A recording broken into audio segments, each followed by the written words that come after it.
I look and see, it's not just me. Jeff, why do you insist on doing this dumb internet shit on TV? I look and see, it's not just me. This place is a fucking joke, man. You're a clown. I quit. So many of us have stood where I stand. We are the young, so raise your hand. So many of us have stood where I stand. We are the young, so raise your hand. They call us problem child. We spend our lives on trial. We walk an endless mile. We are the youth gone wild. We stand and we won't fall. We're one and one for all. The writing's on the wall. We are the youth gone wild. No. It doesn't make logical sense, but it makes. Well, yes, of course. But it makes wrestling booking sense. Of course, this makes no sense. Of course, it makes no sense. However, in pro wrestling booking, which often makes no sense, you would do that. It's about making money. It's not about anything else. Wrestling's always been about making money first and foremost. That's it. Yes, I look and see, it's not just me. Last weekend was the greatest weekend in AEW history. This is the greatest week. I look and see, it's not just me. Security, my safety, my life was in danger at a wrestling show. So many of us have stood where I stand.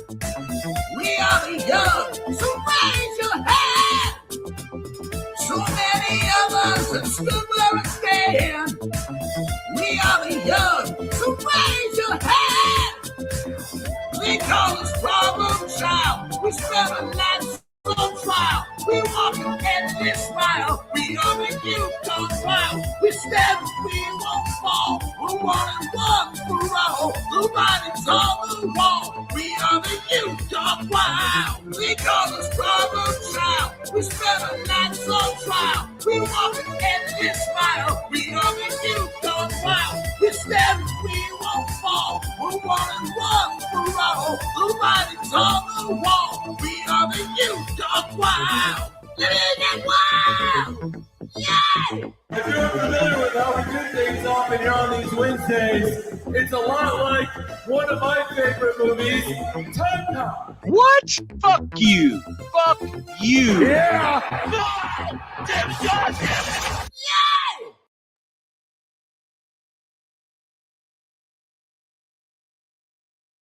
B3CCA.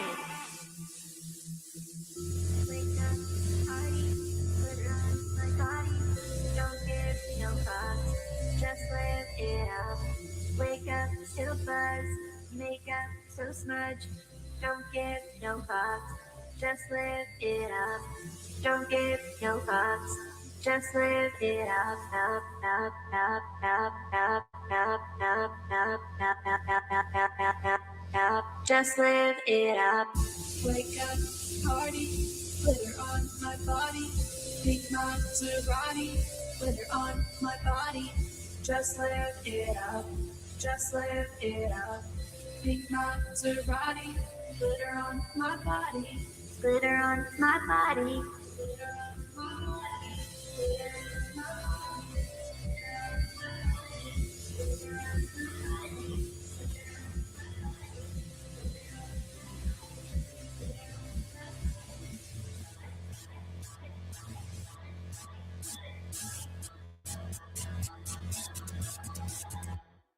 I know how to live my free. I don't care how I'm perceived. I don't want any guarantees.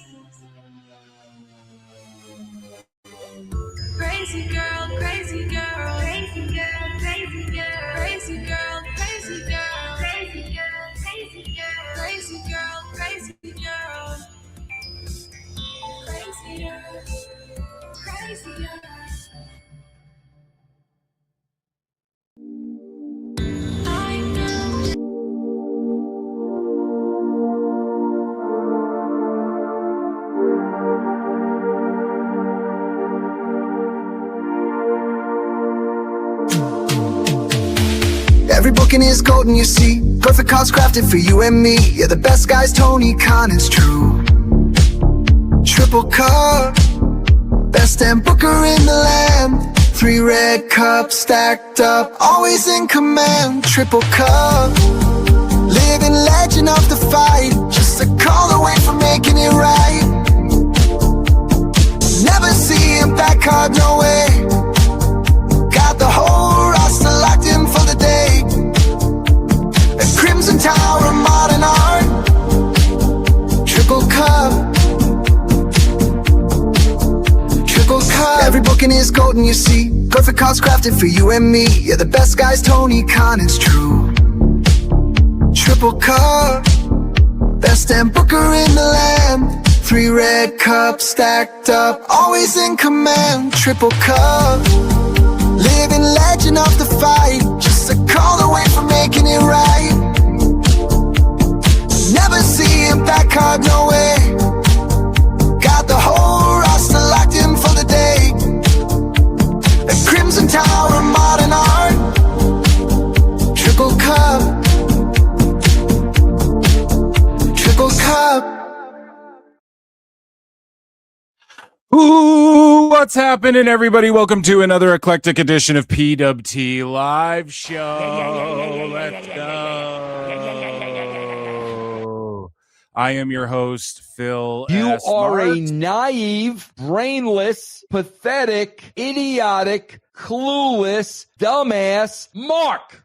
And on tonight's show, it is jam-packed. It's the Dynamite Go Home to Redemption, which is hilarious because Tone just threw some matches at the wall. I called it. Like, he's just going to make random matches. So the Proto-Teshka or whatever, the Proto-Kata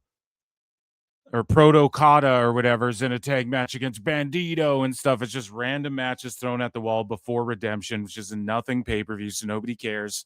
I know.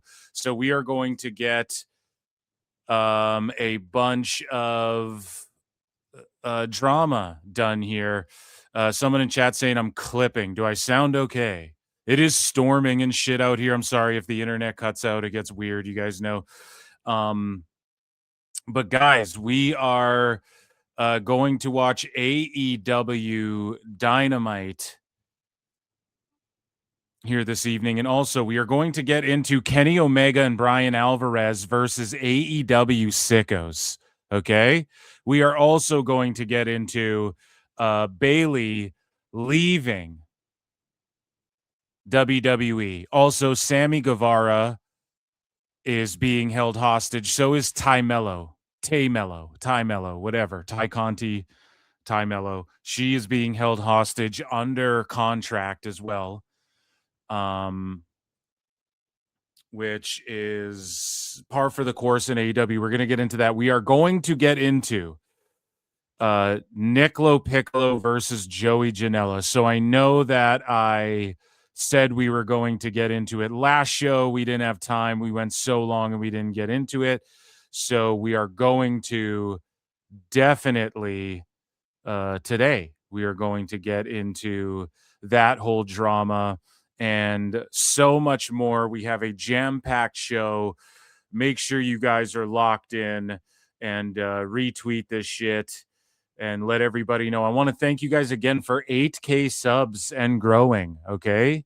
8K subs and growing. It is amazing. And yeah, I'm just so happy for you guys. The 2K26 Battle Pass dropped. We're going to talk a little bit about, well, I don't know. Have you guys been watching Unreal or what? I watched WWE Unreal. I'm on like episode 3. Then I fell asleep near the end, like when they got to the men's rumble, essentially. And then I started watching episode 4.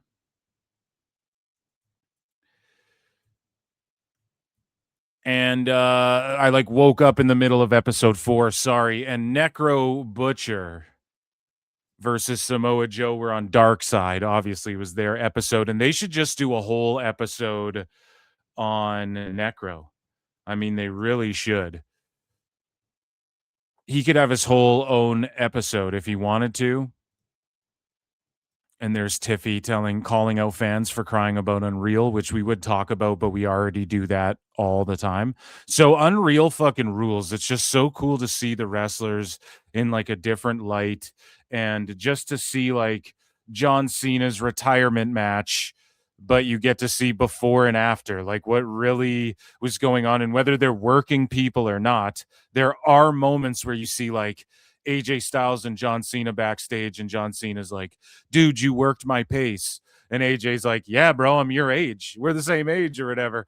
Like, yeah, dude, I'm one of the GOATs. It's just cool to see those moments, like whatever. You want to take the drama and whether they're bullshitting afterwards to try and work people into whatever. It was so funny how they showed in one of the episodes a scene of them erasing the whiteboard, and then I'm like, oh, that's all the info getting stooged to Dave now, right? They erased the whole whiteboard after Seth gets hurt, right? And all of these things, man, are really cool to see, and cool to see planned out. Cool to see when guys get fucking injured, and then well, not to shit on them, you know, but when they get injured and then, you know, they have to, like, you whether it's, I don't know, man, to see them like talking about it might be torn and shit. I'm a mark for all of that. To see Liv Morgan get attacked by wasps or whatever, like, I'm a mark for that. That's funny, right? So, and then when it comes to whatchamacallit, when it comes to why can't I think of it? Dark Side of the Ring. I mean, that Samoa Joe Necro match is fucking unreal. They told the story really well, and then at the end they just cram in all of the stuff about like Necro had cancer and all of this. And there's like a large section of the IWC that don't really like Necro, because he is very much like he's MAGA, and he's like, you know, all of these sorts of things that people don't like, they come at you for, right? So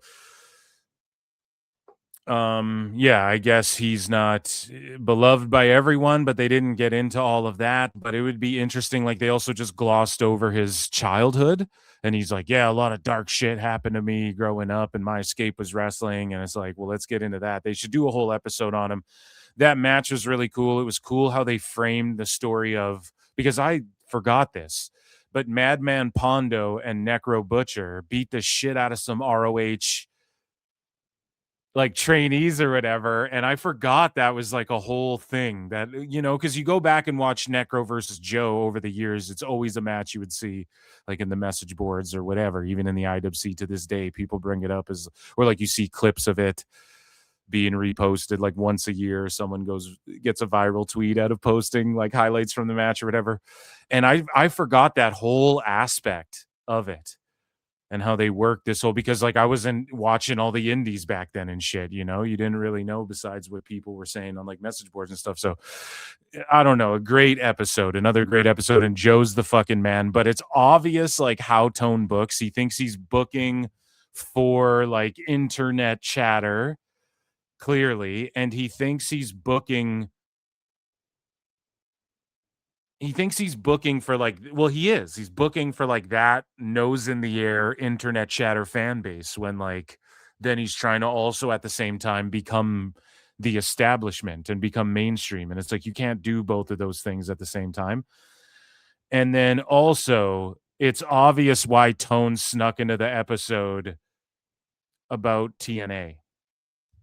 And I have like a whole conspiracy theory about this, right?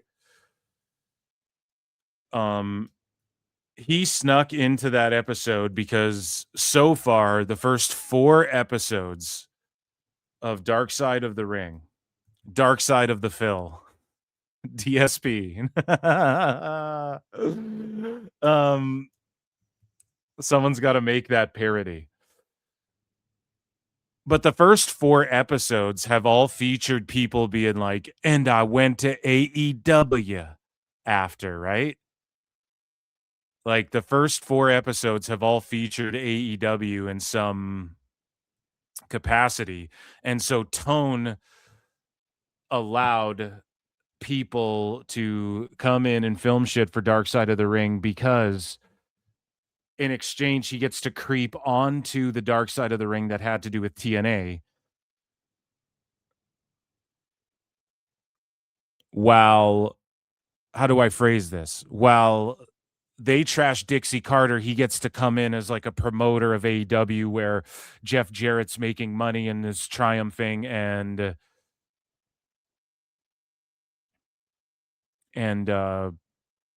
Tone looks as if he's a booker like better than Dixie and shit. Do you understand? It's all about perception. So Tone goes on there and it's like, you know, Jeff Jarrett works in AEW and then Dixie wasn't there. She got buried the whole show. And so he's not there in the Necro episode going, yeah, I was on the message boards. I loved it. I thought that match was great. And now I booked Joe. It's an honor. But he was on the one about the lousy booking and the company collapsing and going shitty to frame him as if in just the short 7 years, as if he's somebody that doesn't apply to, or he's like above that. Do you guys understand what I'm saying? I know it's that shit. I'm fucking really good at psychoanalyzing shit, at least in my mind. And I'm also always right and everyone else is always wrong. Everything I say is correct. You're all dumb and fucking wrong. Okay. That's what they did. No. So yeah, I've been really enjoying these shows. I also watched, are you guys ready? Scary Movie 6.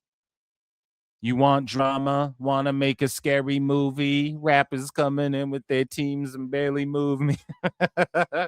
You guys watch Scary Movie 6. Now, it was somewhat of a fresh approach. I would say it's maybe better than like Scary Movie 3 and 4. I'd have to go back and watch them. I didn't want to do a rewatch of 4 and 5. I didn't want to do a rewatch of all of those because I didn't want it to like me to be brain dead from like usual, like normal, from and like beat to death with that type of humor and those types of jokes. Right? I didn't want to be like, oh, I'm tired of this and I'm over this type of fucking jokey parody humor, right? And so I just went into it like I just rewatched the shit. Do you know what I'm saying? So or I mean I didn't rewatch the shit. I just watched the shit with no rewatch. As I pulled Dynamite up here and already cringe Ospreay and Kenny hanging out before their big title match this weekend. Or I mean, at Allin before Kenny's big title match against Kevin Knight this weekend. And like, nobody wants to see all friends. We want to see them beef heated up. We want fucking them trading blows to Limp Bizkit music and shit. You know what I mean? Like, we want to see some veracity, some tenacity. Instead, we got Punk and Rhodes doing this. We're kind of mad at each other in WWE, and then in AEW, these guys are hanging out in the dressing room that they share together, and they look tired and shit, and they're just hanging out like two bruvs, bruv. Terrible. So what was I saying about Scary Movie? Doesn't matter. Let's get into wrestling. We got so much to cover. Scary Movie, this is what it was. Made me chuckle a few times. The girl who's playing Anna Faris's daughter is like good at playing Anna Faris's daughter. I do like the sort of spin at the end, but it was just largely shit, and it's not a movie to be taken serious, though. Like, it was garbage, but like that's what those movies are. So you know, you can't like hate on it for that, but it just wasn't really like as funny as I'd hoped at one point, you know? Like, I thought they'd really come back and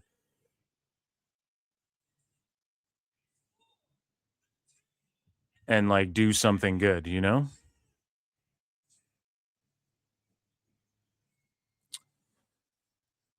So we have the TNT Championship going down. Guys, hit like, hit heart, hit retweet. If you're watching on replay, hype the video. Guys, super chat in and check out patreon.com/Pro Wrestle Times if you want to support what I do.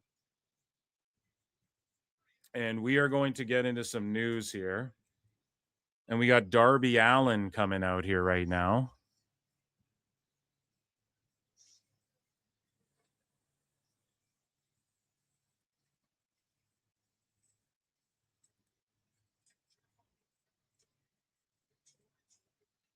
And guys, I want to thank you again for 8K subscribers. Okay, and we're on the road to 10K. And I hope we can get there quickly, which we will. We're already breezing through 8K because that's spectacular. And I just want to say that again. I appreciate all of the support and just all of the, all the love and all this shit. And so Kevin Knight's coming out. And yeah, we're going to lock in and do news. We have a jam-packed show.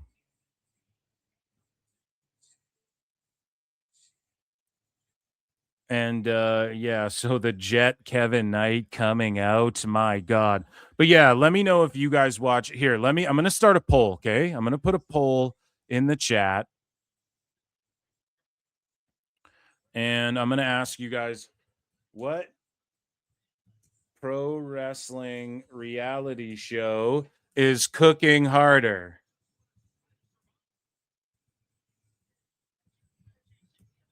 Chef emoji. And I want to leave it to you guys. WWE Unreal. Because we're about 4 episodes into both shows, right? So it makes sense.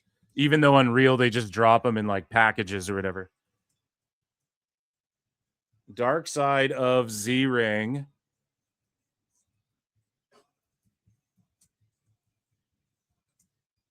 Haven't watched either. Okay, so I'm putting this poll on screen, guys. Vote in the poll. Put a 1 in chat for WWE Unreal. Put a 2 in chat for Dark Side of the Ring. Why is it a person with an egg frying pan with the chef emoji on this dated StreamYard shit? Or a 3 in Phil's poll here. Put a 1 for WWE Unreal, 2 for Dark Side of the Ring, 3 for haven't watched either. Which wrestling reality show is cooking harder, guys? Vote in the chat. I'm going to put my vote in. I'm going to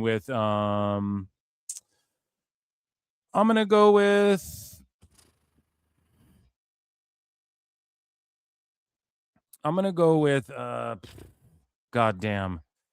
I really like Dark Side. I got to go with Dark Side because I just like it. I like it so much, and I really do like Unreal. But it's not like, I'm a sicko. I'm a mark. I'm a wacko. It's not like anything that I don't know already.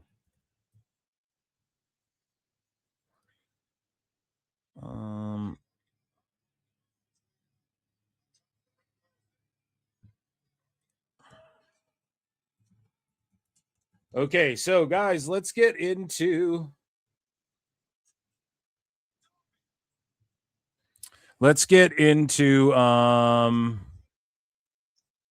some news finally. Okay, we've talked about everything long enough. I appreciate you all for being here. Sorry, I'm all over the place. I'm doing some fucking there's just some things that have come to my attention. Some people are just putting random numbers. What's chat saying today? Random numbers. We need 100 years of PWT coming. Keep subbing. Keep telling people. Hype the replays. Super chat in and become a patron, okay? That's how you can support what I do. None of this happens without your guys' support. And shout you all out again. I'm so thankful for the 8K subs. It was amazing. Phil become Dave. That couldn't happen. Maybe I'll lose my mind. When I'm turning my TV on and shit, I start losing my mind for sure. I get distracted. Okay, without further ado, let's get into news. Okay, so it is time for miscellaneous news. And shout out Nick LoPiccolo's doing an AMA, I guess, as well somewhere. So we will obviously go over whatever happens in there. I think it's about some sicko though. That's what I was looking into. I'm like, if it's just about some sicko, then I don't fucking know. It's not as interesting as him just answering questions about the biz and what he knows and doesn't know. But anyways, though, enough about that. We will talk about Nick versus Joey Janela in a bit. Again, a jam-packed show. Put your mittens on your kittens because away we motherfucking go. It is time for miscellaneous news. Ladies and gentlemen, I'm afraid I've got some bad news. Brought to you by Phil Marks Out YouTube channel, which I'm going to start uploading to again. So big news from New Japan on Friday, September 18, as a part of the new Chitose Airport 100th anniversary opening commemoration event. Wow, wordy. New Japan Pro Wrestling has decided to hold Airport Pro Wrestling right in the heart of New Chitose Airport. So they're doing an event. They're taking notes from Tone McMahon, and they're doing an event at an airport. And this actually saves on travel fees for the boys. No, I'm joking. We move along here, and I think we have a little bit more Japan news. We do not. So let's just get into some indie stuff. We were talking about Dark Side of the Ring, and this is cool as shit. So available for pre-order tomorrow, ladies and gentlemen, which is today. Time Cop. Actually, this was yesterday. Time Cop 2. Yesterday. Today. Yesterday dies today. Holy shit, that should be the name of the next Time Cop. Yesterday dies today.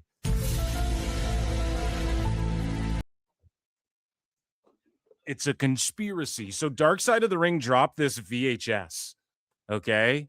And it is a limited edition VHS of Season 7's Necro Butcher versus Samoa Joe, so their episode of Dark Side of the Ring, with the full, brutal, unforgettable match from Philadelphia's legendary ECW arena, courtesy of Smart Mark Video. So it includes the episode, and then after that, you stay on the tape. It plays the actual match itself, or maybe the match is first. I'm assuming, I don't know. Either way, it doesn't matter. This is so dope, and it's what pro wrestling fans are and were largely. We're tape collectors and tape traders and all of this stuff. And this is just a really cool thing. I encourage anybody who can to go buy one of these. Not that Vice needs any more money, but yeah, hopefully like Necro and Joe get it. I don't know, probably only IWA get it. Mid-South gets a cut of that. Who knows? But just a spectacular piece of merch in a day and age where like physical media is everything. I'm releasing a vinyl record. Okay. I got Nikita Lyons teaming up with me to do a collaboration. All right, guys. So speaking of collaborations, Nick Hogan, or we'll circle back to that. Let's finish the indie stuff, and then we'll kind of do ex-WWE stuff. So Paige Collette makes a surprise NWA debut with a brutal post-match attack. So she is the, what's her name again? The Hoe or the Ring Rat? The Hoe, that's Godfather's gimmick. It's the Ring Rat, okay, from JCW. And she is now in NWA under her real name, I think. And of course, Alice Crowley also crosses over. So there's a working relationship there. I'm sure Billy Corgan's down with the Juggalos and Juggalettes. So shout her out. And in other indie news, former WWE star Joe Gacy, Joseph Sawyer, appeared at ACW Independence Day to challenge Killer Cross. And Scarlett Bordeaux is here in her smoke show getup, right? Like those cheeks are cheeking. And I believe in this match, she also hit a destroyer on Matt Riddle. And I think Cross defended his title against Matt Riddle right before this. Once again, Killer Cross reigning supreme. What happened? Somebody didn't pay the bill? What the hell's going on here? Are we on the air still? A lot of blackouts. What?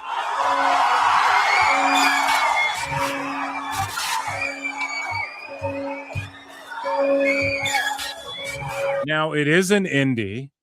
I'm not sure if just like the sound of these tones, doom, doom, doom, they sound a little sped up compared to regular Wyatt Six entrance action. I wonder if he asked WWE's permission or if they are just cool with him doing that. I don't know. It doesn't really matter. It's the indies. You can kind of get away with shit. But in this day and age, it might be tough to get away with shit. For instance, like some of this shit's appearing on my AEW, so who knows if WWE wants all that. But can you copyright just the sounds, the key, just a key repeating on a piano over and over, just one note? Can you really? I don't know if you can trademark that. So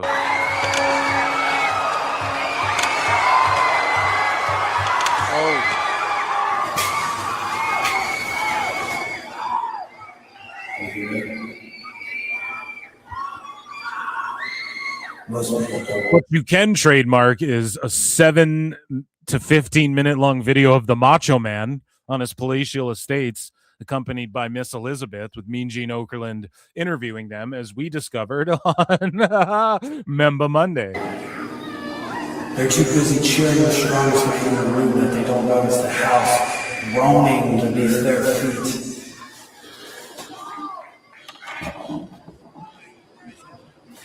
Power has a very funny way of making men feel untouchable. Sure, they carry championships. They carry victories. He looks like Michael J. Fox in Teen Wolf with a septum piercing. They carry fear. But did they ever stop to ask who gave them permission to carry any of it?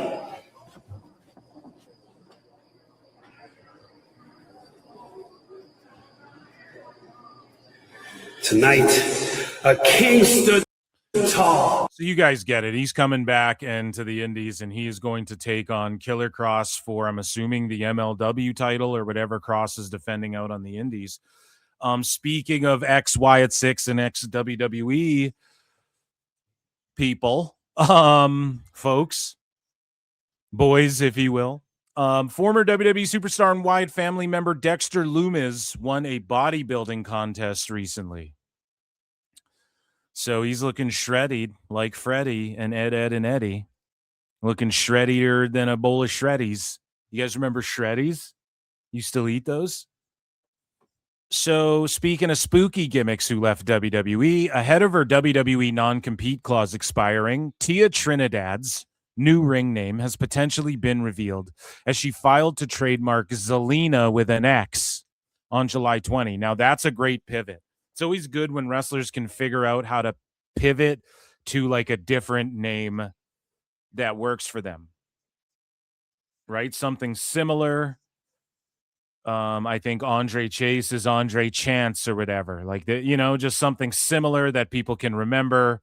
You know, Bishop Dyer's not too bad, close to Baron Core, I guess, kind of, not really, but it's a B, so you can kind of remember it. Zelina just with an X works. Now, in Vince's WWE, that would be a no-no. Like, no, your whole name's Zelina just with an X. You can't, your name was Zelina here. So I don't know if more wrestlers are going to start pulling the Indy Hartwell, but Indy Hartwell just asked WWE, hey, can I just keep my name? Like, I'd sold it to you previously, and they're like, yeah, we'll let you buy it back. So I don't know if Zelina Vega can't do that because her name was created by WWE, quote unquote, or whatever the fuck they're doing.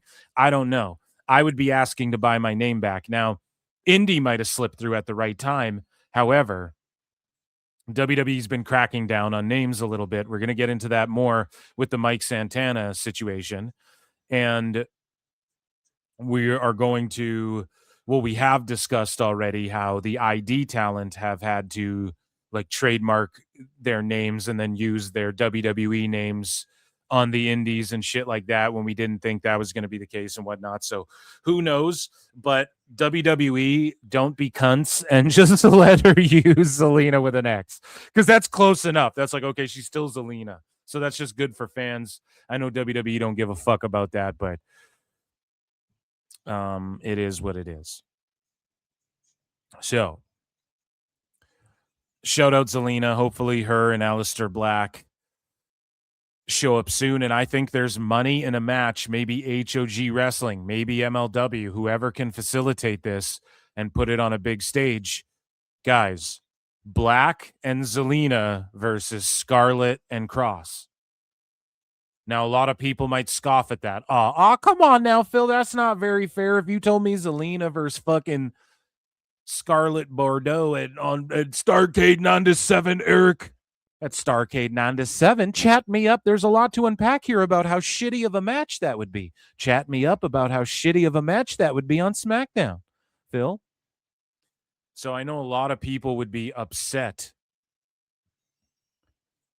at this match, like on a SmackDown, for instance, but why not, if you're an indie promoter, pull it off. Pause. Pull it off and fucking figure it out, right? Like that's a match that could make some money and draw a bunch of people to your show. So hopefully that's what's next in line. Speaking of being next in line, the heir to the Hogan dynasty is Nick Hogan. And he steps in to finish Hulk Hogan's $7 million sports bar across from MSG. And I was wondering what was going to happen with this. So, of course, RAF making all the waves. If you guys aren't watching RAF, you're mental, okay? It's bringing back amateur or just wrestling, I guess, real wrestling. It's bringing it back, bringing prestige to the shit. Their last event, Ben Askren had a beautiful retirement. Ben Askren came back not even a year ago. He had double lung failure. And the guy came back, wrestled a match against a guy named Bilal Muhammad, who's a former UFC welterweight champion. Put on a great showing, had a retirement moment where he laid his fucking shoes down and stuff in the canvas. And then you had fucking Colby Covington beat Armin Sarukian, which if you guys aren't following, Armin Sarukian's like going to be the next UFC lightweight champion. People duck him left, right, and center. Colby Covington, everybody, even if you're a pro wrestling fan or whatever, you've heard of him because he cuts pro wrestling style promos and he just says shit that crosses the line, you know? He's like, I'll see your dead father in hell. And he like, you know, goes at people's fucking wives and stuff. Like he's just a piece of shit.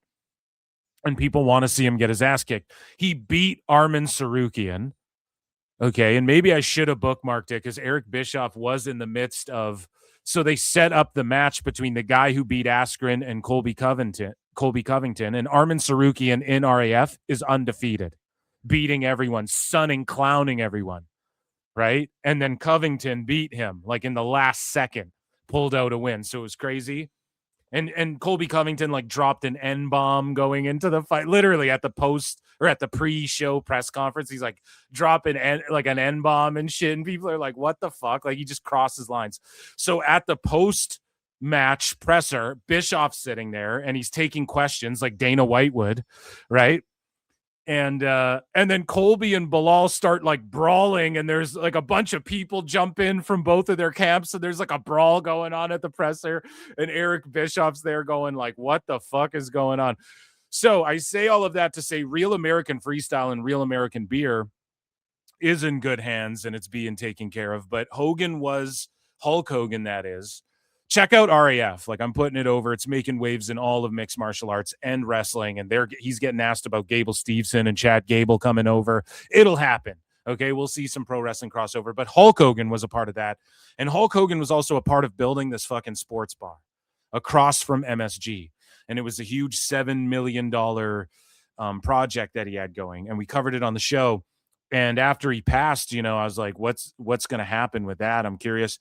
His son is stepping in to make sure that this sports bar gets built, and that's going to do huge business. And the wrestlers, they'll get to go there for the MSG show. You can bring legends in, and let's say you're a big fan of WWE. They do an MSG show, and then you go across the street and have a beer. You're there before you go to the venue or whatever. Take pictures with legends. It's going to give perhaps some, because TKO's bought into Real American Beer. They're not bought into Real American Freestyle yet.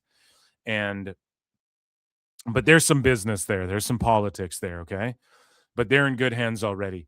And TKO maybe will buy into, who fucking knows, but it'll be a good opportunity. Maybe some of the wrestlers that don't appear on a house show at MSG or something can do like a signing at the bar first or whatever. All the memorabilia, I'm sure they'll bring in there. Just be an awesome thing.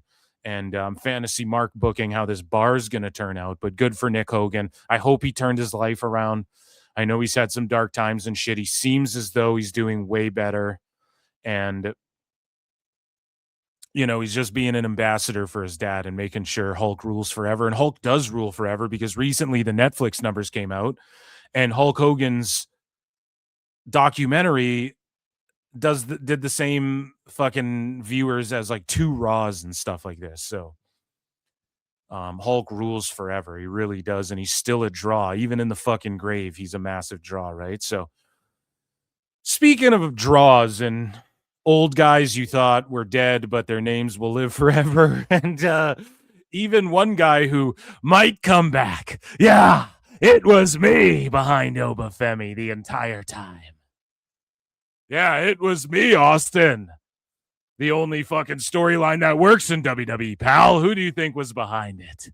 Yeah, it was me the entire time. So Vince McMahon and Janelle Grant have been at odds over what went awry in their adult consensual relationship, by the way. Now, there was accusations of some aspects of this relationship that weren't consensual. However, nobody can prove that. And if you really wanted justice and wanted to cancel Vince and all of these things, the worst thing possible happen if you're on that side of things. And there's a lot of people who defend Vince. A friend of mine was fucking explaining to me how, like, you know, he was in love with her and shit. And I never really even factored that in. It's just easier to make poop jokes because I'm a hack, right? That's the easier thing to do, right? And so I put out a tweet saying, look, man, Vince wanted love. She wanted money. And then shit happened. Ba-doom-ps, right? And so what happened with this, and we saw the writing on the wall for a while, and the federal lawsuit filed by Janelle Grant against Vince McMahon and WWE is coming to a close after all sides reached a formal agreement to move the matter out of the public court system. So all that shit Janelle Grant was doing, and I hate that they still use this picture. I got to be honest, man. This is like young, sweet, innocent. You see her like she looks, well, she's older now. So it's not such a staunch comparison or staunch contrast, if you will. Stark contrast, if you will, between the age gap. But also she looks kind of whacked out in some of these videos. And I was like, I don't want to be insensitive by saying this, but this bitch looks crazy. No, she looks a little whacked out a little bit in some of these kind of manic fucking videos. And we've seen her go on like kind of manic social media posts and stuff like that. And so all of that shit she was talking wasn't true, because at the end of the day, just like this started, if Vince just gave her the $3 million, she wouldn't have done any of this. And just like it's ending, because I gave her the benefit of the doubt. I was like, maybe she did feel victimized in some of this, and that's what compelled her to like take it to such a place where it's like, you know, it's like Pete Davidson, where he's like, dude, I went to Saudi Arabia because they owe me that money, you know? It's maybe she's just like, well, fuck it. If that's all I can take from the guy, if he can't be brought down or whatever. I gave her the benefit of the doubt, but no, it wasn't that. She just agrees to move it to fucking private matters, private affairs, so that she probably is taking a payout to do that, and then she's going to take a payout in the end. Like, that's all, it's going to get settled privately. So she's going to get $5 million instead of the $3 million, and then be all good with it. Right? That's all it is. If it was really about, no, we need to take this fucker down, she would have done whatever it took to keep it in the public court system. Okay? So Grant and McMahon have mutually agreed to handle their legal dispute through private arbitration instead. Under the terms of this deal, Grant will file a formal request within 5 business days to dismiss the lawsuit completely with prejudice. Guys. So get ready because Vince McMahon's coming back. No chance. Suck back what y'all got. Pussy politicians would have hump it.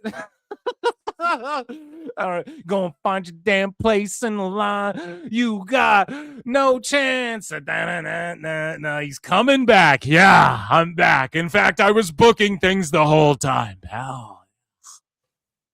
Right? So she just wanted the money at the end of the day, and she was down with taking the gifts and all of this stuff. But as soon as some shit went down between them, I'm assuming in private, where he felt heartbroken. So he's like, bitch, want to talk about fuck me? Nah, fuck that bitch. Yeah, fuck that bitch. No, but she hit him with the FDB, or he hit her with the FDB rather, and was like, okay, she doesn't like me. I'm not going to give her the $3 million. Like, he's heartbroken. How could you be so heartless? Right? It really seems that way. And now once they had some line of communication to where they have to like sit in a room privately and agree on this, or it gets to the lawyers going, she said this, he said this. We have 5 days. Let's make it happen. Like as soon as, so also with all of this, like happening in private, that means she's agreeing to, she's going to go sit in a room with Vince and his lawyers and her, like a divorce. That's what's going to happen. And it's going to be egg on her face, because then she's going to like face her oppressor man, or face the person who victimized her and blah, blah, blah, so that she can just accept money anyways. She knew what she was going to do in the end. And I think she thought the public pressure was going to make Vince back down. Right? But he stood on his business. But ultimately, this is him backing down in a way, because this private payout, it'll be more than the $3 million. I'm almost willing, or maybe, I don't fucking know. I'm willing to bet it will, though, because it's getting her to agree to dismiss the lawsuit completely with prejudice. Like, that's a huge thing. I ain't no lawyer, but that's a huge goddamn step to where Vince is almost completely vindicated now. And do I want to see him back in WWE? No. Do I want to see him go in the Hall of Fame one day and shit like that? Pause. I would never be opposed to it. Like when people get triggered by the crowd chanting Vince McMahon, it's like no wrestling would be where it's at if it wasn't for Vince McMahon. If Tone bought WWE in 2023, like he put a bid in to do, and then they chanted Vince McMahon, would these same sicko and IWC tards fucking melt down about it? No, they wouldn't. Right? None of them would give a fuck. Could Vince be a filter for some of these ideas that they call on the phone and go, Vince, it's time to play the game, and I don't have any stories like the bloodline. Nah. Da-na-na. Triple H, my impression of Triple H is just Lemmy, you know? Yes, man. They need one of those knock 'em out of the park fucking storylines set in motion, that Vince is the guy who knows how to do that. He knows how to take wrestling and make it larger than life and just promote it on a level where a lot of people want to say there's cop-outs, there's last minute doing things, and there's just relying on the celebrities' involvement and stuff. Okay, let's say all that's true. Nobody knows how to balance that more than Vince. So does he need to be there for the day-to-day operations and all this shit? No, fuck no. Does he need to be there giving advice, and could it be on public record? And I'd be totally fine with it, that he's like calling Trips on the phone and saying, you should do this. You should do this, pal. I'm not opposed to that at all. Because if you love wrestling, that's clearly better for the wrestling business when WWE's on fire. Objectively, using scientific, measurable data, you can see that. And I like when wrestling's on fire. But do I need to see like Roman Reigns getting dog food on him? And do I want to hear more like do I want to see Laurinaitis back and the good old boys running shop and keeping chicks behind on the fucking private plane to do God. No, I'm good on all that. Keep them away from the day-to-day operations.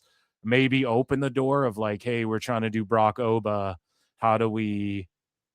Here's our ideas. And then Vince goes, I know, pal, right? Because he was able to take Vince Russo's shit ideas and Jericho's shit ideas and Moxley's shit ideas and filter them into like great ideas and make Dean Ambrose and Jericho. Like, imagine if Jericho was left to his own devices. He's always been a guy. For those of you who don't know, writers who used to write in WWE will tell you this. Jericho's a guy that could pitch to Vince and whatnot. And look at like Danielson even. Like, he's kind of a dumbass. You start to realize like, oh shit, he's kind of just like a mark, And as they said on Dark Side, the boys are the biggest mark. So I'm not being offensive saying that. But it's like, even Danielson, they even tried to keep him down. They ended up getting WrestleMania out of it. They took a guy like him, an indie darling in its purest form, and had a whole WrestleMania built around that due to their fuck ups and sort of resistance to even giving it a shot. So, Vince was reluctantly like, okay, WrestleMania. And it was a huge 30 was like a huge fucking thing. So the point I'm making is, if anything's missing from WWE right now, and if anything's missing from the Triple H era, it's just that one big over the top, everything's on fire right now. Vince could help put that in motion. And I'm sorry, you guys have to accept that she just wanted the cash. As Guru once said, all for the cash, man.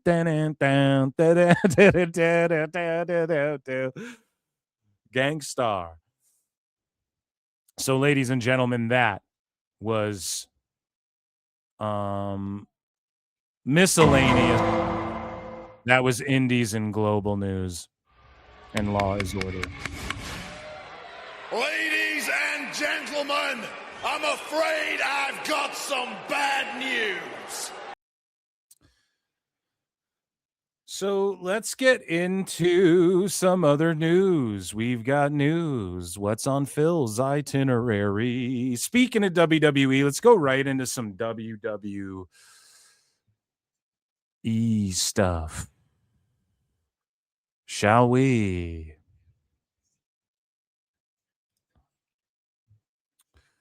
Let's get into some WWE Worldwide Wrestling Federation stuff. What a boring, shitty Dynamite so far, too. I mean, provided I'm talking over everything, but you know what it is. Guys, vote in the poll. What pro wrestling reality show is cooking harder?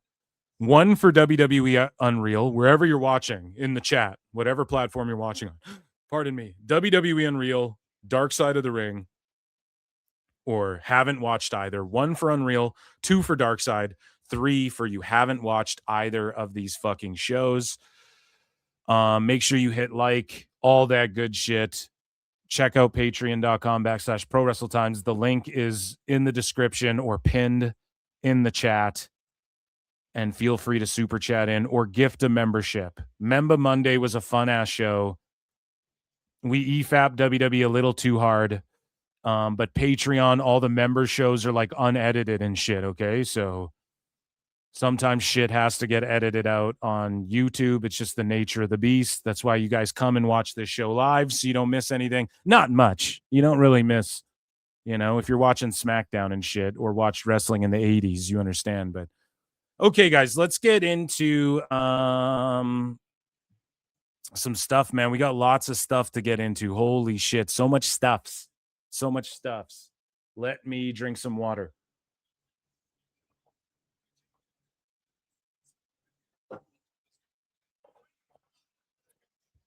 So, guys, let's head over here.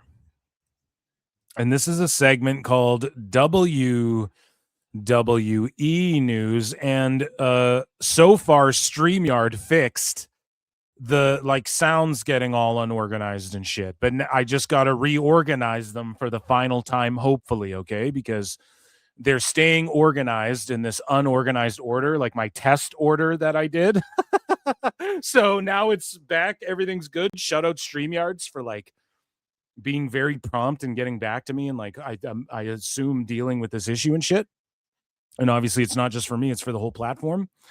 And we went back and forth a bunch. And so it is time for WWE.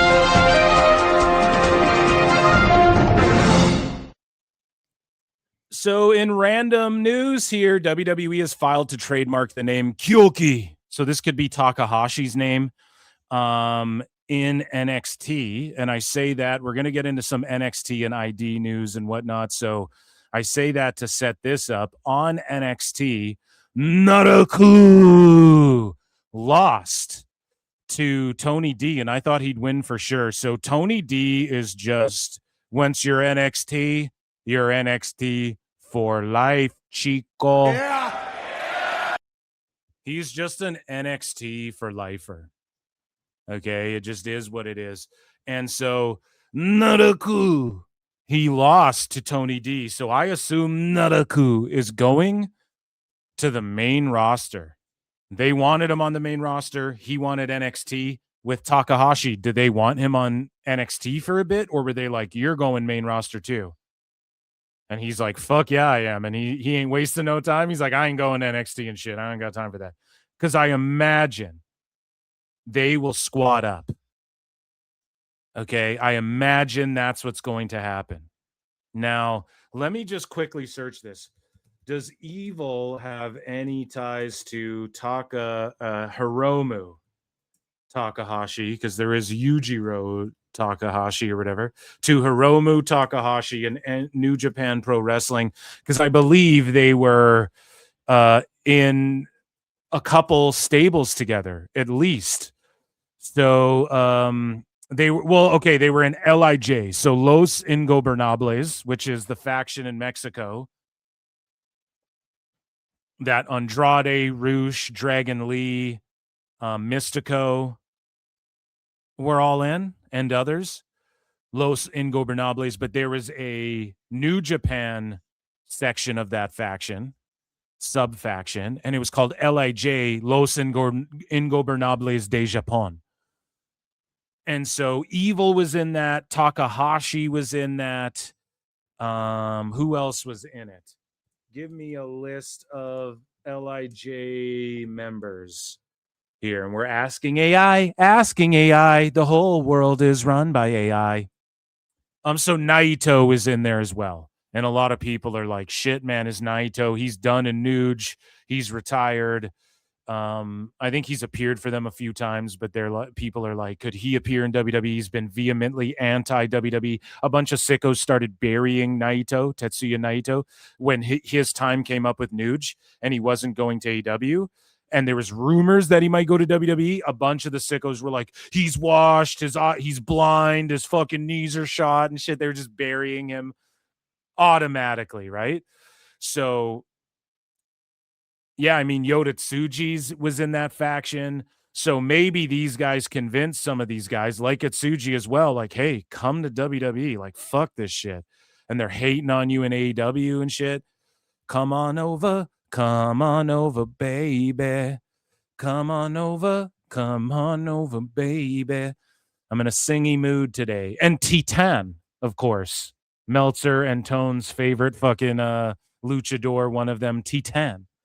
Right. So there's a bunch of people in this faction, LIJ, but the ones that we need to focus on, Takahashi, Evil, or Naraku, and possibly Naito, possibly Tsuji, who fucking knows?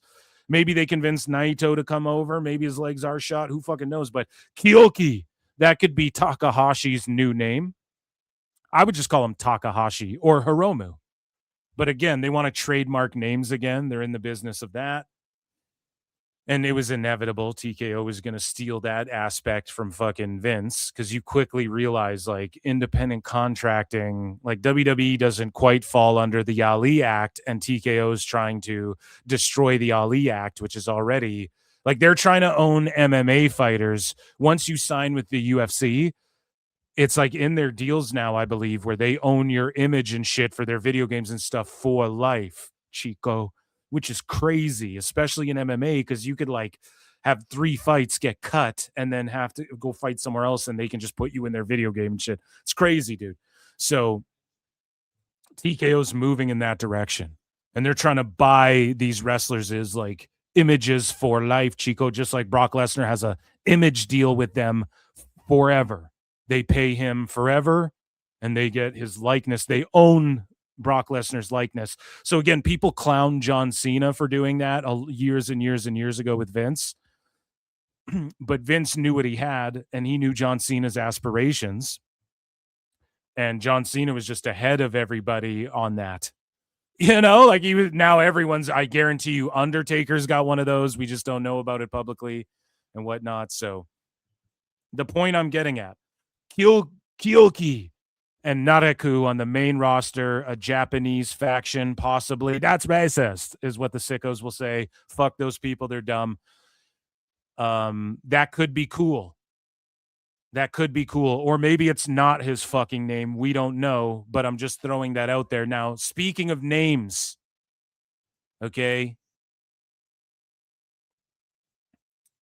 another name that we all know showed up in NXT, and currently we don't know what this gentleman's name is going to be.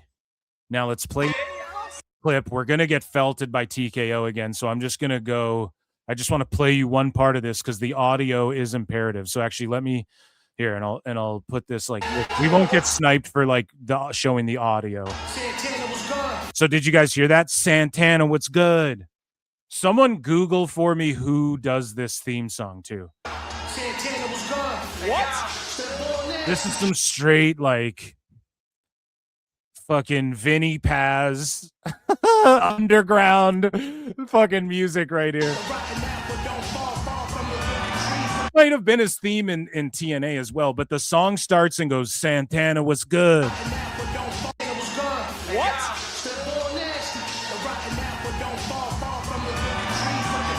That's some straight like demigod shit right there. Some Army of the Pharaohs. Fucking let's go. Santana fucking rules. So it's Mike Santana, Sweet Louisiana. Okay, and he pulls up and he gets a great reaction, and this shit garnered for an NXT guy across WWE socials.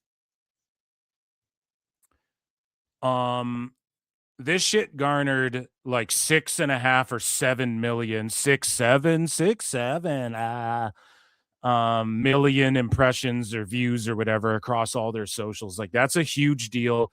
This is huge. I'm glad Santana is in NXT. He's going to do some shit in AAA. I'm sure of it. He will be on the main roster too. I don't think they'll fast track him though. He's one of these vets that can hopefully bring eyeballs, and he can carry this NXT title for a little bit and get involved in some compelling storylines. He has a great backstory. He seems real. Some people were like, oh, he's going to AEW again. He would never go back there.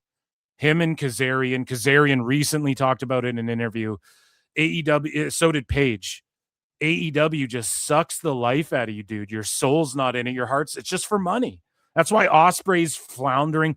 Someone left a fucking brilliant comment under one of my videos saying like, Ospreay's become like a parody of himself because he just got a bunch of money. Like he just got a bunch of money. You don't have to try anymore.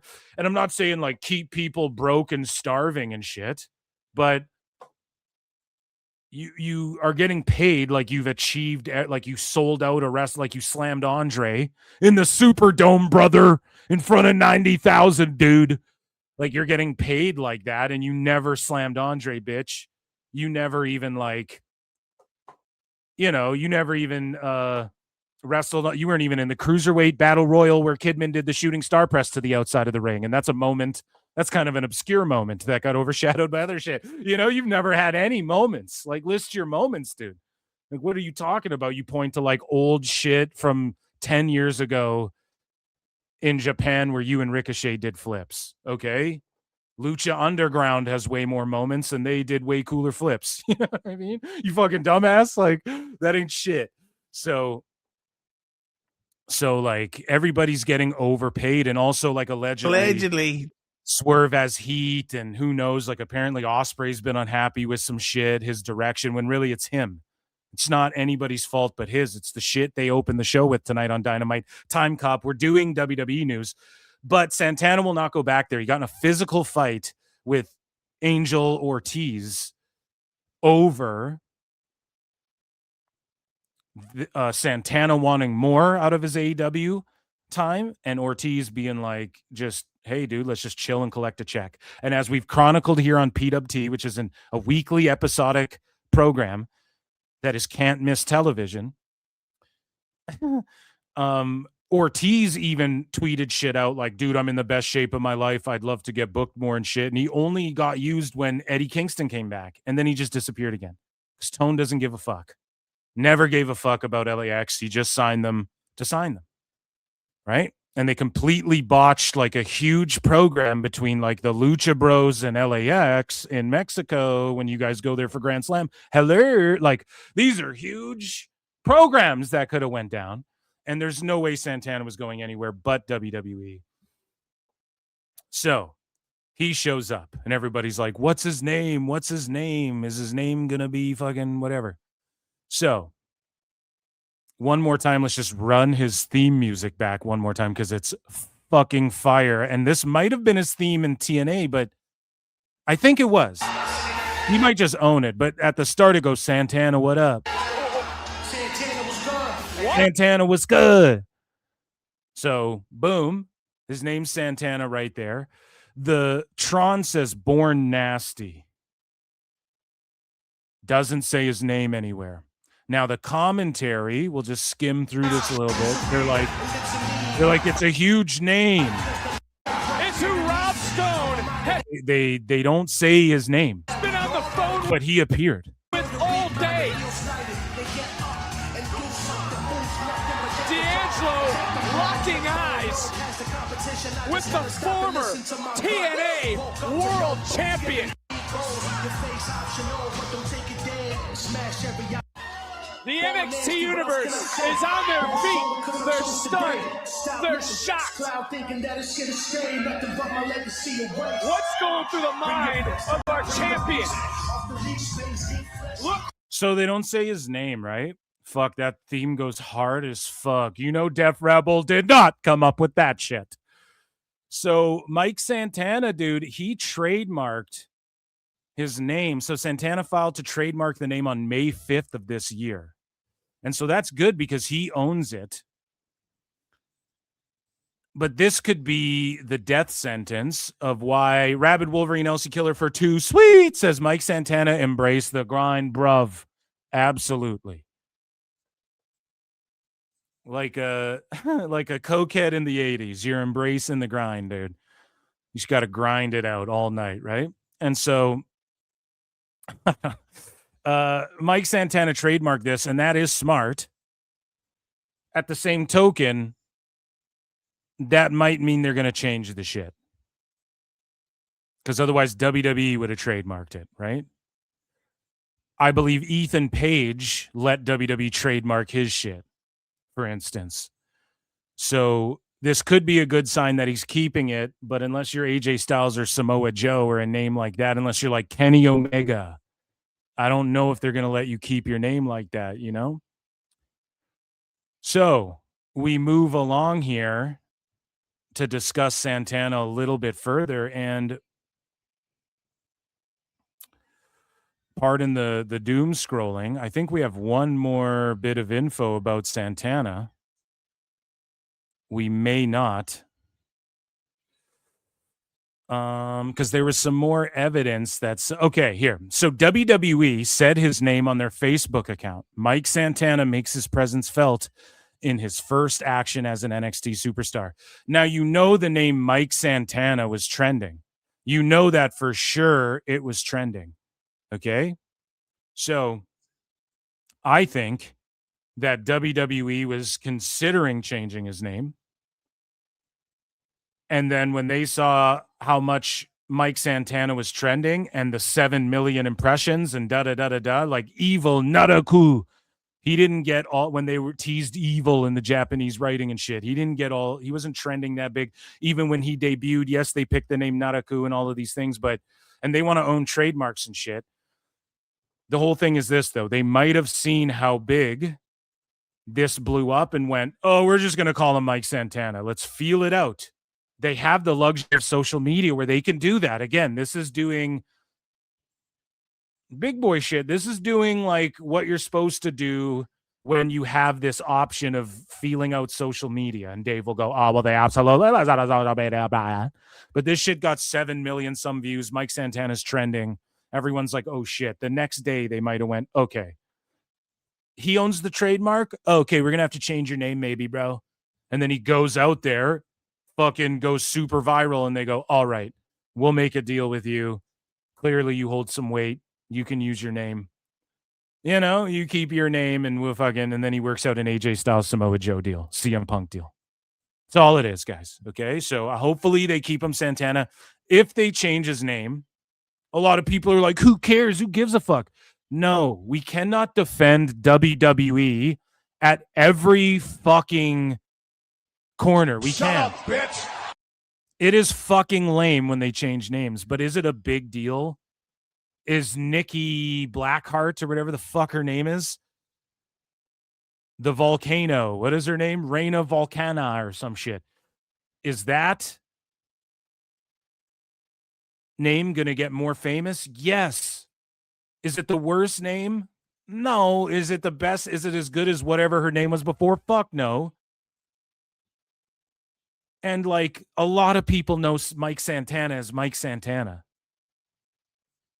So I don't like the fact that they're just trying to switch everyone's names up. Like you have a guy, what's his name?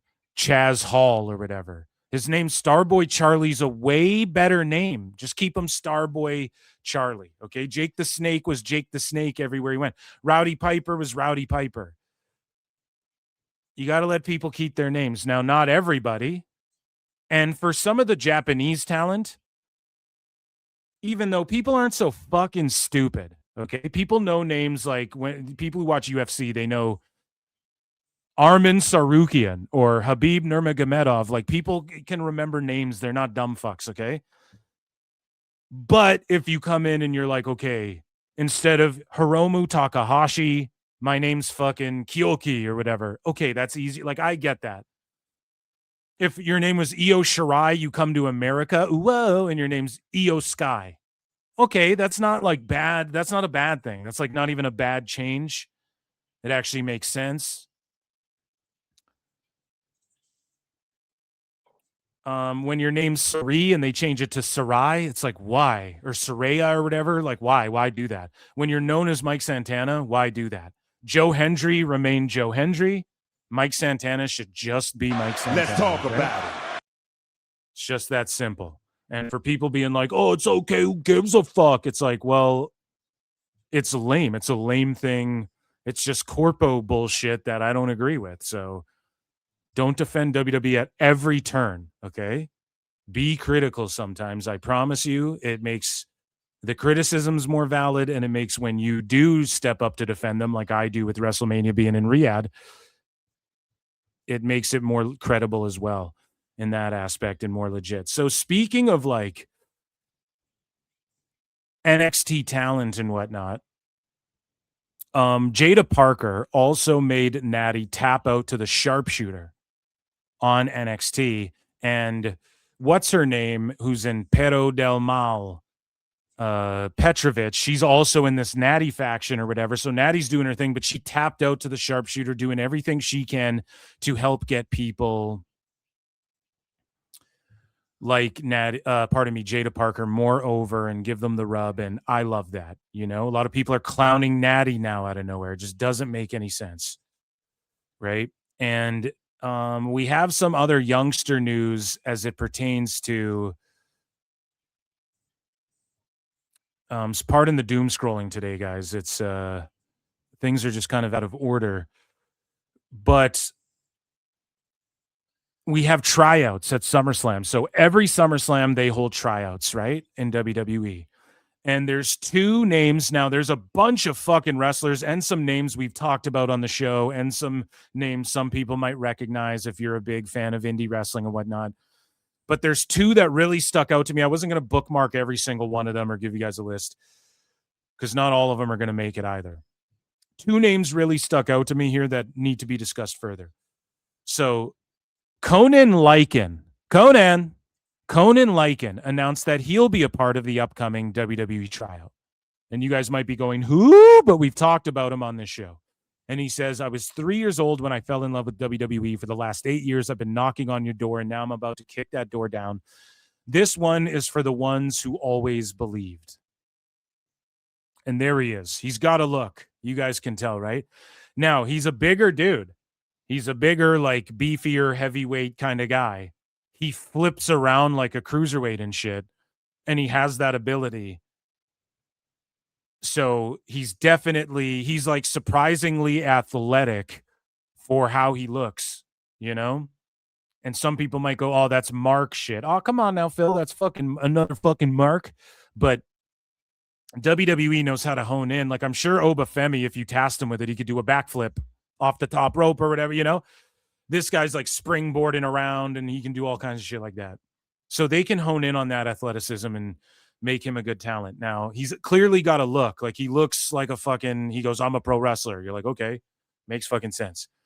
Now, the reason I bring him up is because he was on Mr. Beast Games. Now, you guys know I've watched the first 2 seasons of that, right?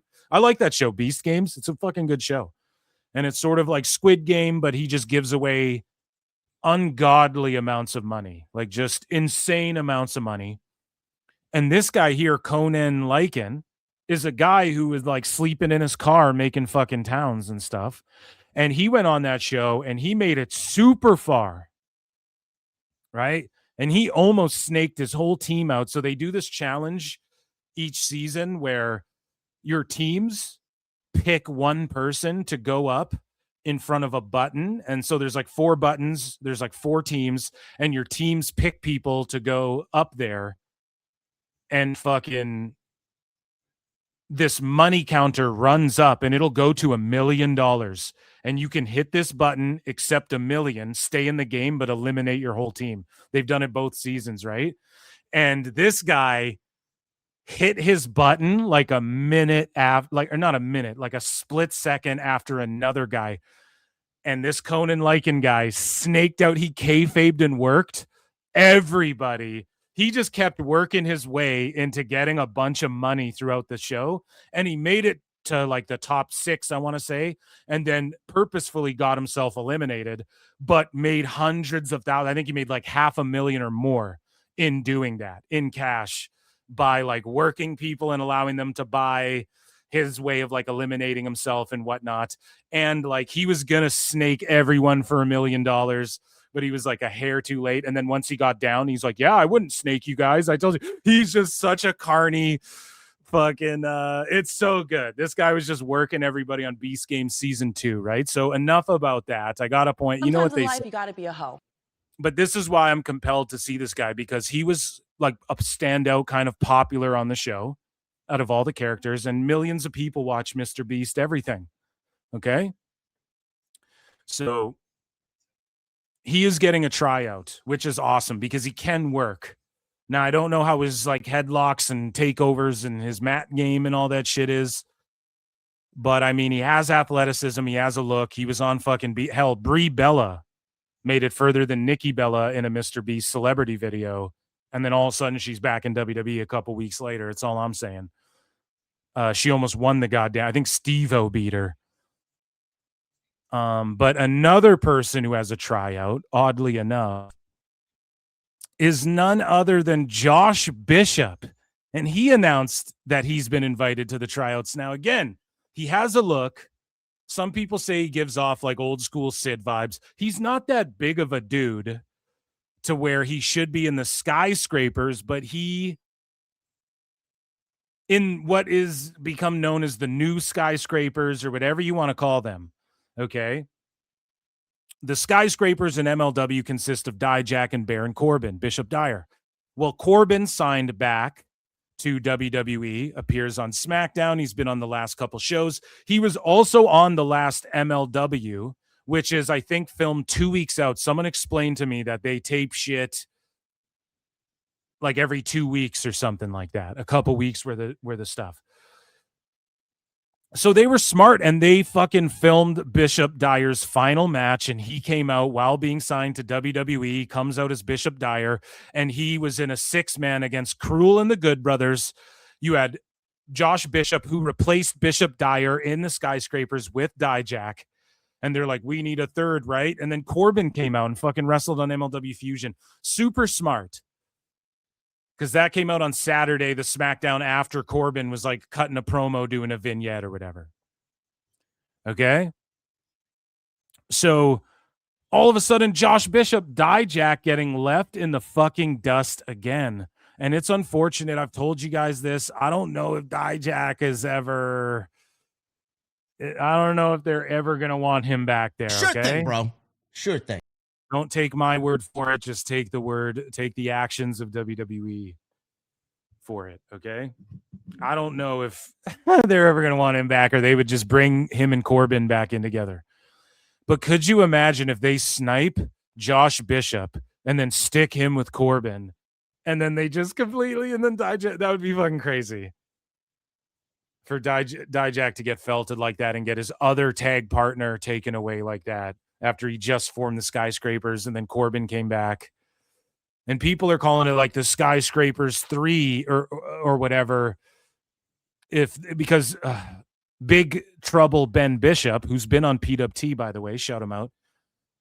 He put out a tweet saying, hey, I'll be the next guy in the Skyscrapers, which would rule. Dijak and Big Trouble. That would be awesome. And, you know, Big Trouble's actually like 7 feet tall, and you can't teach that, right? And when it comes to Big Cass, it seems like he's not returning with Enzo, and they're doing like, I'm rebuilding. It's a Rocky story. I was a drunk, my personal issues. They're leaning into all the real life shit there with Big Cass. But it's just crazy that Josh Bishop, who I think WWE would scoop him up. He's got a look. He can work. And if they stick him with Corbin, that's just crazy how they just redid the Skyscrapers without Dijak in WWE. I totally see them doing that. But he's got a tryout, so we'll see where he goes from there. Shout him out for that.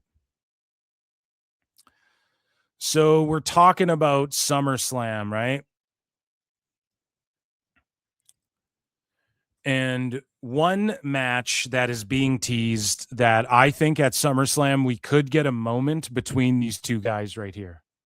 The match itself, if they do have a match involving Tom Brady, they'll save it for Mania. But I could see like Brady showing up at SummerSlam to like punch Paul in the face or something. I could totally see that. But Tom Brady and Logan Paul were about to throw hands at the World Cup final. They're obviously working, guys.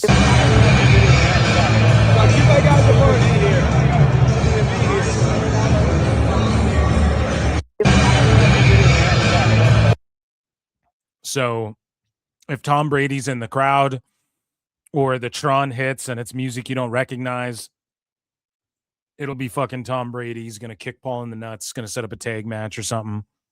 Okay? So speaking of SummerSlam, we move along here in other SummerSlam news. Seth Rollins had this to say, and a lot of people think The Rock is returning because Moana fucking bombed, and The Rock went from one of the highest paid guys in Hollywood. Or no, pardon me. He went from the highest paid guy in Hollywood, and now he's one of the highest paid people in Hollywood. And he still has the freedom to do whatever he wants. And he is a box office draw. It's not like 1 billion people won't stream the live action Moana. But from just the little clips I've seen of it, I don't know. The movie looks kind of fucking silly. And they just did it too early. Like, you're supposed to wait 50 years and then do a live action to a cartoon. Like, just make Moana 2, 3, 4, 5. But The Rock being a mark for himself, he stars in a live action Moana. People don't want to go see it. They're like, nah, I'm going to go see whatever other movies, Obsession or whatever other movies crushing it, right? So a lot of people think that, you know, whenever The Rock is bombing in Hollywood and there's bad favor towards him publicly in the public eye, he returns to WWE, gets all of his good favor back online and social media. And that truly shows you the power of the IWC. We're powerful. And then The Rock might dip out. So some people have speculated before Seth even said the shit. Before he even said the shit, people have speculated that The Rock has been on the phone when people are taking phone calls. All right, boss, the people higher up are telling me. People have speculated it's The Rock. Here's the other thing. Tama Tonga and Tala Tonga have, quote unquote, been taking orders from a higher elder or whatever the fuck they said on SmackDown. That could be The Rock. It could be him going, yeah, this is the new bloodline that is here to fight the Usos and whatever the fuck, right? It could be The Rock being like, here's my heel. He comes back as the final boss. Seth Rollins dropped this line, and I just think it's because, in my opinion, I think it's because Seth was just being cringe, bit some shit by accident, because it's hard not to just say, like, I'm the people's champ. DDP was saying the people's champ before The Rock. The people's champ is vernacular that's been around in combat sports and entertainment for a long fucking time. So he just dropped this line. Then I think he leaned into it, realizing, oh, that sounds like some Rock shit. And I know, some of the sheets would be like, well, Bryan, they don't like teasing unless it's not, he got heat for teasing something that's not gonna happen. Even though you watch Unreal and everyone's like hugging and kissing backstage, it's like super positive. All the drama you hear about backstage, one thing you can't fake is like, okay, so in Unreal, when everyone's in Gorilla and everyone's making out and talking about how fucking happy they are and telling everybody it's great, like fucking Tony Khan at a New Japan press conference, you mean to tell me those guys are all angry with each other? Misery! Like it's flat out lies when they say he had shit. Cuervo with him the whole time too. Every fucking time. With WWE, such a well-oiled machine where, yes, there's egos and shit, but all of that shit gets ironed out and worked out. They're all on the same boat, headed in the same direction. Even when people get injured, you guys see how borderline gay Braun Breaker is when he's like fucking about to cry when Seth's like, dude, lay into me with the spear, man. Just lay into me. And then Braun's like, literally looks like he's going to get emotional. And for people who are like, Braun's not going to make it, you see how hard they're pushing him and how much he fucking cares about the pro wrestling business. Holy fuck, man. Braun cooks, dude. Unreal made me appreciate Braun Breaker more. Because he's in this tag position and people are like, oh, he's mad. He's upset about I've heard allegedly he's, oh, well, Braun Breaker's upset about his position and he wants to be pushed more. It's like, I don't know if I buy into that shit. And he's not by seeing how he interacts on Unreal. He's just so happy to be. He literally told Triple H in Unreal, I'd break my fucking neck and get in a wheelchair for you. That's Tone's wet dream, bro. Tone wishes. These guys don't even like Tone that much and they fucking do it anyway. Right? They don't even like Tone that much, and they fucking break their necks for him. Breaker's like, I'll break my neck for you to Triple H, dude, and end up in a wheelchair for you, dog. He loves this shit so much. I got such a newfound respect because they don't ask him to. Triple H is like, well, don't do that, but blah, blah, blah, blah, blah, So the point I'm making here is they're a well-oiled machine. And so if there's little subtleties towards The Rock, I wouldn't be shocked, but I'm also not going to get my hopes up for two reasons. One, it fucked a lot of shit up because he's just going to fuck off again. A lot of shit up that Triple H had to clean up. Fucked a lot of stuff up. And then two, I think Seth just fucked up here too during the promo and like salvaged it with a drop to The Rock, but also it would make sense because like he was involved with The Rock storyline and The Rock was like, I'm going to beat Seth's ass. And I was like, dude, that's a match right there. Seth versus The Rock. Like that's a match you could do. That's why I kicked your leg from your leg. That Seth would take care of The Rock. Like he'd bump his ass off for him and like he'd know how to work. Say what you will about Seth, but he has gotten hurt, but he's pretty graceful in there and he flops around like AJ Styles and shit. And for his veteran status, his body's like relatively good to where he can bump around and make it look good at least. So This is what Seth had to say while I'm off on a tangent. Champion, as far as I'm concerned, I'm the people's champion, baby. If you smell what I'm cooking. So, like, that's enough right there for the final boss.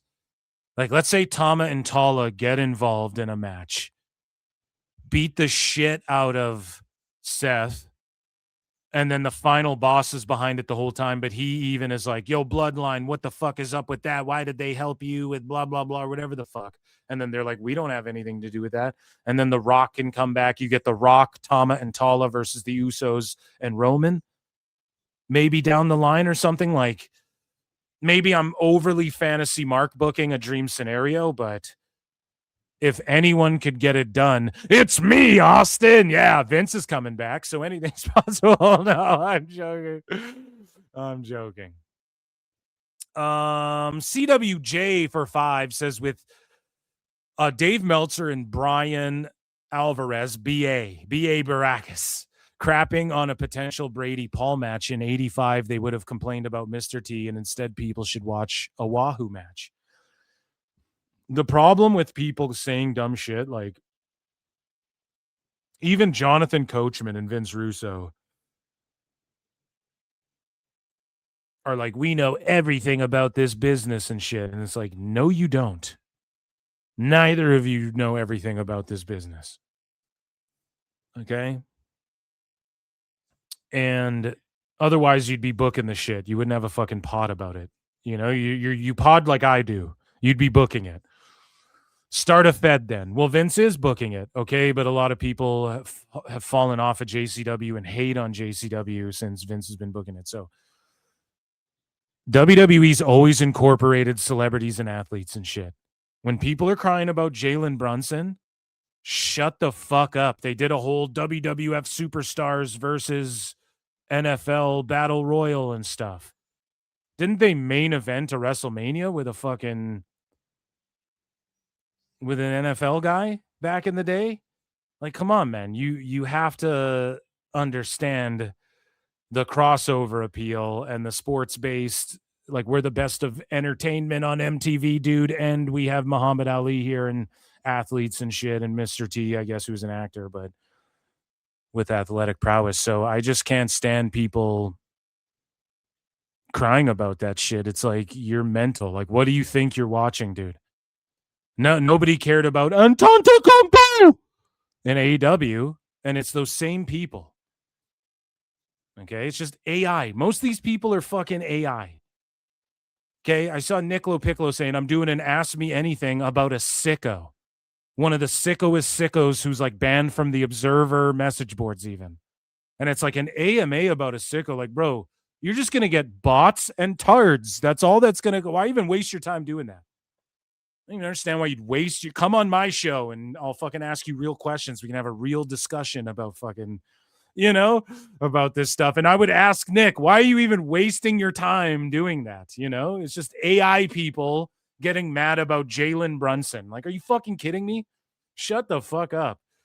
Anyways, Lawrence Taylor versus Bam Bam. Thank you. It's happened for so long. Now, if it's bad, you call out what's bad. Okay, that whole ending segment was good. Then Seth came out and it was cringe and shitty. They just fucked it up. Right? That's what you call out, because that was pretty bad. The whole segment fucking ruled for the most part.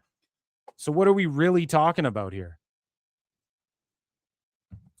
We move along. Let's get back. Thank you for the super chat, guys. Super chat in, hit like, heart, retweet, hype the video if you're on replay. Patreon.com/Pro Wrestle Times. Gift memberships. Support the goddamn show. Without your support, these fucking shows don't go down. Come say hi in chat. Love you. Okay, let's get into this. Over 200 watching. Shout you all out. Let's get more into news and SummerSlam stuff before your boy Phil has a fucking hernia. So we have some more SummerSlam news here. Darius Rucker sings the national anthem at SummerSlam. Now, typically they don't announce it beforehand unless it's a big name. Darius Rucker, a big name. And maybe they announce it beforehand, but sometimes they get some people that are kind of randos. I don't know. It's like 2 WrestleManias we get every year, with SummerSlam being as big as it is. So Darius Rucker will be there. That should be good stuff.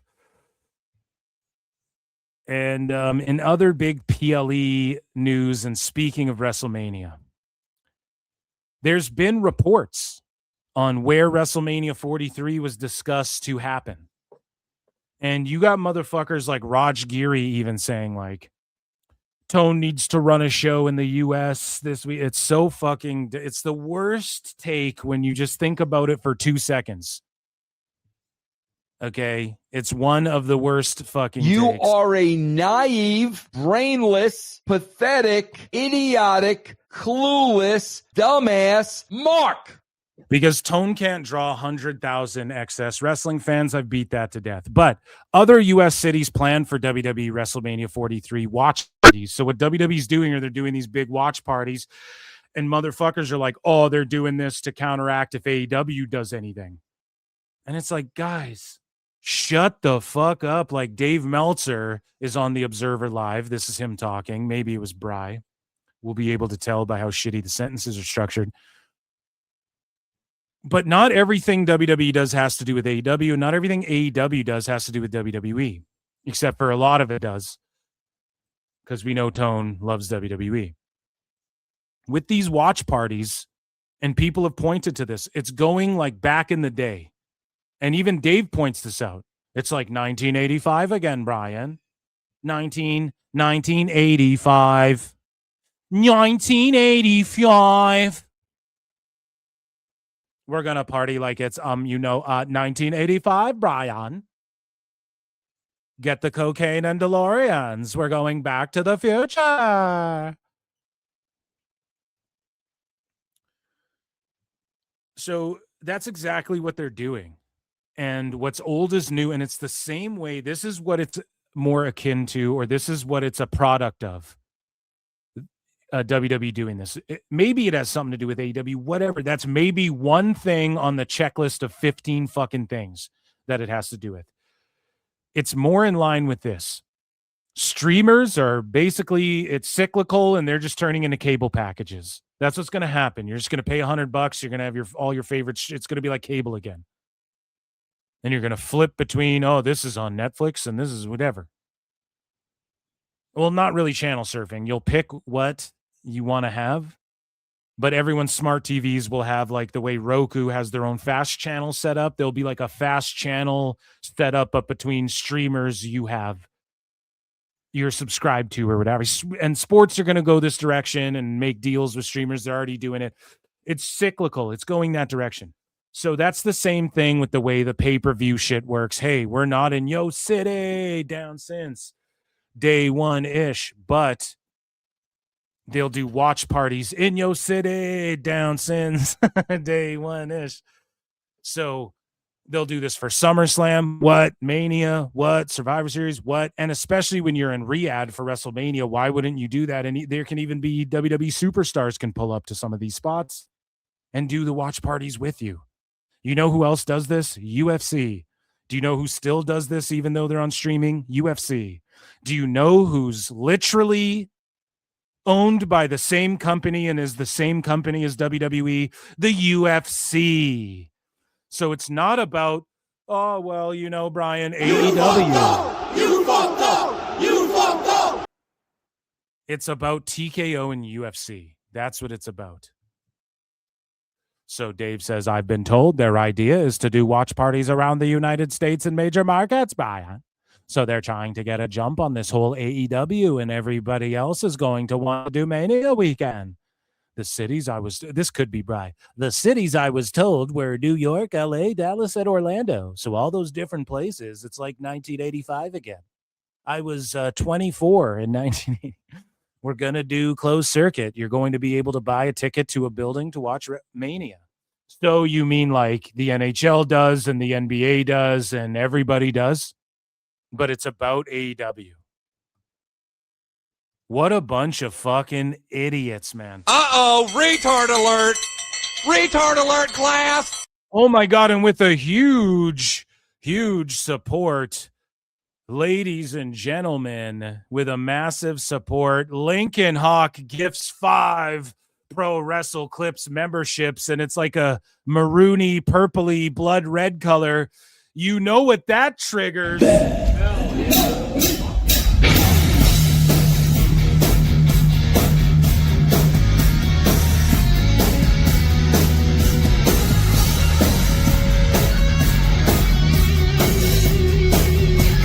Shout out the 5 people who got memberships.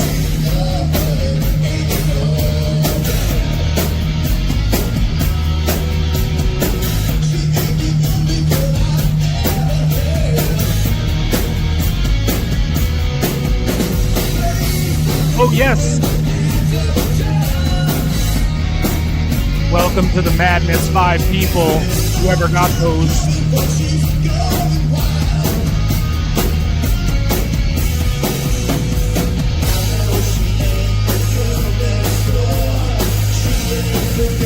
She ain't the girl she was before.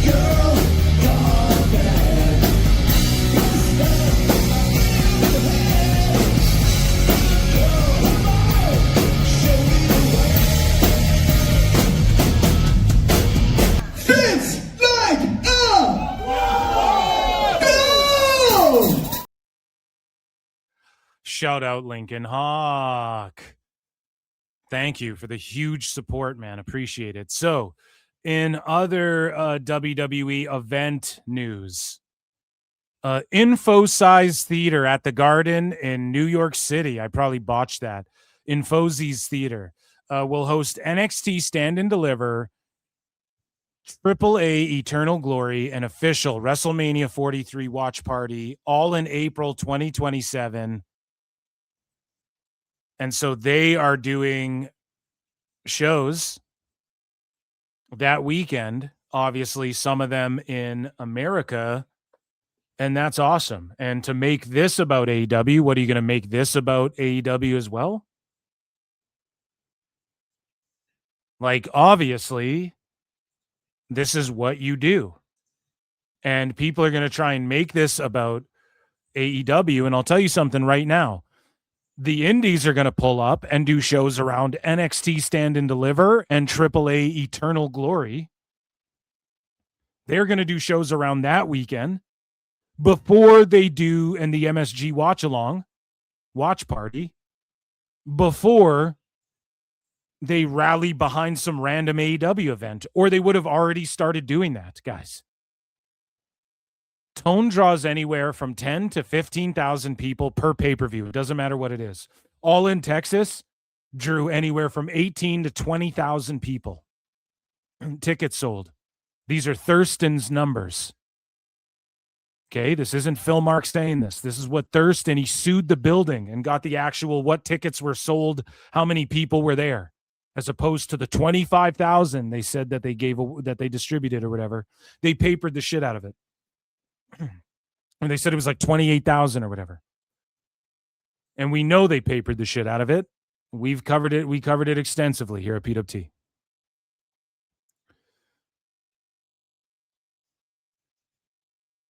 If Tone did a pay-per-view anywhere, even in New York again, the last one they did had 14,000 people there. MSG house shows do 19,000 people for WWE. So what the fuck are we talking about here?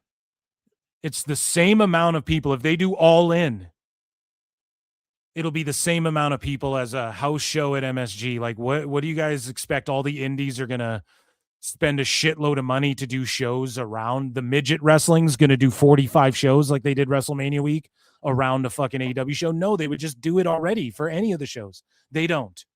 It's fucking pointless.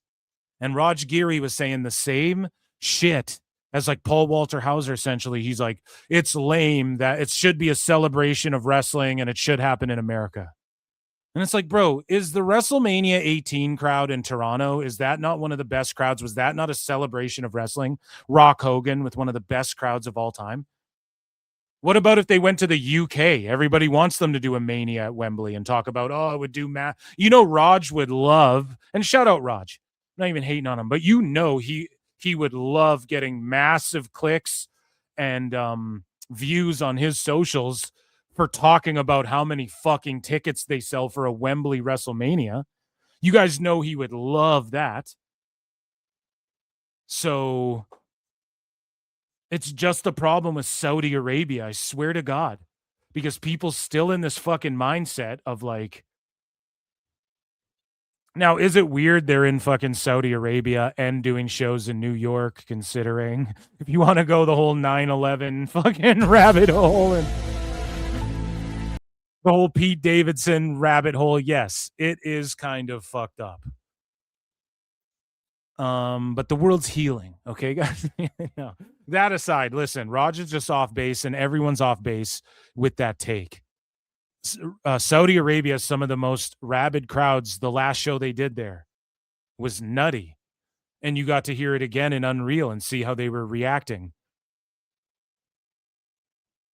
in 4K on Netflix, you know?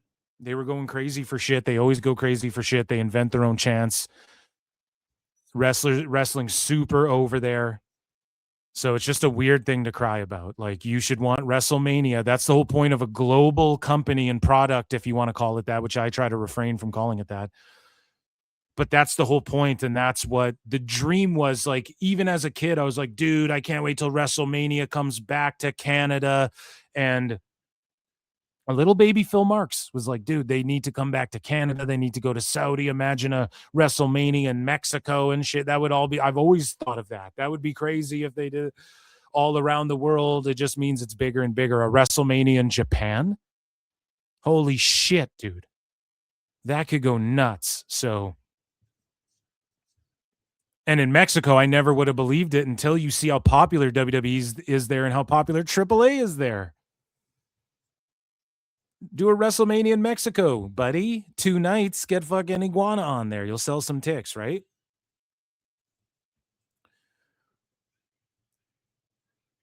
I just don't get why people aren't down with it being in Saudi. It's such a stupid, dumb thing. It's just a dumb, like, okay, the lies about them being held hostage, people still believe that, and they still want to make believe that the fans there aren't really good fucking fans, okay? So we're talking about PLEs and we're talking about fans, and fans can sometimes be pieces of shit. Now, this is somewhat of a sicko / wacko segment, I suppose. Okay. Segment within a segment. So Fallon Henley tweeted out, "Don't touch the wrestlers, period." Right. And this was at the last PLE they did. I want to say SNME, right? So here's JD coming down to the ring. And also this happened to Fallon Henley. I think I have video of both. So here's JD coming to the ring and some kid. Now, we should blame the parents of this kid. This kid should not feel so comfortable crossing boundaries like this with anybody, right? And the parents are to blame. Like, this is the kid that starts hitting other kids in the playground and their parents are just texting, ignoring them. Not giving a fuck. So this kid just whips something in his face, flips him off. Now, a kid flipping off a wrestler at a wrestling show, it's not the worst thing. This kid here looks like his brother, just built on how their faces are. And like, where are your parents? You know, you two little shits. And he just whips something in his face and is flipping him off. Like, that's not the worst thing, but this kid like full on fucking grabbed Fallon Henley, which I believe I have footage of as well. Yeah, so look at this. He didn't grab her, he shoved her. A full-blown push to a girl. Now that's what's crazy. Like, if you have sons, you teach them to respect women and stand up for women, and to not be a fucking simp. Those are the 3 core tenets that you should be teaching your goddamn sons, okay? You don't be a fucking simp, but you take care of goddamn women, and you treat them with goddamn respect, and you especially don't put your hands on them, is the number one thing you should be teaching little boys, okay? How the fuck does this guy, imagine when he's 16 and he gets in a fight with his mother and he's arguing with his mom. That's what's crazy. right? And there are kids who, you know, they get emotional, and it's not like the end of the world for a kid. Like, you nip it in the ass. If a little kid thinks it's okay to shove or hit or whatever, that's something you nip in the ass. This kid is old enough. The point I'm making is he's old enough to know not to do that. Okay. Now, I don't mean to roast this kid, right? It sucks that we got to bring a kid into this, but really I'm criticizing the parents. Like, where the fuck are your parents just teaching you this shit is okay? And I'm telling you right now, this is the kid on the playground who's like hitting other kids and stealing their shit. And their parent is just texting, and you have to be like, hey, asshole. But then you tell their kid, fuck off, you little shit. And then their parent wants to get all in your face, melting down. How dare you? That's my kid. And it's like, well, your kid's being a shit. You know, that's 100% what this is. So look, this kid full blown shoves Fallon Henley. Respect or nostalgia, they're simply interested. In respect or nostalgia, they're simply interested. Like, that's kind of fucked to do. And some people are like, it was way harsher back in the day, man. And it's like, okay, or, boomer. you know, the young superstar, you know, babyface, you know, that former heel thing. So, like, what do you think, man? What do you think? They should start blading and fucking, I don't know. What do you want to have happen? You want to bring it all the way old school? No mat, no pads around the ring, and everyone blades and fucking gets hepatitis. No, I'm joking. We're going to start shooting steroids into each other's asses again. So it's kind of crazy that that kid just feels comfortable doing that. And speaking of fans of wrestling and feeling too comfortable, I don't believe Neon, this goofball Neon, speaking of dumbass little shit kids, Neon, who's this fucking famous streamer, and he's just a cringelord. His whole gimmick is, I'm just going to act like a cringelord redact and get views for it, right? Like, he's the epitome of brain rot, bullshit, nothing content. He's like right above girls who just act like thoughts on streams and wear slutty outfits while they play video games that they're not good at to fucking get attention, right? And get clicks and views, which I ain't even mad at all that, whatever. Like, everybody's out there grinding or out there grifting. But Neon's grift is like, I'm just going to be a tard and fucking, you know, that kid who shoved Fallon Henley watches Neon, for instance, right? I'm just going so hard on this kid. Man, fuck them kids. So Neon caught some flack for catching Penta on camera. We talked about this while we watched SNME, and he was there at Fanatics Fest, which Fanatics and them, they got to move away from this shit. And this is so TKO Dana White coded. Dana White will do, he's done it to promote Power Slap. He's like, he links up, I forget her fucking name, this famous OnlyFans thought, who's like known for being really short. He like pulled her around in a suitcase. Some fucking gooner in the chat will know who I'm talking about. And then she jumped out of the suitcase and jumped up on a supercar and was like, we're going to give away this supercar if you watch Power Slap or UFC or whatever the fuck. And it's like the Nelk boys, and shout them out. I mean, I'm not hating on it entirely. At least the Nelk boys like try and do podcasts and do like interesting shit, but whatever, man. It's just catering to, it's just to get like the kids roped in. I understand. But to me, when I don't know much about iShow Speed or whatever, but when I watch his content, when I see clips of it, he's like doing shit like going to Africa and fucking having dance-offs with people or whatever. Like, it's actually, there's something, he's like pro wrestling and training to be, he does a show where he's like, I try different shit. And, you know, when you see Kai Cenat, like a lot of his shit is kind of brain rot, as they make fun of in Scary Movie 6. But at the same time, like, you will get Matt Hardy or John Cena or somebody on there like dropping gems that you can actually take away of like, believe in yourself, or you can achieve anything, or listen, this was what, you know, you get the best of both worlds. You get like, here's John Cena eating a Whopper, and then here's John Cena like actually providing value in the content. I've seen that with any clip I've ever seen of Neon. He's a fucking moron, idiot, buffoon. And the Nelk boys, pretty much, like, let's face it, they're known for like gambling, shilling gambling shit, and alcohol, and like Steve Will Do It or whatever, chugging fucking booze and getting banned off every platform and shit.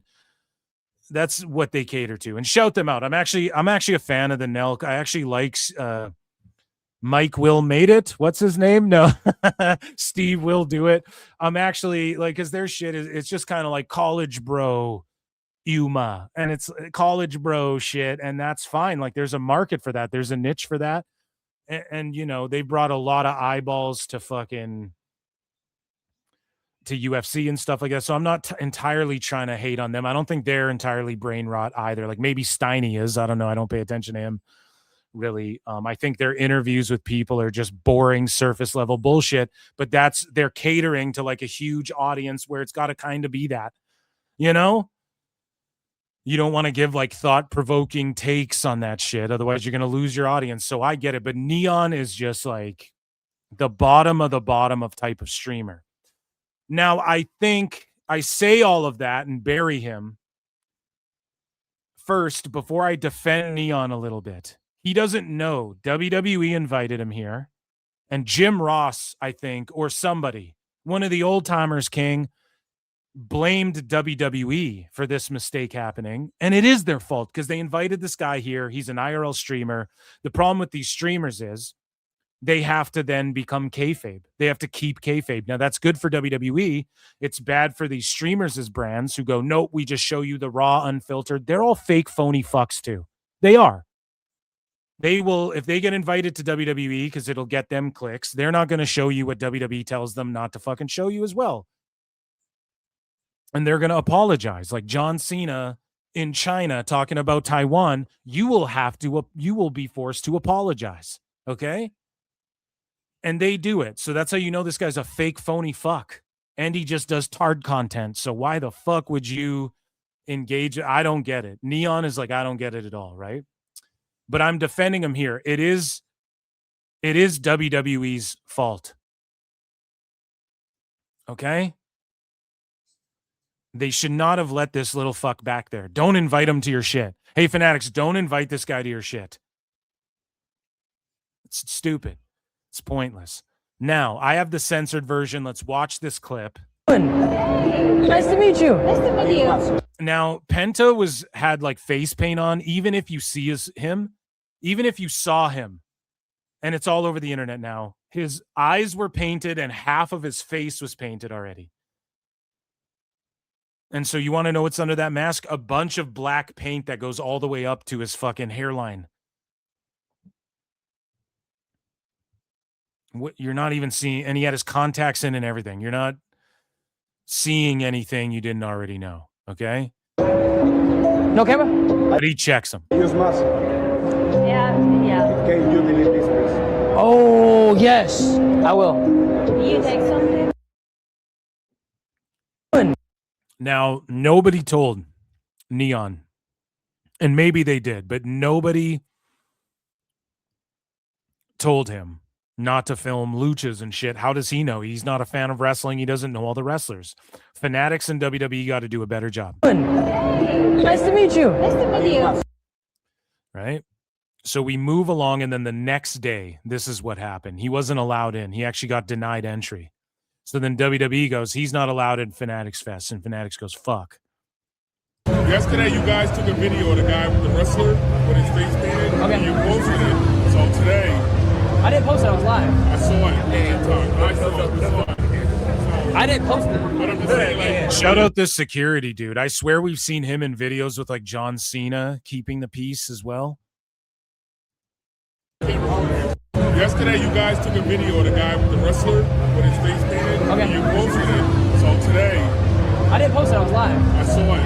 I didn't post it. This is how dumb these fucking people. I didn't post it. I was live. Yeah, you posted a live video, you asshole.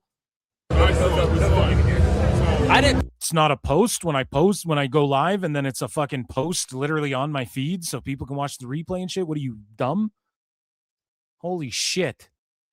And so Neon, again, made an apology video, and I just wanted to update you all with this stuff. First, he says it wasn't his fault, though. Let's take a listen to what Neon had to say. You're mad because I leaked a guy's face that I had no idea. Bro, it was not my fault. It was not my fault. They told him he could take his thing off. They told me I could stream in there. We both collided, and it didn't work. And shit happens, bro. No We're gonna lies see. detected. Yo, wait, watch him out. Penta wants to fight you, brother. Yeah, of course. See, and then it's just rage bait. I'm gonna beat his ass or whatever he was gonna say there. So here's the apology video because he does not want that smoke from Penta. I just wanted to apologize. It was a clear misunderstanding. And this is why too, because this guy goes to the UFCs and all this.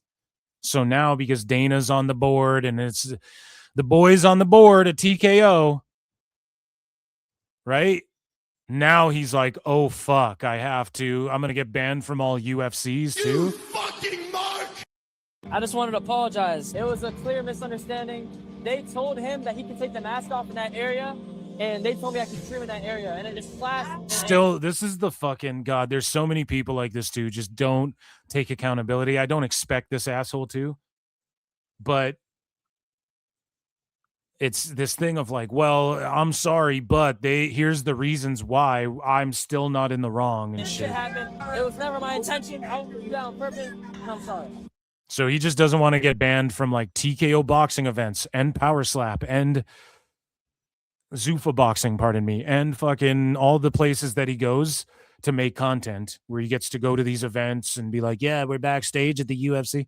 He doesn't want to get banned from all that, which that's unfortunately what comes with the WWE side of things too, right? So he's a fake fan. So just in other WWE news, okay?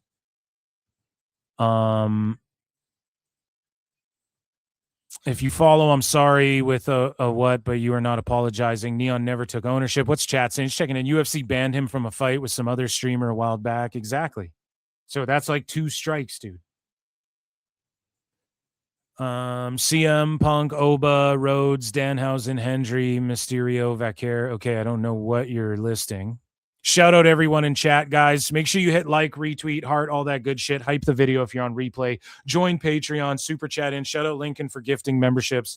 Gifting memberships is a great, wonderful, nice thing to do. And AEW, they're doing their main event here. I think it's like a 6-man tag, I think. Ospreay, Mox, and Kenny. Oh, no. Okay, it's the Bucks versus... So it's Babyface Bucks versus Babyface Ospreay and Mox at Redemption and shit. Just stupid. Just terrible. AEW stinks, man. Zero motion. Okay, let's get back into this. Into this WWE news. Master need to obliterate. So just in random WWE roster news, Santos Escobar tells Triple H and Nick Khan to watch him in his farewell message to WWE as he hits free agency. And he says to DS, WWE, I gave everything and that's what was taken. No regrets. Grateful for the people, the places and circumstances I was put in. I'll keep growing my legend and my indentation in the industry. Watch me, Paul and Nick. Lodi todo eso, as I don't know what any of that means. Sin. Someone can translate that. Listen, hopefully he's not taking shots. I think it's just the same thing he wrote, but on Espanol. Hopefully he's not taking shots, but it's the right thing to say. Yeah, watch what I do outside of the biz. And then he can come back. Like the door's not closed on Santos for sure, but he was injured.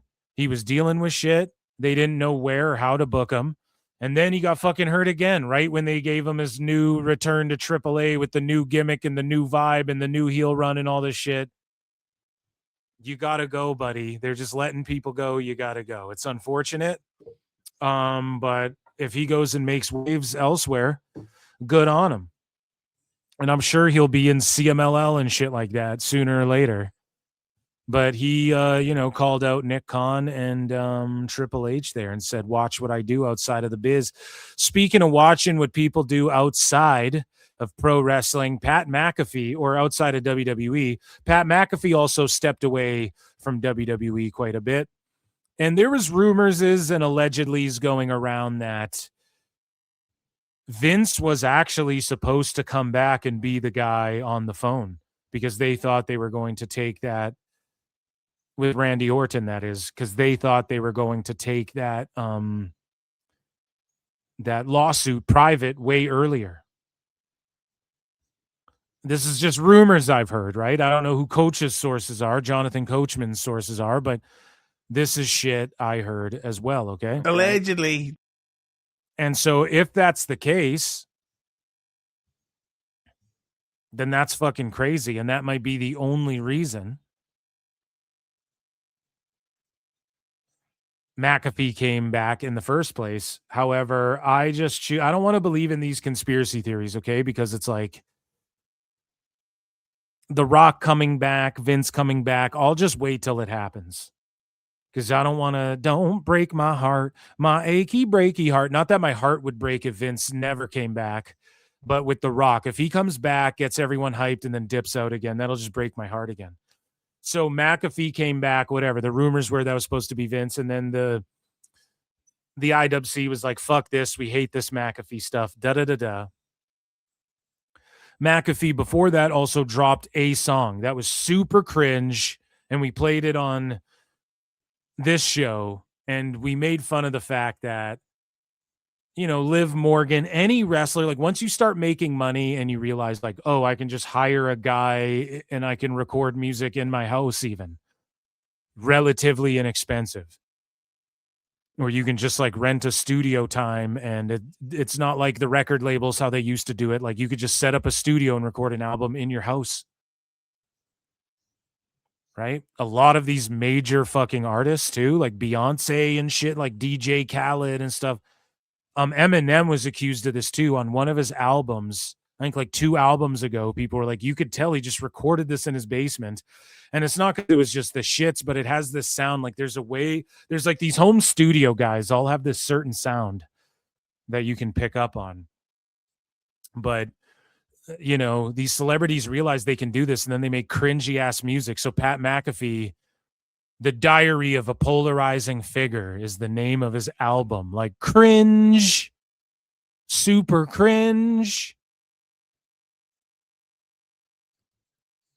And like he's super famous, but who is gonna buy this? I just don't understand who this is for. It's just rich people doing shit for themselves, which is fine.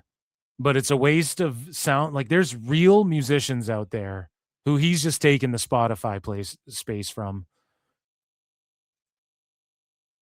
and it's just whack. And like so many of these big artists these days are fucking, their streams are all botted, man. They're all fucking botted. All these record labels do this shit. So I don't know who he's partnering with. I don't know if this is the official cover. It just looks like AI slop, which you can't escape. Like if you're using Canva, if you use Photoshop anymore, it's all AI tools. They redid everything with AI.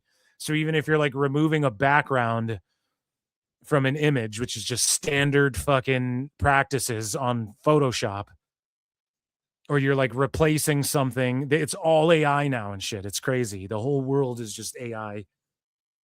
So everyone's got to get used to it, but it just looks like a shitty cover. I don't know who made this. And again, it's a picture of him as a kid. Like that hasn't been done before 80 billion fucking times. And this whole Don, he's got his "You Never Sit Don." And this is like the most prolific. Let's read some of his lyrics because this is in a song. Dear Diary, you talk too much. You're going to end up working at a gas station. You never sit Don. So many things said, only hateful breakthrough. I wonder when I'm dead if they'll ever tell the truth. Wow, prolific shit, bud. Wow, fucking Shut up, bitch. Crazy.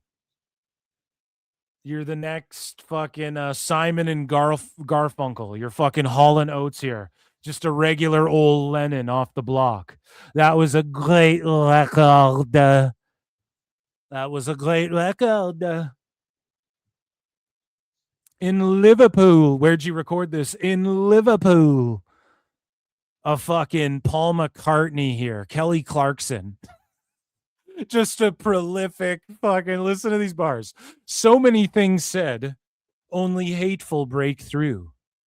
I wonder when I'm dead if they'll ever tell the truth. It's whack. I wish I had 2 more hands so I could give those titties 4 thumbs down. You motherfucker, dude. Holy shit. Crazy cringe, man. Shout out Pat, though. I am a fan. I'm definitely a fan.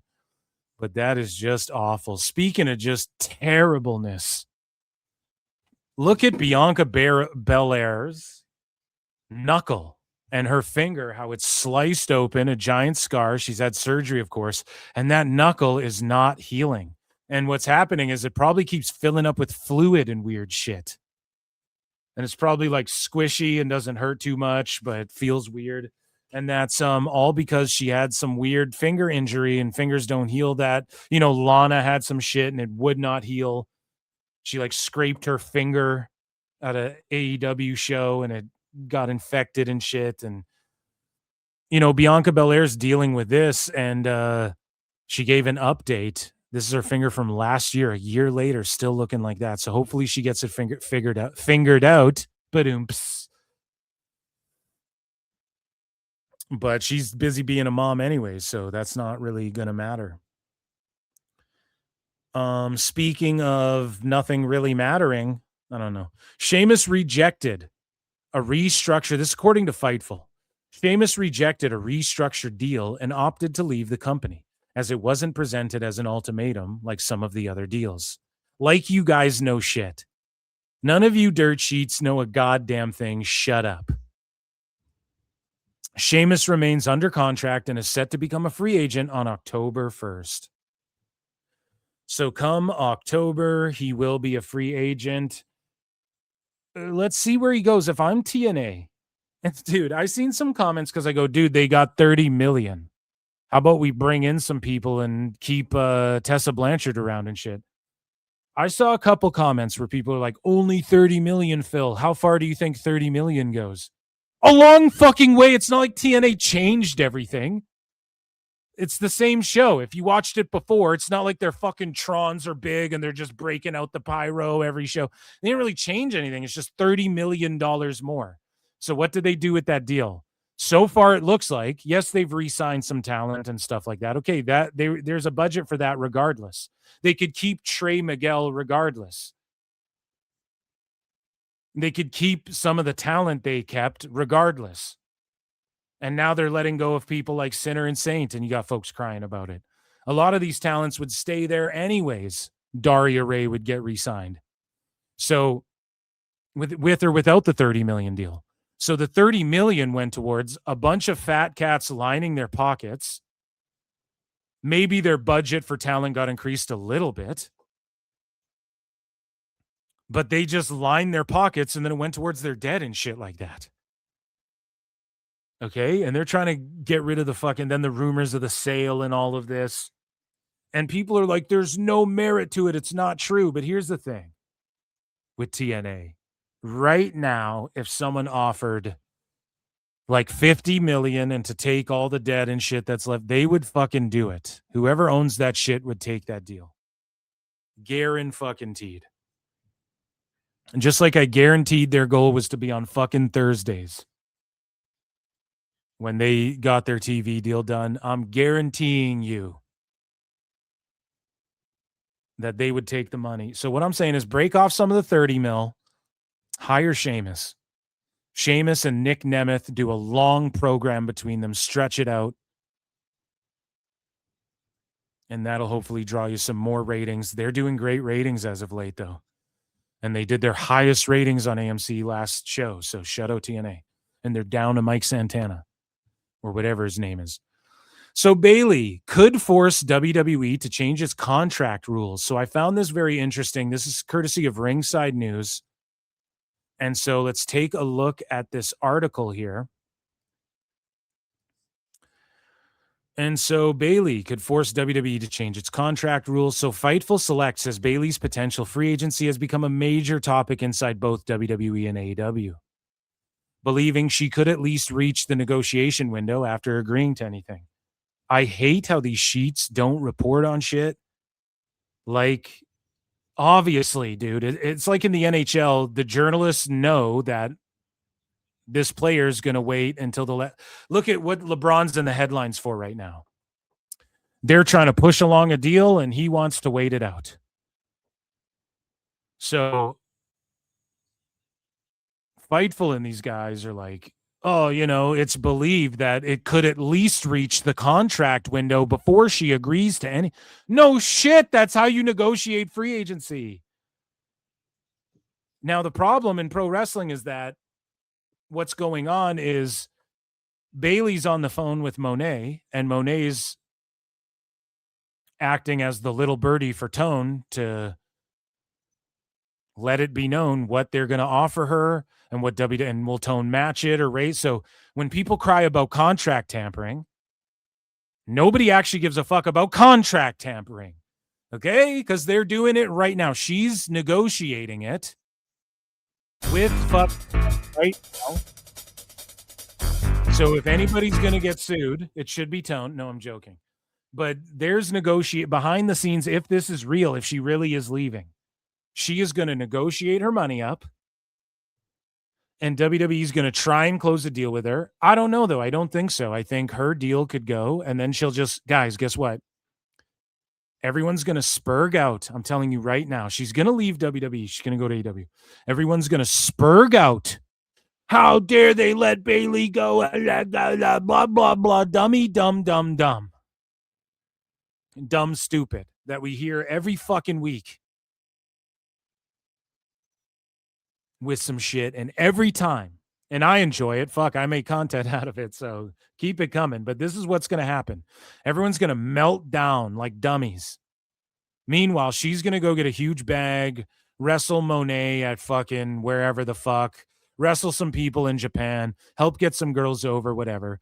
Then in 1 to 3 years, she's going to come back to WWE, get inducted in the Hall of Fame, have her CM Punk nostalgia. I'm back on part-time run like AJ Lee. So why are we crying? This is the best thing for Sheamus. You think Sheamus isn't going to go in the Hall of Fame and come back and maybe have a one-off and retire or some shit? You think Bayley's not going to do that? You think in 3 years she won't be able to still go? Even Monet will come back to WWE. They all will come back to WWE at the end of the day, like Paige. AEW, you do it for the bag. Your heart's not in it, okay? So she's going, and she fucking lost to Lyra, and Lyra's crazy ass bitch. That's one crazy ass bitch, right, Chris Tucker? That is one crazy ass bitch. What is that from again? I think that's Rush Hour like 2. Maybe even 1, but yeah, Rush Hour, Chris Tucker. That's good shit. All right, now who kicked me? Which one of y'all kicked me? He gets kicked again. I got to rewatch those, man. I don't think my wife's seen those, dude. I got to rewatch those. Those are so fucking good. Apparently they're making another one. But anyways, the crazy bitch gimmick was supposed to be Bayley's with her schizophrenia. Obviously. Because if the swerve was, hey, we're going to show you her talking to herself like a crazy person, and then Lyra's going to be the one to turn heel and go crazy, though, that would be the dumbest, most insulting to our intelligence shit you could ever fucking do. Yeah.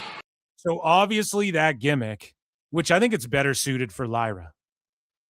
Way better suited because she's really running with it and she needed this. And I called that too. Phil, don't miss. I said, listen, when she turns heel, that's where she's really going to get to shine with what she's capable of because she's great in backstage segments and all the little things with Lyra. She's a great actress. You could fucking cast her in a movie, I'm telling you.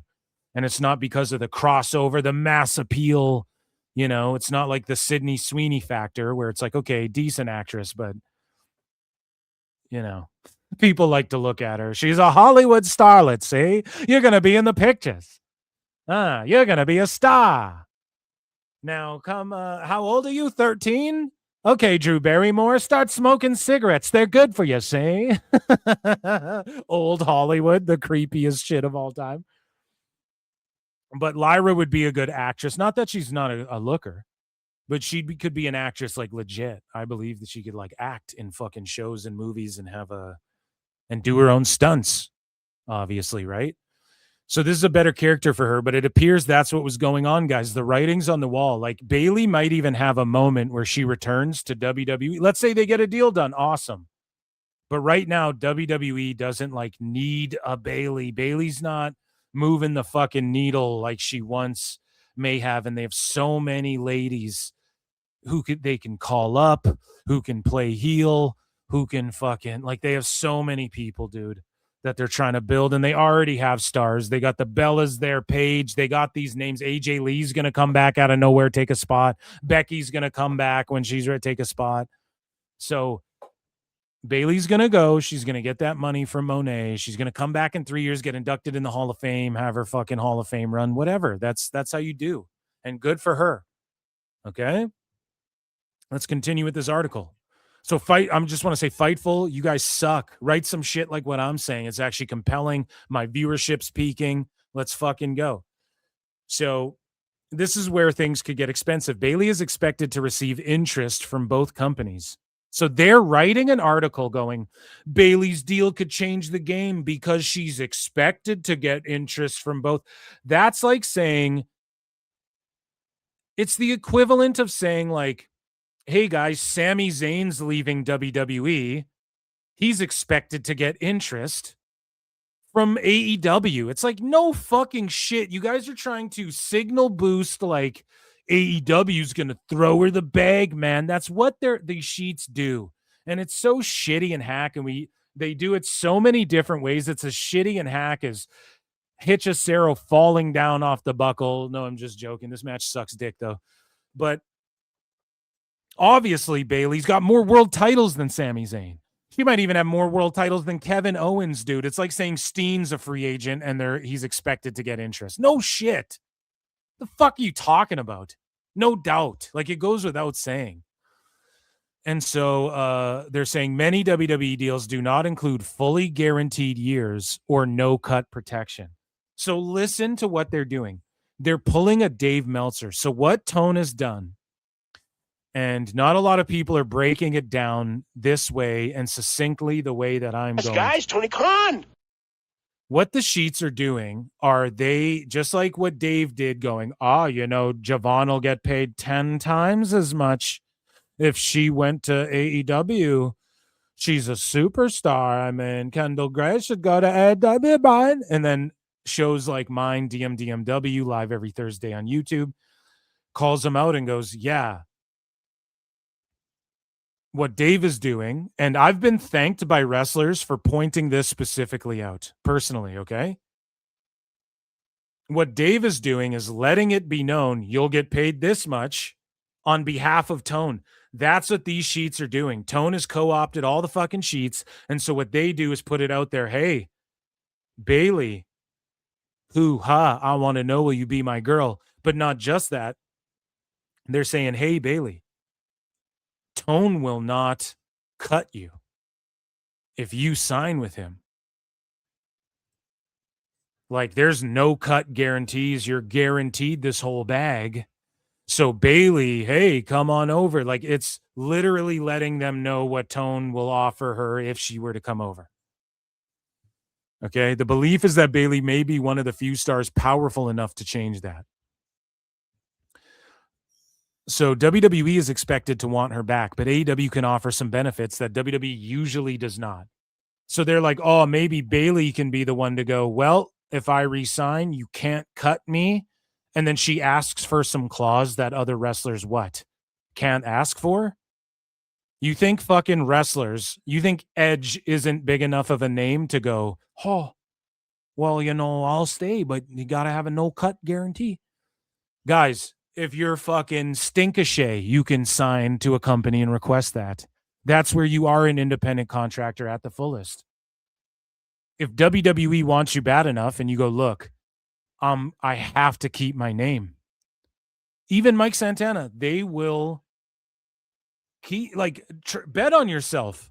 They will keep you. So yeah, Bayley could change this. So could fucking every wrestler. So could have Daniel Bryan. They were going to let him start doing dates and nuge and shit like that. So yes, it could knock down the doors for other people, but it's just like, come on now, Eric. Any one of these wrestlers could do that. But shout out Bayley. Hopefully she is the one to do that, right? But that matters for Bayley because she could be one of the biggest names on the signing and meet and greet circuit. So it's like, buddy, you're like, why couldn't Monet do that? I thought Monet is the highest paid women's wrestler and she don't draw either. And she couldn't have been the one to do it. This is like this new weirdo thing where all the dirt sheets are fucking co-opted. And they're just like dog whistling. And I've called this out. I've been thanked by wrestlers. I've been thanked by the boys for he fucks with people's jobs, Dave does. And these other sheets do it too. By insinuating things. Fuck, Killer Kelly, I interviewed her on PWT and she was like, dude, I had to ask the dirt sheets, like, or I had to ask TNA, sorry, because of the dirt sheets, like, am I fired? Do I have a fucking job? You know, like what? Because the sheets are reporting shit, saying that she's not, like, you know, it's just stupid. It's just stupid how they do this shit. And yeah, that, ladies and gentlemen, was WWE news, and it's obvious what they're doing. That is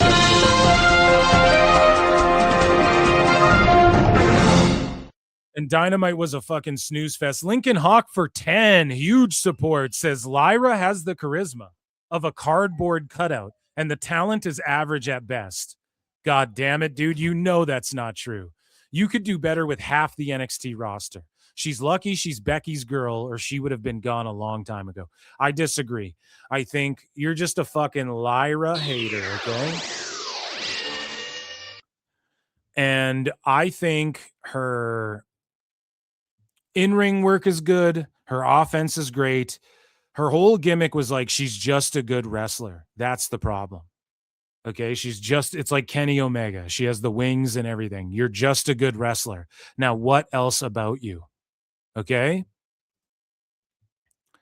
I think she's now has a chance to show the what else about her, but I know you're also kind of kayfabing me here. And you're just a Lyra, or maybe you're being real.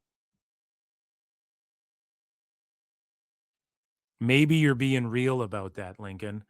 I don't fucking know, but I don't know. We will see. So to wrap up WWE news, your boy Phil almost did not bookmark this because Kendall Gray is in this shit again. Now,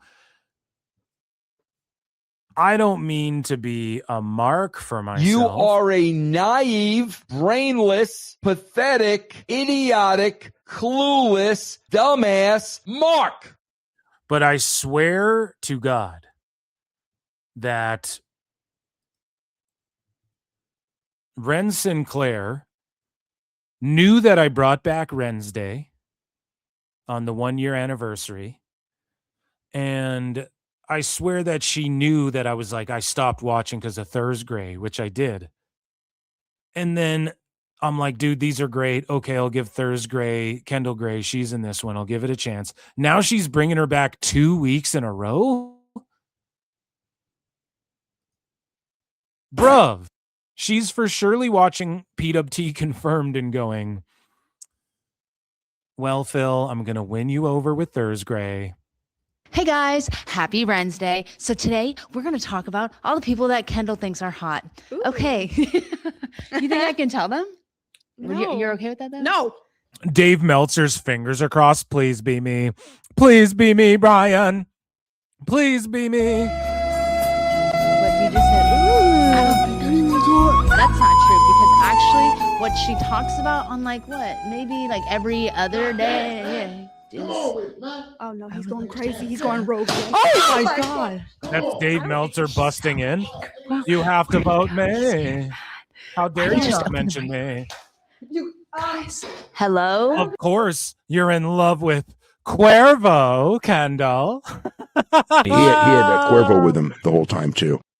Oh, of course you're in love with a rapper, Kendall. You should put. Can you put that in the microwave? No, it'll melt. That. I ain't worried about that, man. I'm worried about Darby. The microwave. This might have. We are so sorry that we couldn't help you last week with, Dark getting stank.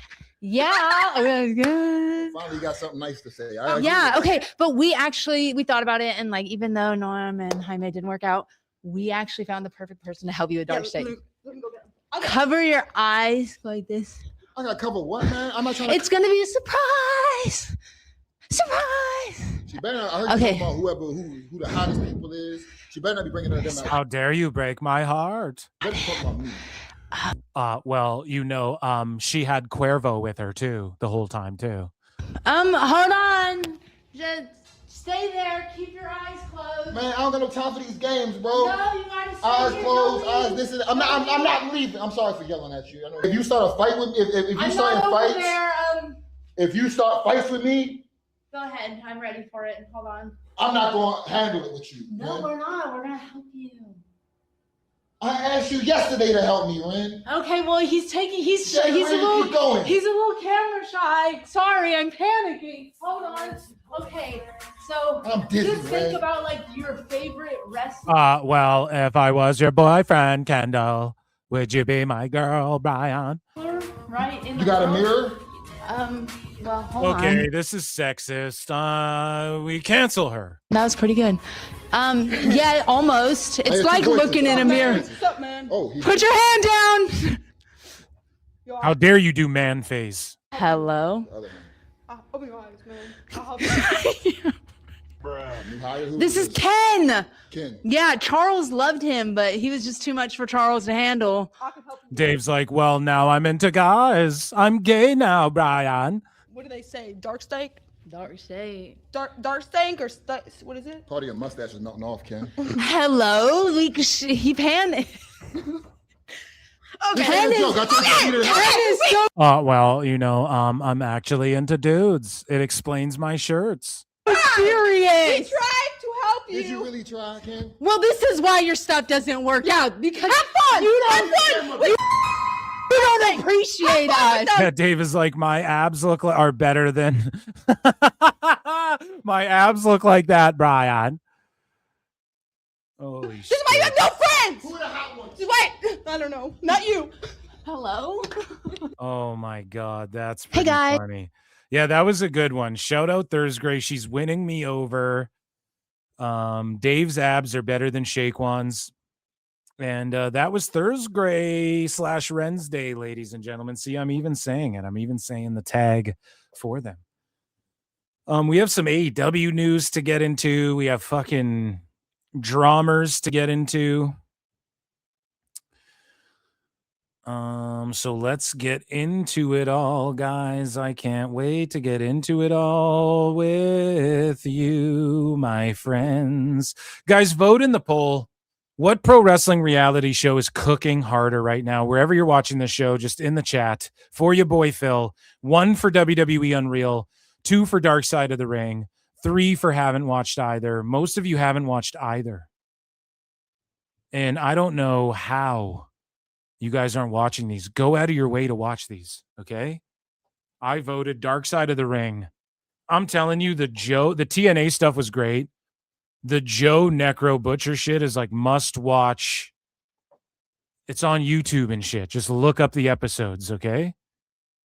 I think Dark Side's cooking a little harder. Unreal's good, but I'll go to sleep to that shit. Dark Side, I can't miss a second. I need to know everything. So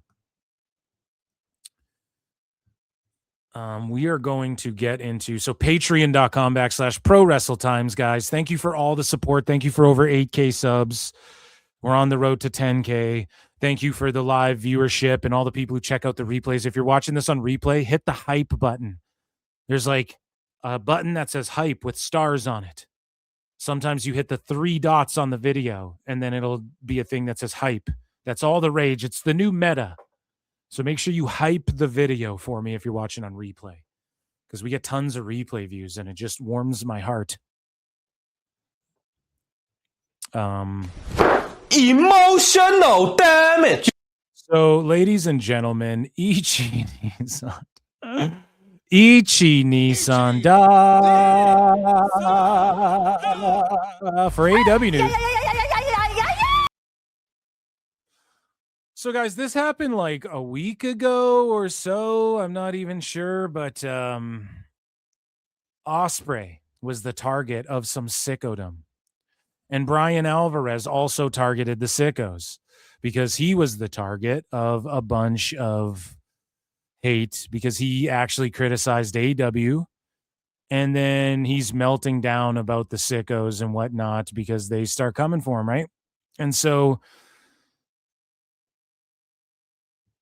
what happened here is a sicko made a fucking joke. And this is someone who has me blocked already, I'm pretty sure. And yeah, dude, 509K impressions, 3.8K likes. Now, why? Because there's a bunch of edgelords who hear this fucking selling the neck and hot load in the throat Charlie Kirk jokes, which I'm sorry. Like 800 people have made the same fucking joke, probably more, like 8,000 have made these same his neck's fucked and hot load and in the throat. I think Pete Davidson said that at the roast. I pop for it. I laugh at fucking all the jokes. I didn't pop for it, but it was like, ooh, fuck. Which I guess is a pop. That's a pop. If you boo, cheer, go, oh shit. If it makes you feel something, you're like, oh shit, that's a pop, right? With comedy. And Pete Davidson, whatever, he's the most famous definitive guy who did that joke. Other comedians were already making that same, oh, he's gay, he takes a shot in the throat like Charlie Kirk.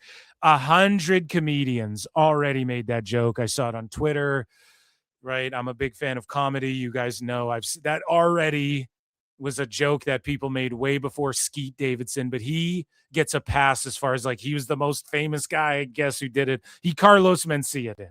And I'm willing to give him the benefit of the doubt. I doubt he saw some local comedian. It's just an easy joke to make. That's why so many people make the goddamn joke. Okay? So this person, Jen goes, Will Ospreay is as bad on the mic as Charlie Kirk, but can't sell the neck as well as he did. So then Kenny Omega jumps in. And then a bunch of the sickos jump at him too, because they're like, dude.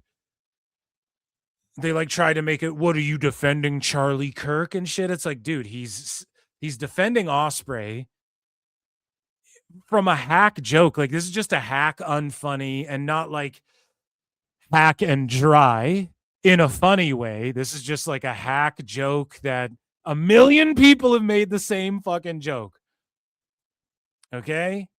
That's the problem with this shit. So saying Will Ospreay is bad on the mic, I mean, I don't know. I don't know much about Charlie Kirk, but he went to campuses and like he was a debate me bro, right? So he has good oral skills, we'll say. I don't know. And I know more about his wife being a fucking weirdo, okay, than I know. But either way, Will Ospreay is as bad on the mic as Charlie Kirk and then can't sell the neck as well as he did. So I get the connection there. I get it. Okay. Maybe the being as bad on the mic is one, whatever. But this is just like edgelord dark humor, which most dark humor is fucking cringy edgelord shit. That's like, okay. You know, you're just morbid, right? So Kenny Omega goes, what the fuck is wrong with you? It isn't hard to try having some class. And like, regardless of what his fucking politics are, let's say he was like, man, that's fucked. That kid got shot in the neck. Yeah, that's fucked up that happened. You know? So, especially like over political opinions and shit, like that is where it's like, whoa, dude, you know? Everyone exists in the world. Like, what do you mean?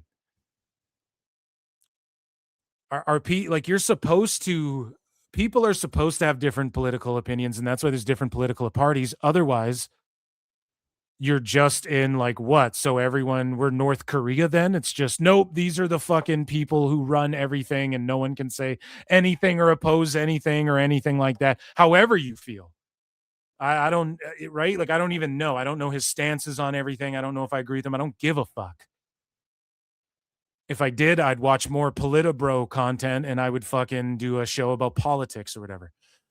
The point I'm making is like, isn't that the whole point of like, hey, here's Lay's chips. Here's plain flavor. Here's ketchup flavor. Here's fucking all dressed flavor. I'm naming very Canadian chip flavors, right? What do you guys eat? Here's dill pickle and salt and vinegar, right? Here's a bunch of different choices. Options are good. George Carlin's classic bit was like, it's the illusion of choice, right? Like you get 15 choices of bags of chips. You get 2 political parties to choose from.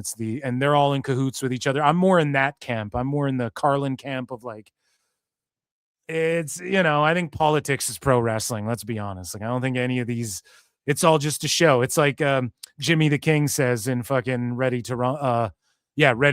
It's a show, baby. It's like a dance. It's a show, right?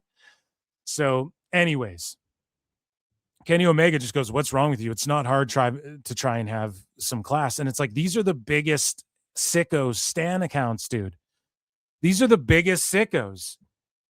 These are the ones who fucking love Meltzer and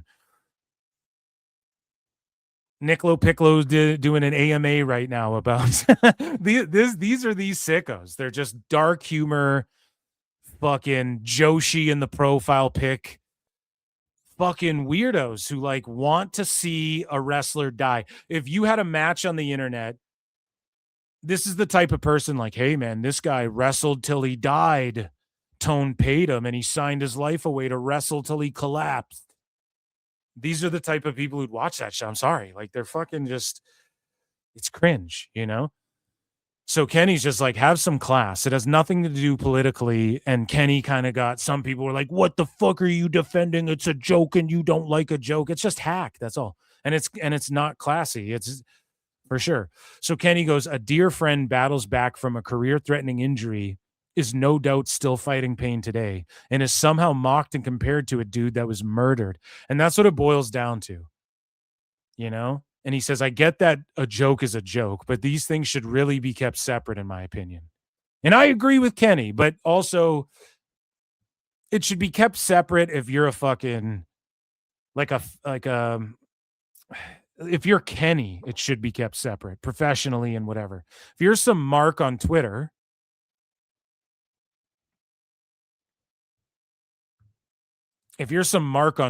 then like, no, you don't have, you can do it. You can do and say what you want, right? If people don't like it, they can report your shit and the platforms can, right? I thought this was America, but like, if they're in America, bro, that's, you get to fucking say what you want. So, I guess that's my take on it. I don't really have a take, but it's like, this is par for the course. This is your typical AEW sicko. And I guess we had a wacko segment, so this is a semi-sicko segment. In here, somebody made a joke. And like, I'm not, guys, you got to be willing to make jokes and take risks with jokes and shit. But when it's hack, like, people can call it out for being fucking hack and unfunny. It just is what it is, So go ahead. This is par for the course for sickos, though. They're unfunny. They don't have like real social lives to where they understand what's funny and what isn't. It's just gross edgelord shit. They spurg out and get defensive. They're in a cult, a lot of them, right? Nick LoPiccolo's doing an AMA about that Sodu 2 guy or whatever the fuck is it, Sodu 2. And we've made fun of him on the show, but he was kicked off the Observer message boards for like, I guess, legitimately being a fan of the Boston bombings or some shit, allegedly, or like making cringe dark jokes about that too. Whatever, man. It's cringe shit. People go, you weird me out. I don't want anything to do with that. It's just weird. You're getting weird now. And people start getting weird. People go, I don't want to fuck with you when you do weird shit. Right? And one of these sickos made a fucking joke too. Everyone was melting down about He just said something weird about Santana or something. I can't remember. I don't know. I'm looking for it right now. I can't find it. It doesn't really matter. But this is just par for the course. And I made a tweet saying, like, your typical AEW Sicko Meltzer fans, to quote the Kino Casino, and your AEW fans, Saya, right? Let me see if I can't find it, because I know I made a tweet about this shit.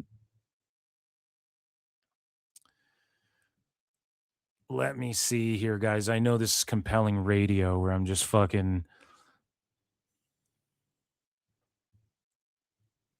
And Kendall Gray said she's playing the flute for her Insta subs. Kendall plays flutes. Let me find this. Yeah, it's deleted, I think. Oh, yeah. This is what he said. Oh, it's the Sodu 2 guy. He goes, completely here for Santana, but 1-3 Amigo spot and that fake chair spot. I hope his cousin finds him dead in a Minnesota hotel with a toothbrush in his mouth, like Eddie Guerrero died. So get it? Eddie Guerrero was found dead, and I hope this guy literally dies. That's not funny at all, right? It's not funny at all. We've talked about this on the show, okay? When Dave goes, oh, it's like, and those people, Brian... And it's like, whoa, are you being racist? So then I might make towing the line of racial jokes, but we're making fun of a thing. It's funny.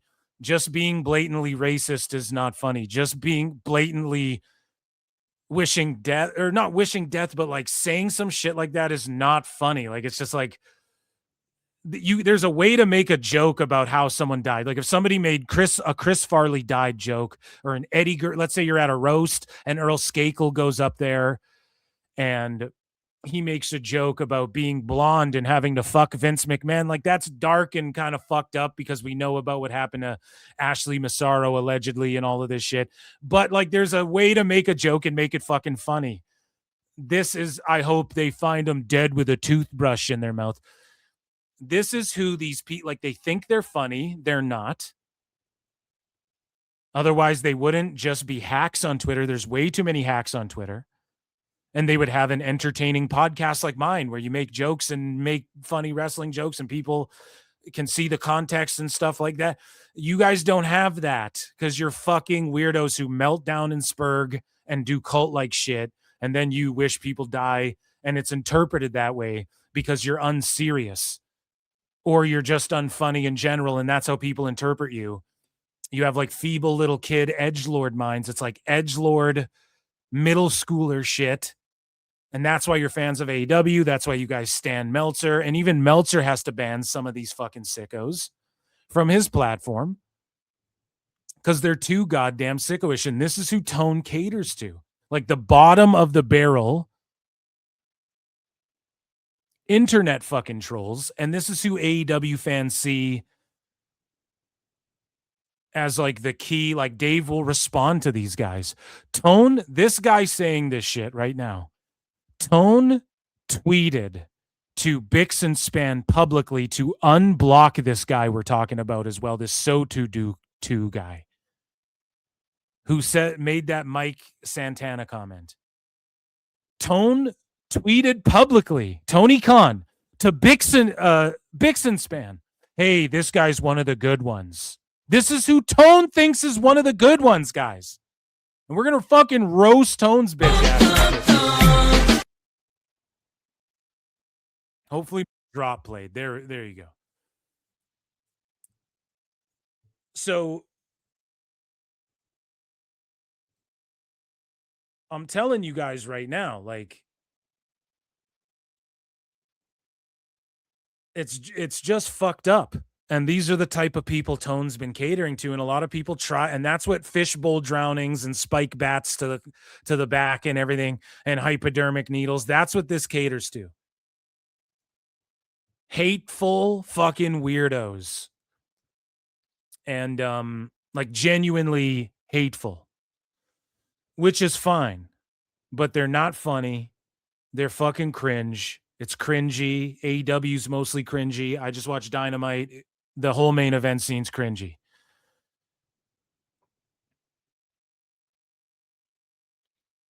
And again, people pointed out that this would happen and it keeps happening. And then this other, even Kenny's like, whoa, you're fucking nutty, bro. Like, why are you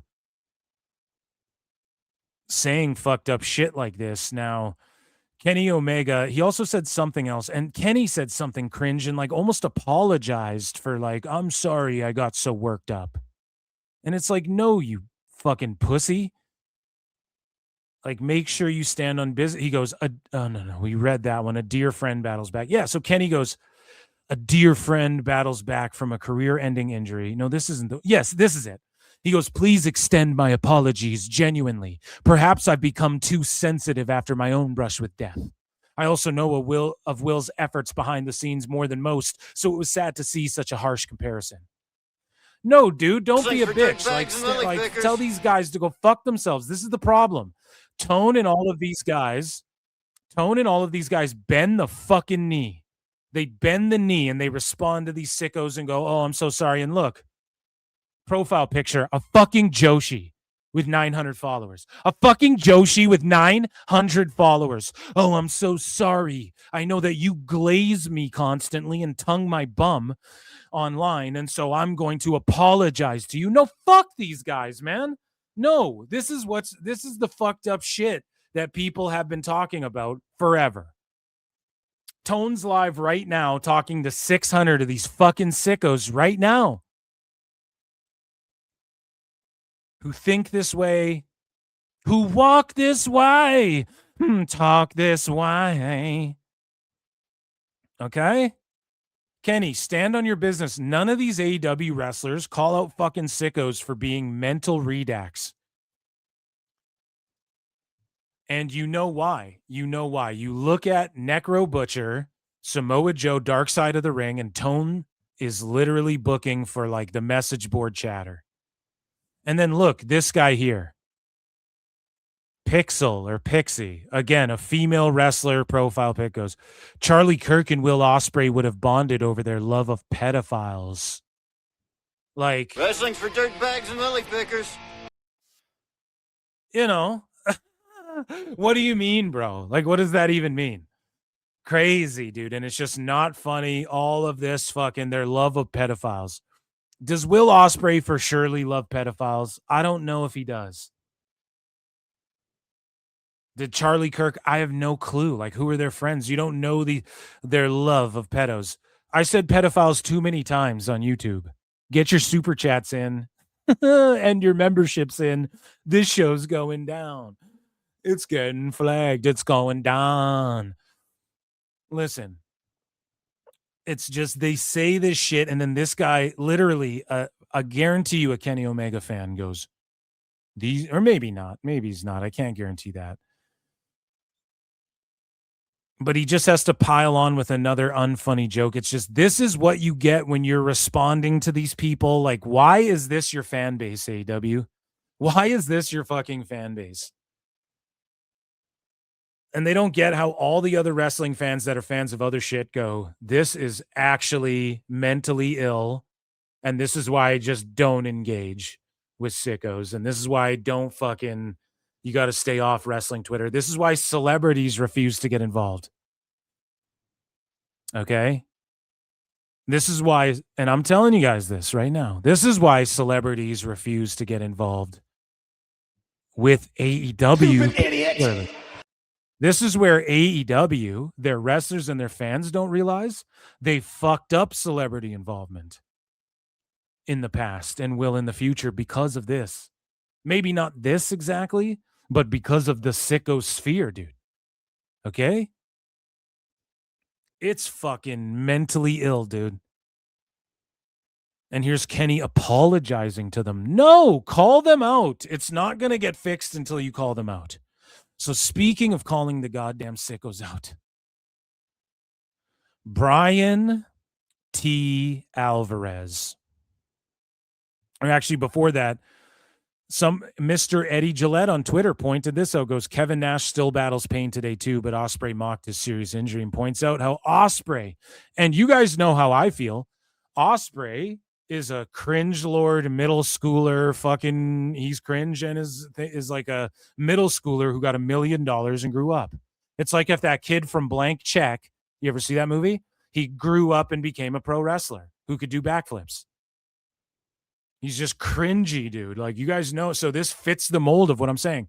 Here's Ospreay. And again, when he says dumbass cringe shit like this back in 2022, the people who follow him are retards. I don't know what to tell you. They should be locked up in rubber fucking rooms. And so Will Ospreay goes to Kevin Nash in 22 when Kevin Nash goes, how is merchandise sales? And then, of course, Ospreay gets offended by that because he can't draw. He's not a fucking draw. He's never drawn, really, actually, truly drawn. And his era of New Japan, it was a struggle, bruv. Yeah, because you weren't drawing. You didn't draw. You weren't a draw, and everybody thought you would be, and everybody thought they made you into a star. Then you leave, take millions of dollars, don't draw for AEW, and take a shit on New Japan. What a great guy. It's the fucking cringy shithead. And so Ospreay goes, did you tear your quads writing this tweet? Now, I will give points, though. That is funny. That's actually a funny joke to go, did you tear your quads? Like anything, right? A gust of wind, fucking Kevin Nash will tear a quad going up, mowing the lawn, whatever. That actually is funny. Unlike those like edgelord cringe shit. And maybe your humor's different. Maybe you're like, no, Phil. Oh, come on now, Phil. I like dark humor. And I think the Charlie Kirk joke was funny. Okay. Humor is subjective. It really is. But like there is, if you laugh at like seeing people get hurt, for instance, like you got some weird fucking, and I'm not talking like, oh, a guy fell off a stool or got punched in the nuts. Like,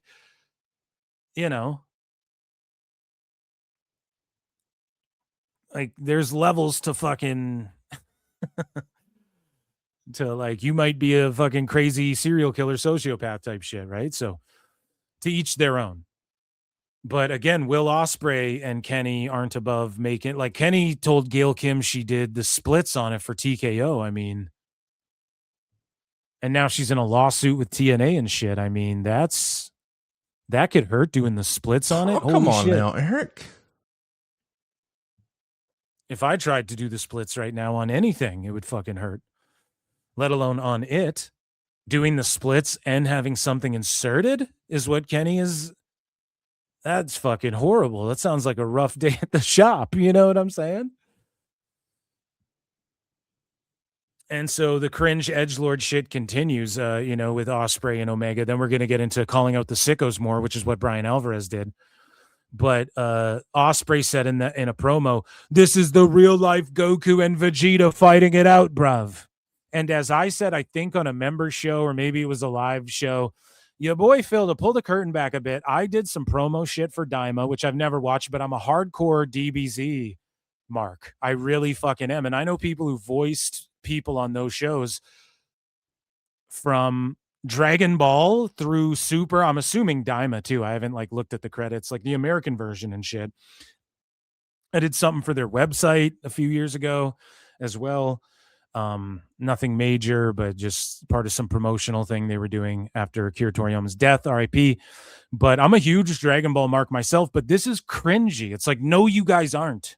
No, you guys aren't that. Okay? That's way more epic. And DBZ, they spend 5 episodes, as I pointed out. They'll spend 17 episodes building up a spirit bomb. You motherfuckers just go move, because you all think it's like a instant transmission battle where you guys are like instant transmissioning and like throwing blows back, throwing blows and shit. So I love Dragon Ball. I'm not going to hate on Dragon Ball ever, but no, it's not that. Take it from a fan. Okay? It is not that at all. And it's cringe when you say shit like that. It is middle schooler shit. Dragon Ball Kai even did a good job of chopping out all the filler and telling the story and fleshing the stories out. However, Dragon Ball's known for its filler episodes and just dragging things on and charging up moves and shit. So go fuck yourself. Because you guys don't do storytelling at that level. So speaking of storytelling at a level, Bryan Alvarez is telling his own story about AEW and how the sickos are really starting to get to him.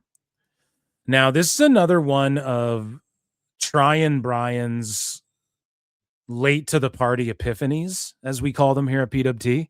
Like, he's always late to the party on all of these thoughts.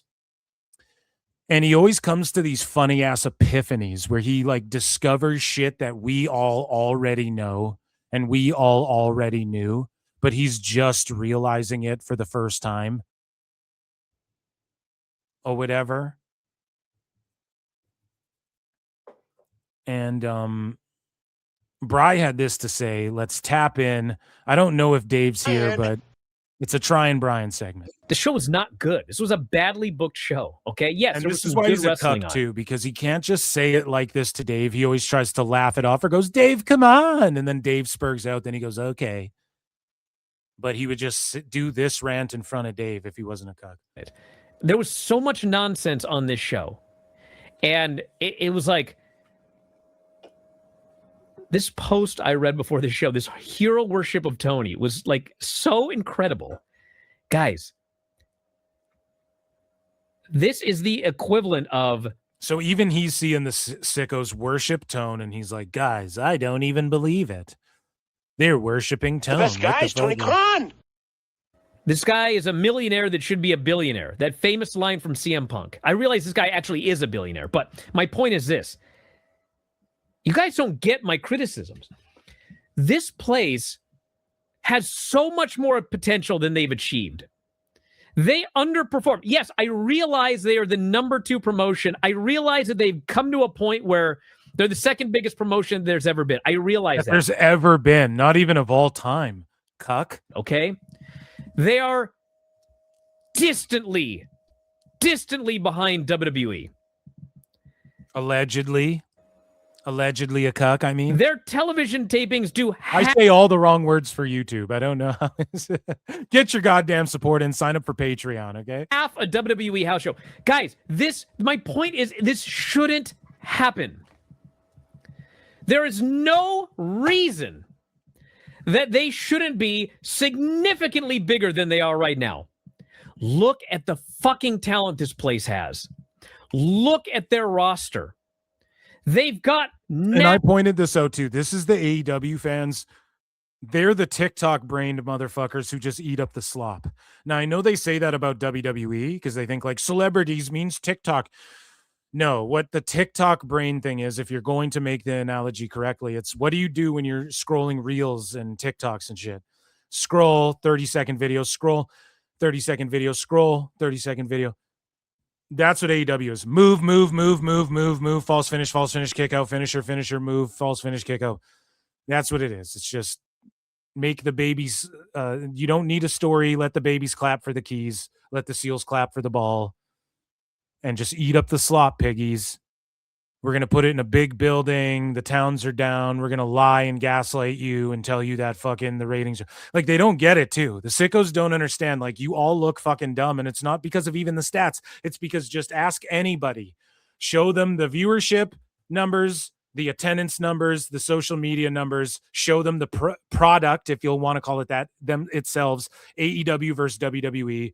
Take 100 normies. Somebody needs to make this a YouTube video. Alfred Kunawa, make this a YouTube video. Someone needs to steal this idea because I don't have time for this shit.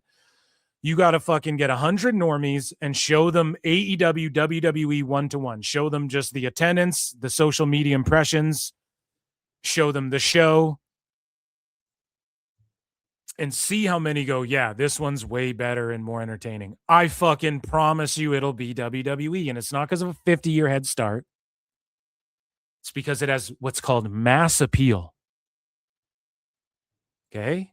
Mass appeal is why you guys go, well, Taylor Swift's not the best singer, but the bitch in the church choir might be the technically she can hit all the fucking octaves and shit, but it's not. The music biz ain't about that. Who has mass appeal?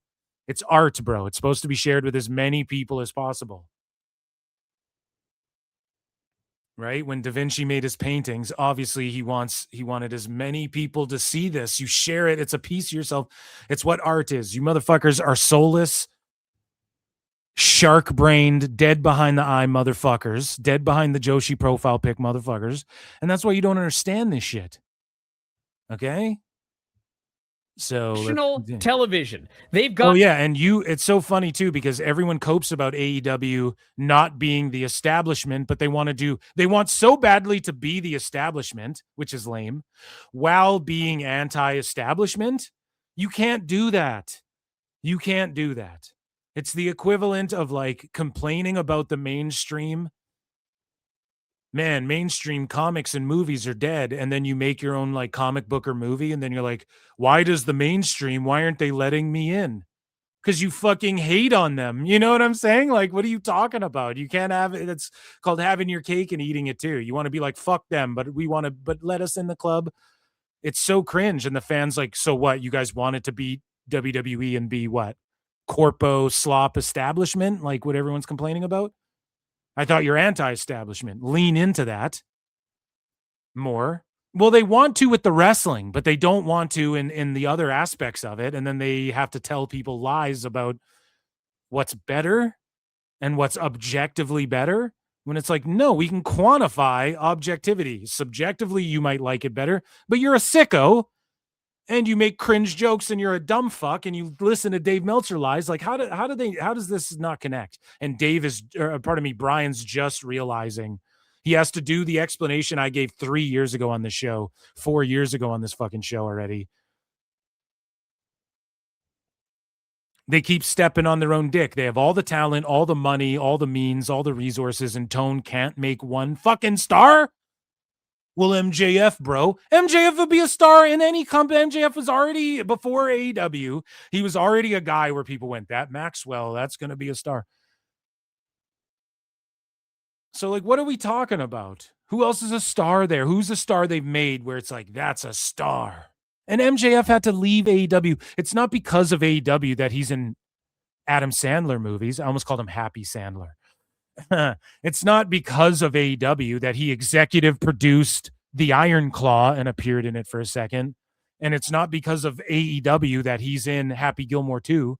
It's not because of those. It's because of him doing his own work outside of the wrestling biz. Do y'all not understand that? It's not because of AEW that Samoa Joe's in fucking Twisted Metal. It's because Joe's a gangster and he fucking, it's because of WWE. You could argue that Rhodes or even Roman got into some of the movies they're in. Absolutely. Abso-fucking-lutely. See, there's me criticizing WWE. It's probably because of WWE that Rhodes even got looked at to play Guile.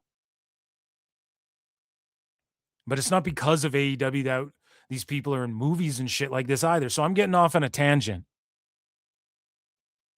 But it's like, name one star they've made. Where's the fucking star that you make that gets so famous everyone's like, Hollywood's knocking? Not one. There isn't one of them. Max. They've got... Don't you guys want that? Don't you guys want stars, or you just want ex-WWE? So you love WWE. You just want Kendall Gray because WWE made her a star. Don't you guys want them to become the establishment? I thought that's what we're all crying about. Fuck. Everything they need to be so much bigger than they are. And one of the problems is, and actually this main event can tell you everything. Why, let me ask you a serious question. Why was Willow and Hyan and Maya World versus Divine Dominion and Mercedes with nothing on the line? Why did this main event this show? I don't know, Bri, but it did their best ratings in like 2 years. And I'm sure the least amount of people were watching the main event, which is par for the course. Like, we've seen the quarter hours, Tone sees them. And if he doesn't, he's just a redact and they're just running fucking a train on this guy. Pause.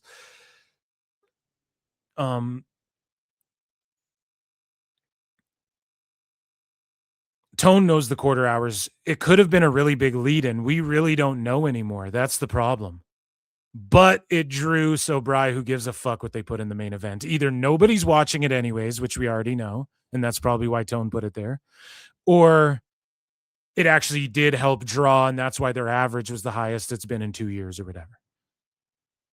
And this is what I hate too. Talking about ratings. So we pointed out on last show how Nielsen uses a multiplier. Netflix is just straight up views. But not only do they use a multiplier, but they use an average viewers, whereas Netflix's are just what the views were. And then if you want to figure out their retention rate, I don't know. That's a whole other thing you got to ask them. That shit they won't release. But that just felts Nielsen even more and the sickos even more, who are like, oh, if there's 500 billion on Max, it just destroys them harder because not only is it a multiplier, but they're using an average. Netflix is just saying, here's how many people viewed the shit. Not even using a multiplier for how many people are in the home. And all these sickos are too fucking tarded to know this. And Bryan and Dave, and Bryan should be saying this shit to Dave, but he lets Dave sit there and just regurgitate this shit. And I love how Bryan's so animated and happy when Dave's not there. And he actually has energy and life in him when Dave's not there. But when Dave's there, he's just like, oh, let's get through this. And he sounds all bored. That was my question when they announced it early in the show. Okay, well, fuck what these other old guys are talking about. I don't care about that. But this was my response.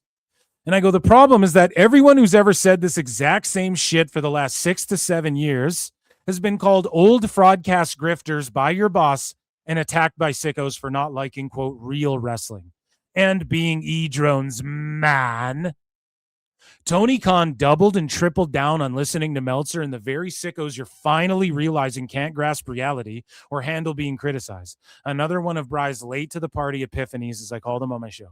Sorry, Bryan, you've come up short. Again? But oops. So there you go. Like, I don't know what you're crying about, Bryan. You're partly responsible. Like, rant this to Dave and tell Dave to quit responding to and melting down and parroting sicko talking points, and that's all the sickos do. The same people he's mad about, they're parroting Dave. That's why they say what the fuck you're saying. Dave says that Danhausen has shelf life and buries him. Why? Because Danhausen's a fucking star now. Dave Meltzer went on his message board and said Ethan Page won't be shit when his own message board people were saying, but Daddy Dave, Ethan Page could be a star. It's really what Tone's been giving him. He's great on the mic. His work is really good, but this MMA shit's garbage. Nope, he wouldn't be a star anywhere he went. We must protect Tony Khan. Dave literally said that in 2021 or 2022. Dave on his message board was like, he wouldn't be a star even if he went to NXT. Ethan fucking Page, who's on Raw and is getting over and was a star in NXT. And they were bringing him up on SmackDown randomly for Chelsea Green, and he was getting pops. And he is living up to the hype. And not only that, he was making a name for himself. Love or hate what he was doing. The North was over, and him and Josh Alexander, separate of each other, made names as solos in TNA before both coming to AEW. And guess what happened to Josh Alexander? He just floundered and nobody gave a fuck anymore. The same way Page was trying his best but floundered and nobody gave a fuck anymore. Huh, weird. So what's the common denominator? Tone? What's the common tone denominator? Tone. But Dave goes, oh no, Ethan Page would never be a star, Bryan. Nope, he's becoming a star. And so here's some more trying, Bryan. Meltzer said what post? Over 800 replies in 3 hours. And Sanyo on the Observer board crying because Alvarez had the audacity to mildly criticize Tony Khan's basic flubs. The Nepo baby hero worship of a billionaire son by the deranged sicko should be studied for centuries. Kim Jong-un is jealous. Fuck yeah. Shout out the GOAT. Meltzer said what? My guy. That's my fucking guy right there, guy. And so r/squared circle, man, in Reddit is just disturbing, dude. They're disturbed. Ooh, ah, ah, ah.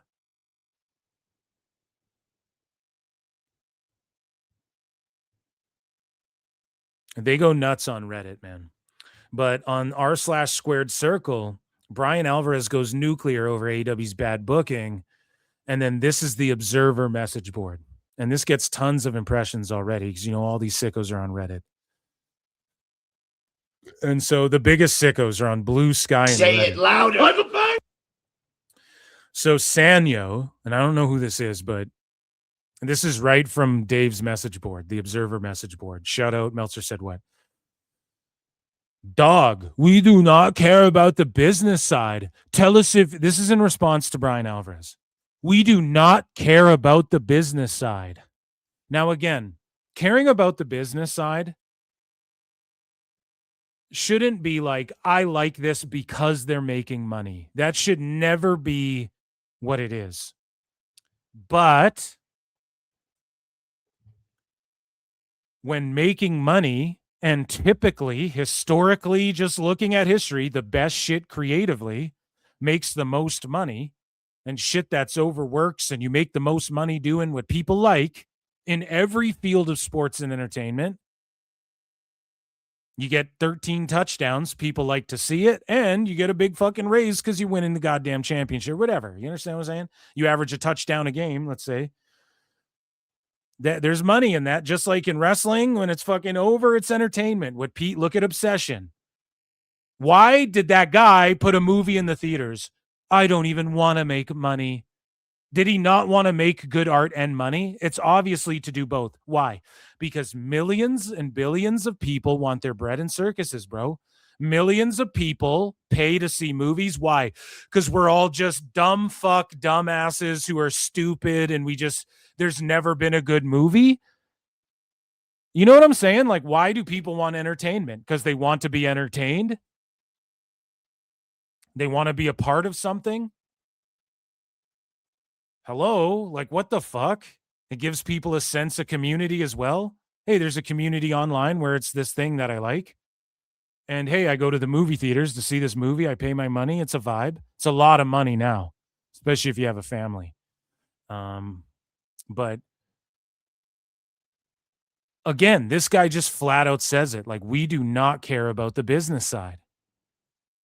And it's like, dude, the whole wrestling is predicated. The whole point of wrestling is working marks, generating heat, working a shoot, working an angle, and then working marks out of money. If you're not doing that, it's pointless. And if you're not doing that, you likely have a shitty product.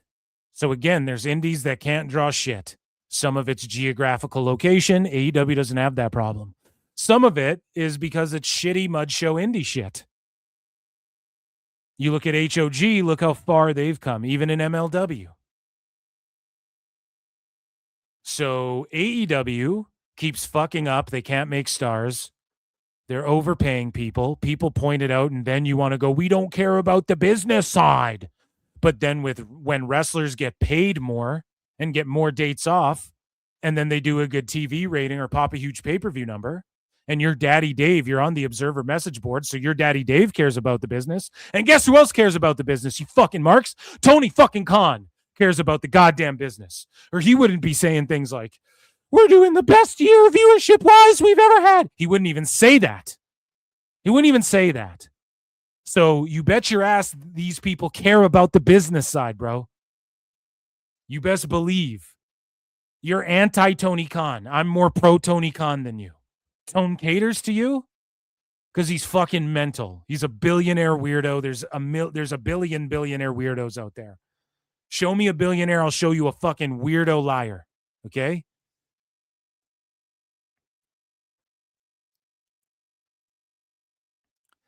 These people don't give a fuck. If AEW went away tomorrow, they just go, well, let's watch Ring of Honor again.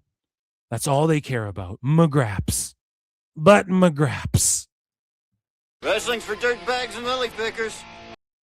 Whereas me, I actually want to see AEW thrive. I wanted to see Tone book and make stars and go head to head, man. I truly do still. I truly do. It's impossible. I truly do, Scooby-Doo. It's impossible the way he's doing it. It's So Bry has an epiphany. The sickos can't. Because Bry's saying the opposite of Dave. It's cult shit. Dave cares about the business, but now you don't care about the business. But Mox is getting paid more. So isn't that better for his business? Like, I thought you guys cared about the business. I thought that was the whole point of AEW. It's going to change the business. Why do you care about Wembley then? You guys should be boycotting Wembley. How dare they do a big show it's not about the business. Then you should be like, why are they doing these fucking shows that are completely empty? Do a better arena. I don't care about your business tone.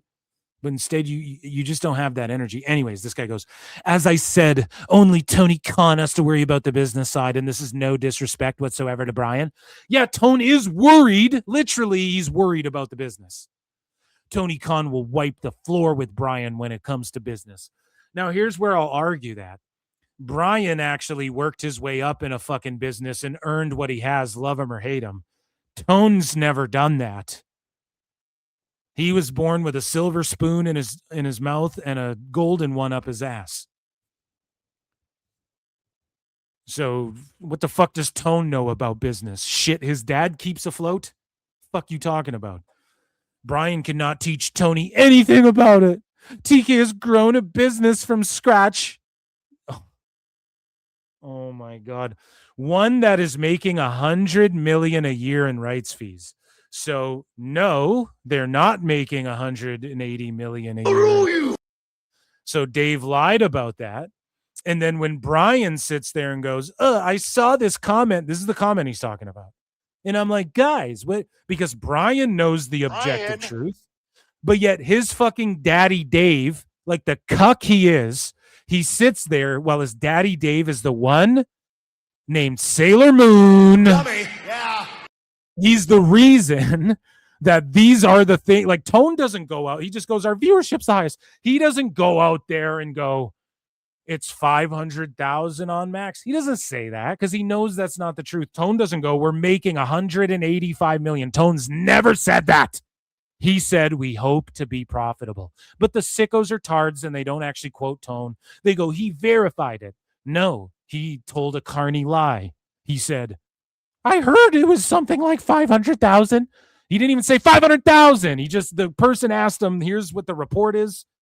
And Tone said, I heard it's something like that. That's just his job. Tone's job is to say shit like that. I don't even blame Tone for saying shit like that. He's overselling his shit. That's what he's supposed to do as the promoter. Good for Tone. But it's Dave who says that, then they regurgitate it, and they're actually anti-Tone because they're hurting his fucking best guys, business. Tony Khan. And Dave's the one who made the this young superstar, babyface, that former heel thing. So this guy goes, they make 180 million a year in rights fees, okay? I just want Bryan Alvarez's analysis about what he sees with the product. That's all. And at least by what I saw with his posts, it seems to be more product and not business. And I haven't heard the Observer Radio, so I won't say anything more. It's funny when I see posts like this as whatever. Tony is a dummy who hasn't grown up in the sports business world. As if Tony is a dummy who hasn't grown up in the sports business world. Oh, man. In fact, name one other sports venture since AEW started that is more successful than Tony Khan's AEW. So Dana White would say Power Slap is. I'm waiting right now. Live Golf was the closest. So you just named one. How about Power Slap? According to Dana White, that's what Dana says. I don't believe that for shit either. I don't know. I don't believe Dana for 1 second when he says that, but I also don't believe Tone. You going to cry about that? Because according to Dana White, he's literally said that Power Slap gets more impressions than every major sport combined or all of FIFA or whatever.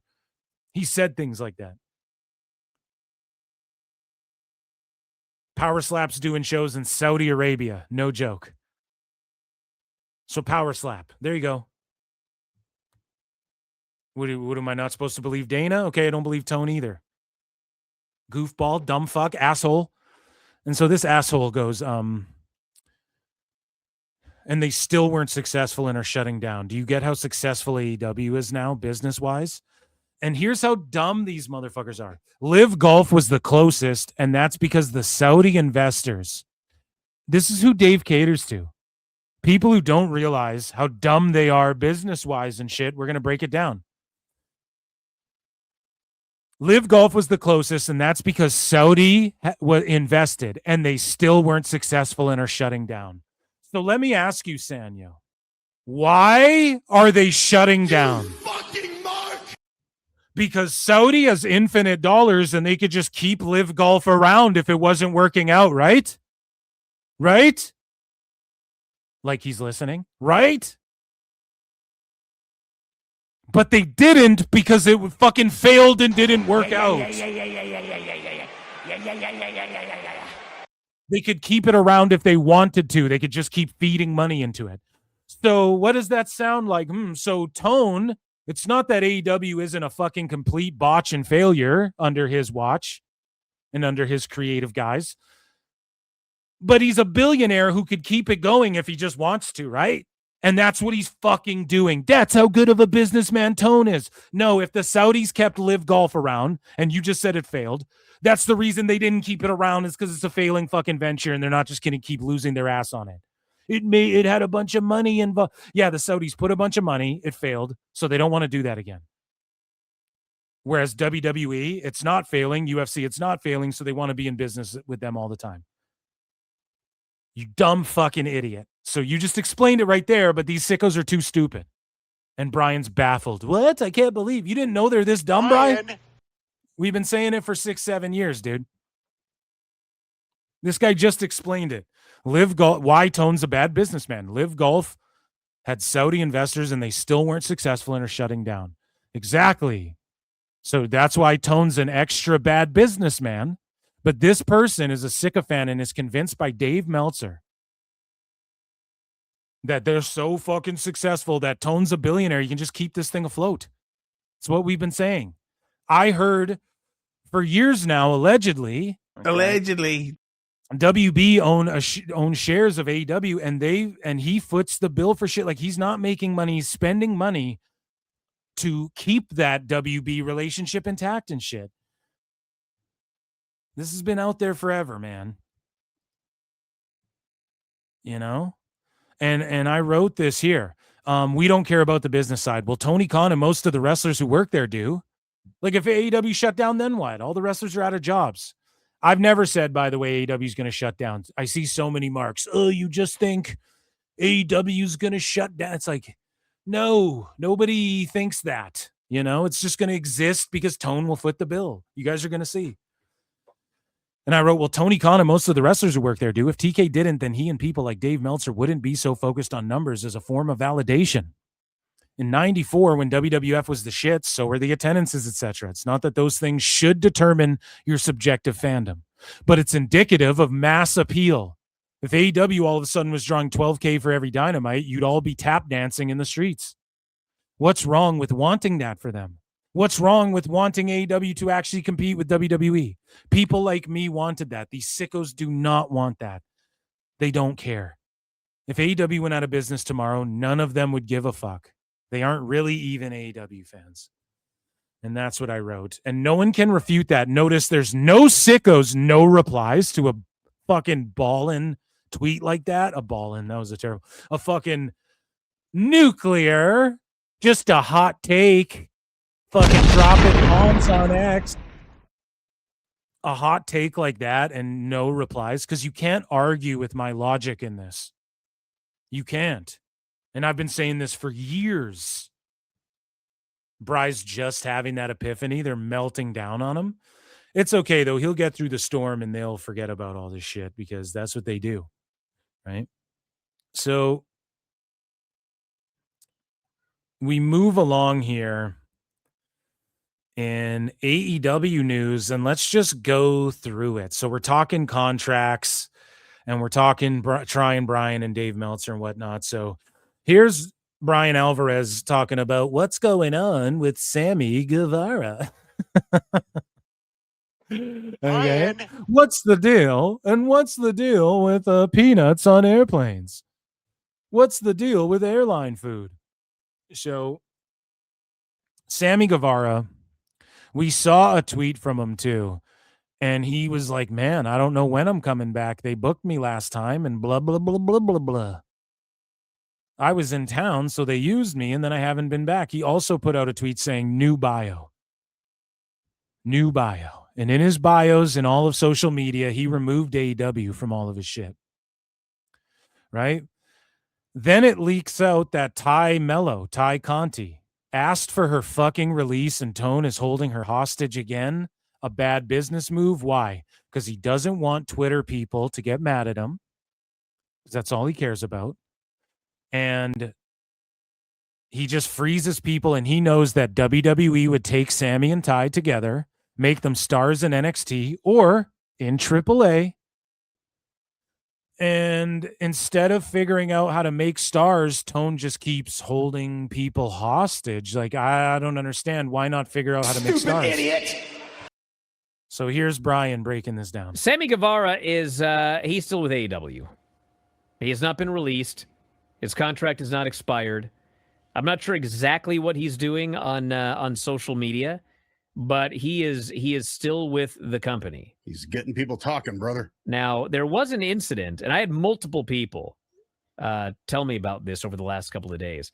There was something that happened about a year ago, and Tay Melo did ask for her release, and she was not granted her release, but she did ask for it. And I think that I don't know when her deal is up. Maybe her deal is up soon, and so he also wants out. I don't know if he actually wants. He 100% wants out. And if Tay asked for her release, when? Is that why Ty J randomly had a 2-week comeback and then they're back at home? Because Tone's like, no, please don't go. I'll use you for 2 weeks and then back to the Shadow Realm. But they're making all that money. Yeah, but they're young and they want to be stars in the wrestling business. This is what we've been saying this whole fucking time. Acknowledge me. Saying this for years. Bryan's boss calls everyone old fraudcast grifters. He may just be trying to mess with people on Twitter, or he may actually want out. But what I can tell you 100% is he is still with AEW. His deal is not up, and he has not been released. So, and for those who don't know, those two people are married. Yes, and have a child. So, don't you fucking dox him, Bri?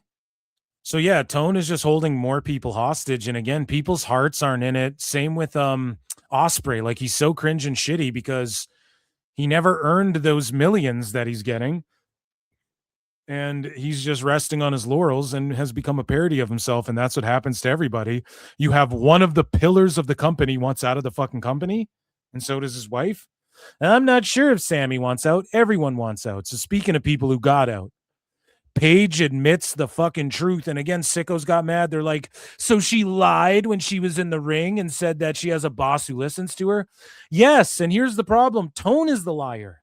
Because Tone gives them hugs and kisses their bums and fucking makes them believe that he's going to make all their dreams come true. And he just signs people to sign them. They're fucking action figures. They're Pokemon cards to him. That's all it fucking is. I did go to AEW, and you guys, Shout out fucking Xfinity. What are the Bellas talking about? The Bella, I don't know what their pod's called. AJ Lee Page, the Bellas, shout them all did out. have a great time there, but my heart wasn't in it. Yeah. And I feel like you could see that in my performance when I was in the ring there and my character. And it was just like, I'm a WWE girl, man. Like, I love WWE. And so, yeah, like I went there for a couple of years and, we went our separate ways and it was like, it ended really, really great. And like, I have nothing but love. It was really, really great. That's why she said that. She's having a flashback. She's channeling Tone. When it comes to AEW and Tony and stuff like that. But yeah, when it comes to WWE, like that's just where I've wanted to be forever. Yeah. Like I've been there since I was 18 years old. I gave my neck for this company, like I grew up here, you guys, like, right. I was a kid. I was a baby. Like she asked for her release too, and Tone granted it. Such a baby. Yeah. So, and then when it comes to getting the call and being... When it comes to Tay Melo, what Tone knows, because this is why Paige was already a star, but he wasn't using her, but he's paying her a shitload. What he knows is that Melo will go, and then Guevara and Melo will show up together on fucking NXT, and they'll start doing good ratings and shit, and he'll get felted again by his stars, quote unquote, his talent being on NXT and getting turned into stars, and they'll go to AAA and all of these things, and he knows that, and he'll get fucking cooked again. And he doesn't want that because they get compared to NXT in the ratings, right? And they go head to head with pay-per-views, like NXT shows go head to head with AEW pay-per-views and stuff. So she wanted out, okay? On the flip side of things, though, there are people who recently left WWE that may be going to AEW, and I encourage them to just get a bunch of money, sign a 1 to 3 year deal, that third year being an option where the wrestler could opt out. Tony could pick up the option or choose not to, or the wrestler can choose not to do the option and opt out too. You have it both ways because Tone will let you do that because he's a simp for wrestlers. And I encourage the New Day and Bayley to go there and do a deal like that. So Kenny Omega and Austin Creed had a discussion when going over their favorite video games of 2025. So Kenny is talking to him. Let's see. Kenny goes, okay, like a 6-year-old girl. It's only 6 months. No need to panic. Finger bang. How much could have actually changed in such a short period of time, right? Kiss, kiss. And then Creed goes, I mean, a few things are different now. This literally looks like an overeager girlfriend texting a dude who doesn't really care about the chick. He already smashed, and he's like, yeah, I mean, whatever. A few things are different now. Yeah, what could happen during a measly 6-month window that I would care about? Question mark, question mark, question mark. Nothing monumental, that's for sure. Finger bang. Creed's like, well, so I've had some free time recently. Kenny's like, so you finally grew a spine and asked for that vacation you've been talking about for years. Finger wave, finger bang. Well, dang nabbit. Oh my God, dang nabbit. Creed, congrats. Creed goes, yeah, about that. You could say I pushed for a pretty permanent vacation. Kenny goes, wait, permanently? You mean you? In all caps, dude, he writes like a fucking Redditor, dude. What a cringe lord. Oh my God. So Creed goes, yup. Oh, you scurvy dog. How scandalous. So what have you been doing? What are you going to do? I have so many questions. Will you bang my fingers? Creed goes, and I shall answer. Taking a full-ass break for the first time in 22 years. It's been great getting to relax. It's summer. Kids are out of school. Have been going on hella vacations and are enjoying just existing and sleeping well. Does Creed have kids? Or is that him just like saying that in jest? I don't know. I don't care. Kenny goes, is that all well and good? Or that's all well and good, but what the people want to know is, Creed goes, not talking about it, but I'm not talking about it. I just want to know. Kenneth Jerome Omega, I am relaxing and maybe cooking a few things that I will not be speaking about. So quit asking before I punch you through this monitor. Maybe this is they were playing games and that's a transcript. An AI did that, so I won't hate on it so much if they were actually just talking to each other, but it's pretty cringe how that's typed out. And I say the New Day should do that shit. Speaking of contract negotiations and contract situations, right?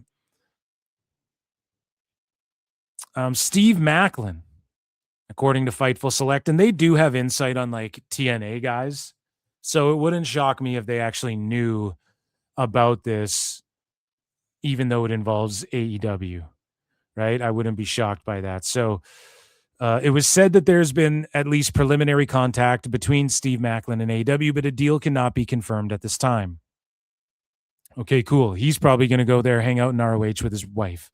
He's not getting fucking Bayley money, but he can go hang out with his wife, work part-time, be in ROH, be on Collision sometimes. It is what it is. I mean, that's the best case scenario for a Macklin. I'm not clamoring to see him in NXT or fucking anything like that. Okay?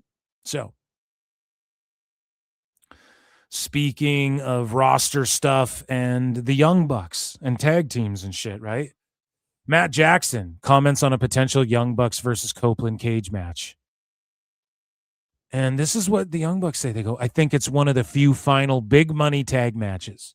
So again, the sickos that the Bucks cater to, that Tone caters to, that Dave He had caters to, Cuervo with him the whole time too. who don't understand business and go, who cares about business? Look at how the Bucks talk. They go, yo, this is a big money tag match, even though it's not, because the Bucks are not big money. They are not. Tone gives them big money, but they're not like objectively. They're not to the masses. They're not big money at all. And so they go big money matches that are currently left on the table. For years, we obviously counted this one out as a possibility, but now here we are and the match is possibly at play. It doesn't feel real. So again, if the Bucks hog this match and just do E and C versus the Bucks at All In, instead of like them and FTR and possibly the New Day and including everyone, I don't know. If they do that, they'll go on first too. They're just cocksuckers, man. Them and Kenny, the way they go first on the pay-per-views, the EVPs just run amok in that fucking company and the Bucks have done so much damage to this company too. It should not go overlooked. But while we're talking the business side of things and people coming and going, they're paying big money for Daniel Bryan. But Tony Khan admits that Bryan Danielson's too beat up to be on commentary. He's too beat up to even talk. Put me out of my misery! And this is the problem too. You're paying Danielson so much. The doctor's like, don't get physical. He goes out there. He's doing dives. He fucked himself up to where so he's in agony. And it's what I said. Phil don't fucking miss, man. It's what I said. Bryan, when you listen to him on commentary, he sucks too. He fucking stinks at commentary. He's good for like the first match or two. Then he gets tired. And you can tell he's dealing with neck pain. He said as much. And he's just sitting there in pain, groveling, and he just loses steam. And he's not as entertaining come the end of the show. You got to keep the same energy through the whole show. That's what I try to do, at least. And he fucking can't do that. He's in pain. Excalibur's laughing. Whoa, whoa, whoa. And he can't even sit and do commentary and listen to the crowd cheering and shit. That's how fucked up he is because of AEW. When are we going to talk about Bryan, Cole, Keith Lee, like all these people, Britt Baker, who just never wrestle again because you're either held hostage or you get fucked up and sick or whatever. He's too hurt to do commentary? That's fucking a bad business move. That's crazy. But Tommy Dreamer, who's looking for a job right now, says AEW is running hot and Wednesday's Dynamite in Boston is evidence. So he says when the wrestlers are walking out, some are getting very, very big reactions. Yeah, from the 2K fucking Uber sickos who show up to their shows, dude. Did you hear tonight's Dynamite? Dead ass crowd. Some are getting very, very big reactions. I hate to say this for AEW, superstar reactions. He's glazing to get a job, right? I love Tommy Dreamer, glazing to get work. That's all I'm saying. I say that because superstar is a WWE term, but the AEW audience really loves a lot of their performers. On the Cope and Cage tag title match and Bang Bang Gang Fallout, they've done an amazing job telling stories without really telling the story on a microphone. See, he's glazing now. He's like, well, they like ex-WWE and they're getting ex-WWE pops. And he's like, well, they don't really tell stories, but they're doing a great job of telling stories. Brutal, Tommy. And so, yeah, he's just like, they're white hot. They're telling, like, he's not really, he's like, yo, this is what they're not doing, but they're doing that somehow. He wants a job. And speaking of, people who might want jobs and who have jobs in positions of power, Bushi Road CEO Takaki Kidani, who these guys love Tone. Tone has taken them out for many steak Ribera fucking steakhouse or whatever it's called. He got them all the jackets. He's taken them out for many dinners in Japan, I promise you. And just like the Stardom boss and Tanahashi-san, Bushi Road CEO Takaki Kidani, I think these guys like Tone because they've schmoozed him up, and there's like an honor code as well in Japan. There's a code of like, we don't want to take these Japanese businesses and just sell them to the Fed because like American corporations, we will schmooze these guys and they can schmooze us, but there's got to be like a respect thing. And then we're more willing to work with you, rather than sell shit and make, if you look into this stuff. So around 2019, this is what Takaki said. I begin to wonder if Bushiroad was already running out of steam when it came to global expansion, just as I felt we had done everything we could. AEW, a promotion second only to WWE, was launched in the US. Up until then, New Japan had, to some extent, been fueling enthusiasm locally by serving as an anti-WWE alternative. So I had, and this doesn't translate one-to-one. So when he says anti-WWE, he doesn't mean it the way we interpret it, but they are that too, the way we interpret it. So I had anticipated that the emergence of a powerful rival promotion would cause demand to shift elsewhere. And yeah, he was considering selling Nuge back then. Thank God he didn't, because Tone would have bought it, but Tone's already running amok with it, unfortunately.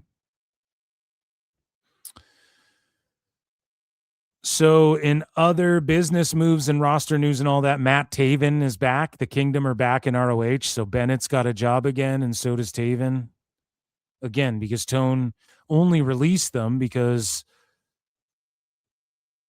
he's like, I want to save money, but then he just ends up hiring them back because he's like, I need bodies who are in town for this fucking show. He's a clown, dude. He's a fucking clown. He doesn't know how to run a business.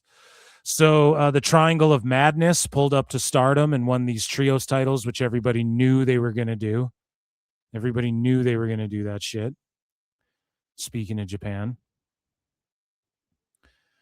And in other business-related stuff, the roster for AEW Presents The Last Match just got bigger. So the last match, a Pro Wrestling Rock Experience, added Simon Miller. And he plays Alexander Swagger, brother of Jack Swagger. So shout out Simon Miller. It's good he's there. That's a net positive for whatever that fucking show is. But AEW announced the all-in Welcome to Wembley fan experience. So we covered on the show, they were charging like $800 to be Maya World, like Serpentico and a referee or some shit. And people are like, what the fuck? And again, when you don't have stars, people don't pay the big bucks like they do WWE for Fanatics Fest and shit. So AEW announced the all-in Welcome to Wembley fan experience taking place Friday, August 28 and Saturday, August 29 from the Great Hall at Wembley Stadium as part of All-In Weekend. 5 time slots to choose from. And again, if it's such a successful business and Tone has business smarts, why aren't they a part of Fanatics then and every other sport is? And all these cringe influencers are. Why isn't Big Boom AJ and those guys? Who would be, they would be a part of Fanatics and shit, but they fumbled it because they fucking guy's a mark for himself, wanted to be a real wrestler. And that's why he makes his children partake in those fucking cringe ass Costco guy videos. Because AJ Big Boom fucking is a mark for himself. And he wanted to be a real wrestler. So now he's booked as a serious wrestler. He could have been part of Fanatics and all this shit. Why isn't Tone a part of Fanatics and Saudi Arabia shows when Saudi's involved in all these sports and shit? So he's a fucking hack. I'm going hard on Tone today, but he just fucking kind of deserves it a little bit. And we're going to make fun of him more than we are right now. But Dumbass Darby, which is his new nickname, Dumbass Darby Allin, revealed that 2 fire trucks showed up when he was filming his AEW Collision promo because they thought his house blew up. Now, Darby's such a dumb fuck. His house could blow up doing one of these stunts. And again, this kid's a bad investment. I don't know if there's been a return on investment. You could maybe argue he drew the one house with MJF. I maintain that was just MJF doing that. And Darby reveals here, his Instagram says, when 2 fire trucks show up because you're filming a promo and they think your house blew up. So here's the police report. I am not under arrest for, nor am I being detained for any blah, blah, blah. Is this public record or could he be arrested for, no, I'm not trying to like snitch him, but it's like, Aren't you like not allowed to share a police report like that? Maybe you are. I don't know. Filming a TV project for my job, AEW, a wrestling show on TNT. Or is this a note from Tone? I'll write you a note, my son. And my flamethrower and whatever gas inside the car, and it lit on fire. I'm so cool, man. I burnt everything down, man. Kevin needs to be humbled. I'm so edgy, man. I lit a car on fire in my own property because I'm so cool, man. And the firefighter came, man. It's like Bam Margera, man. I'm friends with him. He was at my wedding, bro.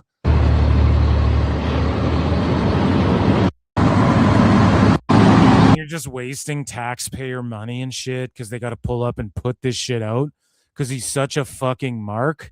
And I'm going to tell you something. Darby's lying. What happened was he set the car to ablaze and then he couldn't put himself. He couldn't put it out himself. My misery. He put himself out of his misery in a promo. He couldn't put the fire out himself, so he had to snitch himself, call the fire department. They had to come put it out because he's a little bitch. I'm going too hard today. Typically, I don't go this hard, but Darby couldn't put it out, so he had to call the fire department. Then he tried to act cool, man. The fire department had to come. Isn't it so cool? And that's why he had to fill out that thing because he had to call the police. And he had to write that note to let it be known in their record that him calling the police result. Of course, I'm just making all of this up, but I wouldn't be fucking shocked if this was the truth. Lock him up. It's illegal what he did. I got a super chat here from Ollie by Golly for 5. Says Edge and Christian versus New Day could be money for AEW. I think it might draw a lot of WWE fans for that one match anyway. Yeah, it absolutely will. It would pique interest in Allin and whatnot. That should be the match. Fuck the Bucks, man. Honestly, it should be New Day versus Edge and Christian. And then if New Day are with you for a while, you keep New Day. You pay them the big bucks because they'll get 7 figures each. They win the tag titles. Edge and Christian, release them. Release them. You don't need to pay those guys. They're not moving the needle. Tone squandered all the heat they had. Yes, Edge and Christian are like stars and everyone sings their song at pay-per-views and shit and at shows because they'll do it anywhere. They're fucking big stars from the WWE. So those guys, I would just release them and let them go back to WWE and have their fucking retirement run. Like, what are they doing for you?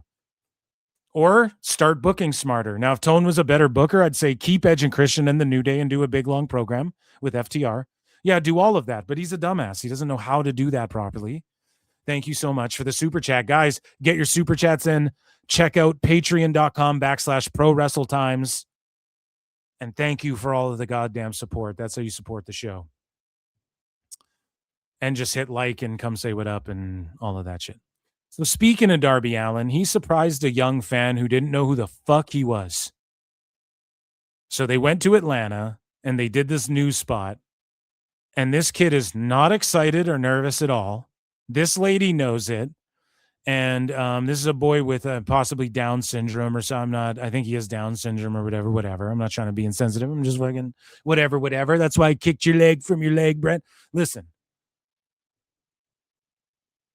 The little motherfucker loves wrestling. And he may have some AEW dolls that they gave him for this one shot, but he's playing with John Cena figures. He could probably, what do they call it, redact strength? He could probably beat the shit out of Darby Allin if you got him mad enough. Do you know what I'm saying, dude? This kid totally rules. And he doesn't know who the fuck Darby Allin is. And he's like, I challenge you to wrestle, right? He taps Darby out, but he couldn't give a fuck. The wrestling ring is Buddy Divins. Look, he's wrestling with Cena and Cody Rhodes. He doesn't give a fuck about Darby Allin. Favorite place to be. 1, 2, 3. Every entrance, every storyline, every larger-than-life character. And on this day, he had no idea he was about to become part of the show himself. or who the wrestler that we sent in the room is. He expected John Cena. What he got didn't live up to the hype. Look, he's wearing a fucking WWE shirt too, isn't he? Hey, yo, what up, buddy? Ahead of one FW. That might be one of those new AEW shirts. But look, he's got his WWE figs lined up, like a Finn Balor. And then he's got a Darby here that he doesn't really care about. That's off to the side. Big show, Friday, July 17th at Center Stage. It's this guy right here. Wrestling star Darby Allin. See, he didn't know, and Darby had to go, I'm this guy right here. I'm this guy you don't know and have never heard Stop of. by with a But I made sure they gift you my action figure before. surprise invitation. Gonna get a little crazy, though. Because for him, wrestling has always been about more than what happens inside the ring. I just want everybody to feel Okay, maybe he does know Darby, and I'm just being a hater. like, yo, this is a place. No. That's I think Darby with a different special needs kid. And they're trying to put him over. I care so much about what happens in the ring. I just don't really care what happens to my girlfriends, man. Fuck bitches, man. Where I belonged. Because me, growing up, I didn't feel like I had a lot of places that I belonged. Now he's making sure every fan, including Buddy, knows there's a seat for them. It's a Maybe that was Buddy. I don't mean to be a hater if he does know Darby. But like, look, he's at a bunch of indie shows, not one fucking AEW show. And then he's here at a great WWE place show. to just escape everything that's going on in your life. You can literally, the moment you step into a wrestling show, you can get lost in the magic. And the magic was right here. Buddy got Now this guy, he might be a full-grown adult. I don't know what his age is. I don't know if they mention it. Pardon me, but he's a young man, let's say. And imagine this young man. Imagine this kid. You know, they show him fucking AEW, and it's the Rizzler and spiked bats and hypodermic needles. Like that's not what you take. And the news doesn't know. They just go, oh, the WWE. You know, it's like his own front row preview, not from the audience, but from inside the action. Oh, what's the going on? reporter's insufferable. Oh, come in. You got to see the action. She's doing radio voice. I can't hear him. What's going on here? The wrestlers turn the room into a ring, Hey, you can't beat him. giving Buddy his own private match before Friday night's main event. Every move, every punch, every moment, just for Buddy. Here, Buddy belongs. All right, buddy. I took care of Kieran. I'm going to finish the job July 17th. He's like, who the fuck are either of you guys? Rock and roll. Nice to meet you. Have a good day. And then he bows, and the kid's like, okay. Do you see the look on the face of the kid? Then Darby looks at the camera because he's like, what a botch.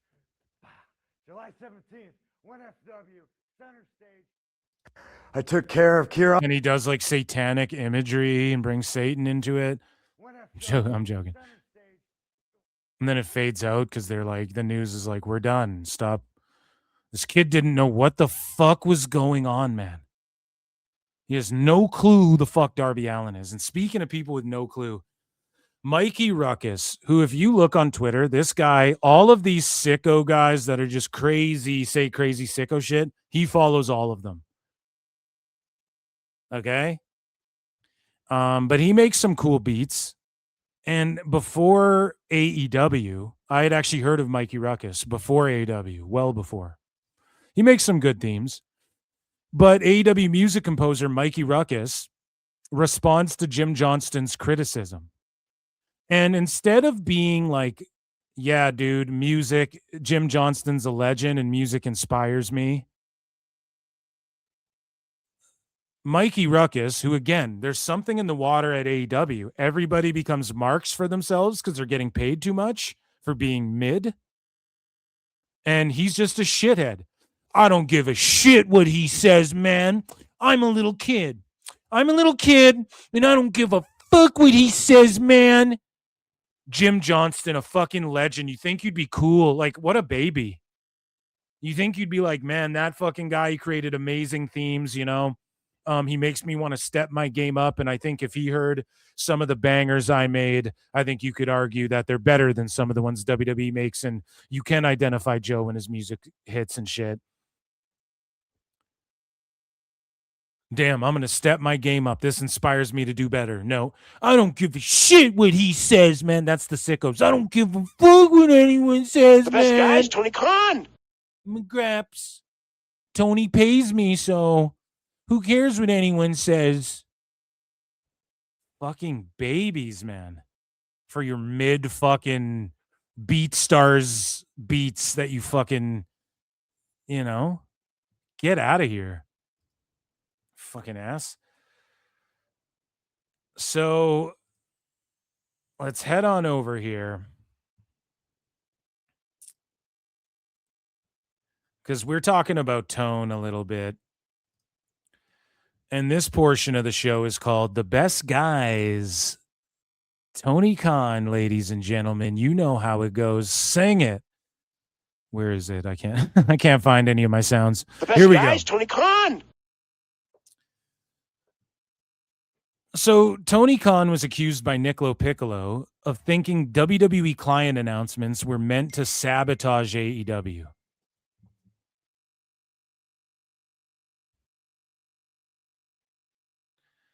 And so let's take a look. This is courtesy of Ringside News and Nick LoPiccolo. And he just said the weekend of July last year, the 11th through the 13th, Tony Khan had called people. He had people directly employed at AEW call other people, and he asked for intel, quote unquote, on Nick LoPiccolo. He wanted to know if Paradigm was part of WME, which is Ari Emanuel's endeavor. It's the stupidest fucking thing I ever heard. He wanted to know if Nick LoPiccolo was trying to take attention away from Allin, which again is the stupidest fucking thing I ever heard. I didn't even know what Allin was, guys. I honestly didn't know.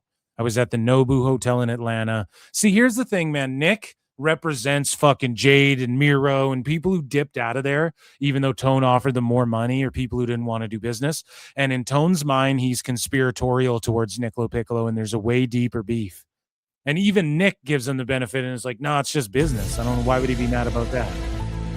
And Nick's never said that to me. Nobody's ever said that to me. That's my fucking theory. Austin theory? Da-na-na. So yeah, Tone is just like, he's on the internet too much. He needs to log off, right? And so Tony Khan talks about the state of AEW in 26. He goes, this is the hottest and most viewed we've been in a long time, if ever. And I'm going to have to do a run-in for you guys to get to the Nick LoPiccolo, Joey Janela stuff. Okay, we never get to it. I'm going to do like a run-in for you guys. We'll figure it out. But he says this is the hottest and most viewed we've been in a long time in 2026. It's just not true. Now, maybe the max numbers, maybe you pop close to 800,000, and then the max numbers, if you add those on, maybe you're like around 800, but it's just impossible with the 1 million plus viewership we've seen. And then when Punk came back, 1.8 million or 1.4 million or whatever, where the fuck are all those people? They don't exist. They're not on Max Tone. So he is overselling, but Carney's going to Carney. That's his job to oversell and to be overzealous like this, right? And so Tone was asked by some fucking mark, Battleground IHR. Shout them out, but like, you're a mark. Who even asks this question to Tone? A 7-year-old company? Yeah, let's ask about the Hall of Fame, and then let's AI graphics of the AEW Hall of Fame that look like the WWE Hall of Fame, but AEW. These people are child-brained fucking marks. Okay? And Tone was asked about the possibility of an AEW Hall of Fame, and he goes, the ROH class, which is a great group if they picked a group that has 5 wrestlers for inductions. Bryan Danielson, CM Punk, Samoa Joe and the Briscoes, Mark and Jay. I think that's 5 great wrestlers, 4 great acts to put in a Hall of Fame. If it was WWE, they'd go, where's the women?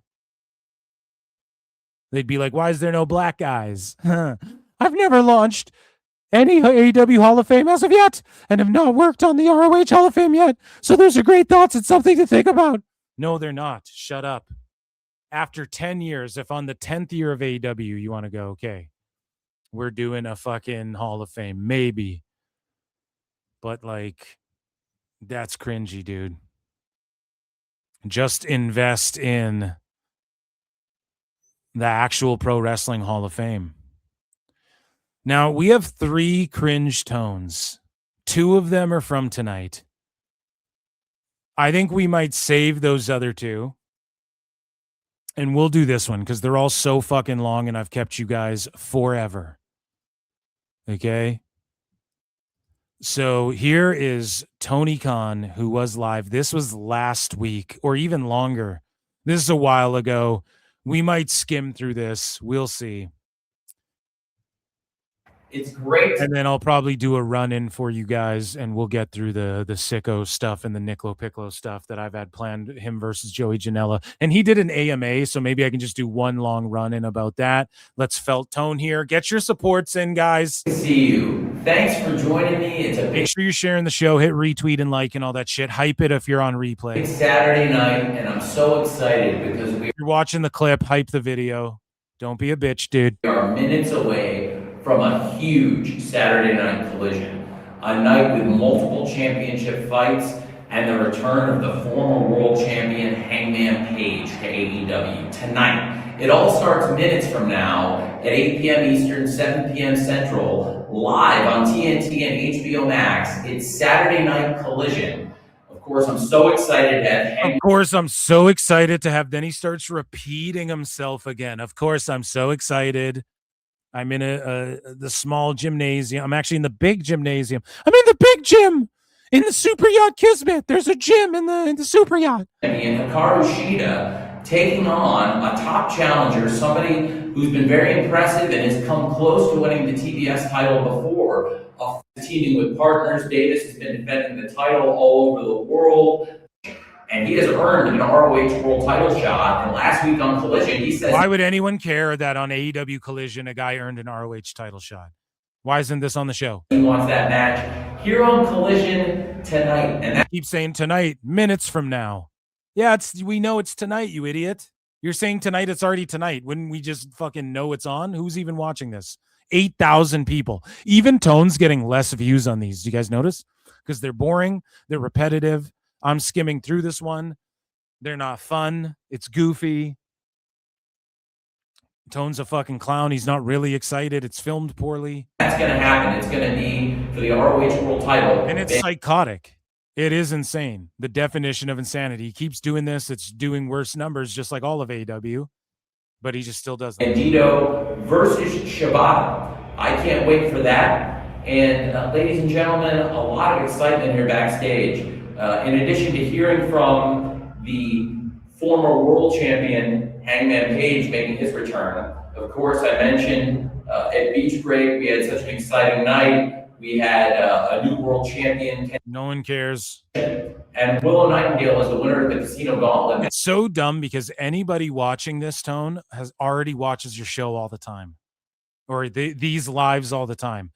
And they already know about what happened last week. You're just recapping shit that happened that's why the numbers, this is 11 days old, and it's at 8,000 views. These things used to do like 24,000 views and shit. He's going to come here like overnight and talk live on Collision tonight. Live tonight, live on Collision tonight, minutes from now. You're an idiot. The new international champion, Kyle Fletcher. Why would I ever think this guy doesn't know a lot about business? What, do you just think he's a dumb fuck? Yes, he's a billionaire weirdo. Part of Beach Break, that amazing Konosuke Takeshita versus Kyle Fletcher match. Former friends. Yeah, let's keep selling people on Beach Break that happened the week before, and now it's Collision, but I'm going to keep selling you on some shit that already happened instead of selling you on tonight. Commentary later on the main event match. Also, Kyle Fletcher had a personal request to me that I will fulfill. Why isn't that on the show? He should be requesting on the show. You know, there's 3 titles lost in the ring that is now held by Kevin Knight, the Jet. You know, Kyle Fletcher still holds a grudge. And he tried. Tone really tried to make these shorter, and he can't do it. He just ends up going back to 7 minutes because he doesn't know how. He just babbles all this shit. Right here on Collision, Kyle Fletcher was injured when he was the TNT champion. And he goes right here on Collision. You're not on Collision, Tone. You're not on fucking Collision. You're on an Instagram, Twitter fucking live. Okay? Why don't you just go ahead and fuck yourself up the ass? Teaming with Mark Davis against the Rascals. See, in his brain, this is the internet is part of Collision. That's what he thinks, man. And in that match, Kyle Fletcher was injured. He wants some payback. And the Don Callis family's in the house. And it cost him the TNT title in a match against... He's been on this for 7 minutes. The TNT title, Fletcher, he wants payback. The Callis family, Kevin Knight, Fletcher, and he wants payback in the title. We know. Rascals. Kyle Fletcher's requested that the Machine Brian Cage get a match. He requested that. Yeah, you said that. I just skimmed like 2 minutes. You said that 2 minutes ago, Tone. 2 minute Tone. TNT Championship. So tonight, the Machine Brian Cage, per that request, the challenge has been accepted. Zach Wentz of the Rascals has stepped up, and I think that would be an exciting match. I'm excited to see Zach. An awesome brawl in the ballpark with the Minnesota Twins. It was an awesome time in Minnesota, and now so spring break, now brawl in the ballpark. Why isn't this a vignette package? And then you jump on and go, Kyle Fletcher asked me to whatever. You do this on the fucking show, and then you can recap all the shit that happened on your shows, Tone. On your fucking shows. Recap what happened on your shows, and then you don't have to do this to nobody. The 8,000 people who watch this already know everything that happened, or they wouldn't be watching this. we're live minutes from now on Saturday Night Collision. We have a stacked show. Commander and Top Flight picking up a great win in Minnesota. See, he just goes over fucking last week. This shit happened. Show us. Commander and Top Flight are going to team up again with Top Flight's very good friend, the former ROH TV champion, AR Fox. So now it's Top Flight, Commander, and AR Fox. You're a hack, bro. Against the Death Riders, John Mar Fox tonight. So much great action, multiple championship fights to have. Sheeta defending the TBS title versus Harley Cameron to have. Now let's recap all the things I said when it should have just been a video that's 15 seconds long of me going, tonight, Sheeta versus Harley Cameron. Moxley and the Death Riders take on these guys who are teamed up randomly. Blah, blah, blah, blah, blah. Excited, 30 seconds long, boom. So many titles you don't want to miss. Boom. End the video. No, he goes on for 7 minutes to just recap in the last 10 seconds what the fuck he already just babbled for 7 minutes. Bandito defending the ROH World title versus Shibata. To have Davis versus Speedball for the national title.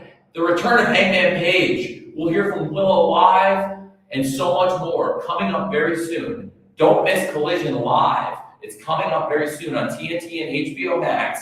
And he's in a bathroom next to like a garbage can, dude. 8 p.m. Eastern, 7 p.m. Central, live tonight. You just hear a guy rip a fart and shit in a toilet.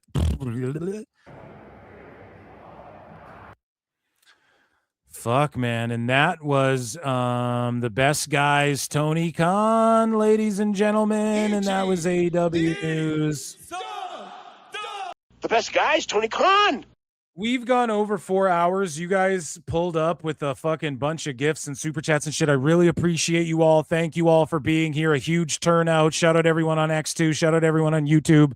Love you all. We got to get the fuck out of here. We've been over 4 hours. I will do a run-in instead of Dave Meltzer tomorrow. We'll see. I like fucking making fun of Dave, and he said some dumbass shit.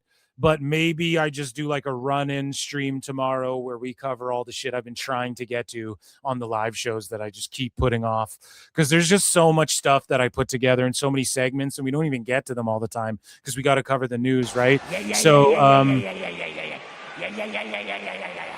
To end the poll, what pro wrestling reality show is cooking harder? 6% of y'all said WWE Unreal.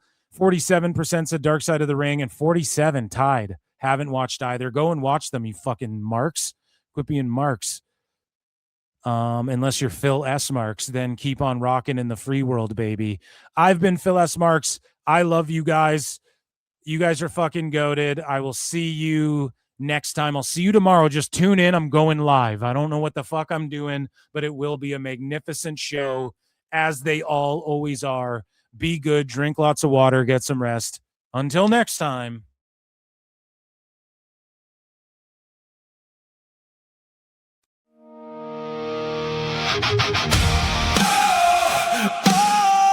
Tony Khan is the best guy.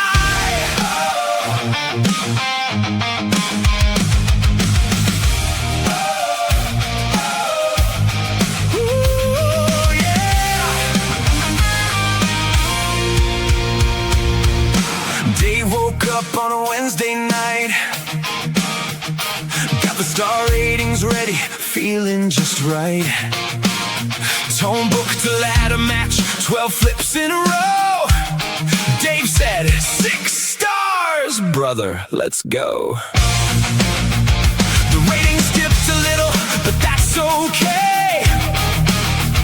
There's always a reason by the end of the day.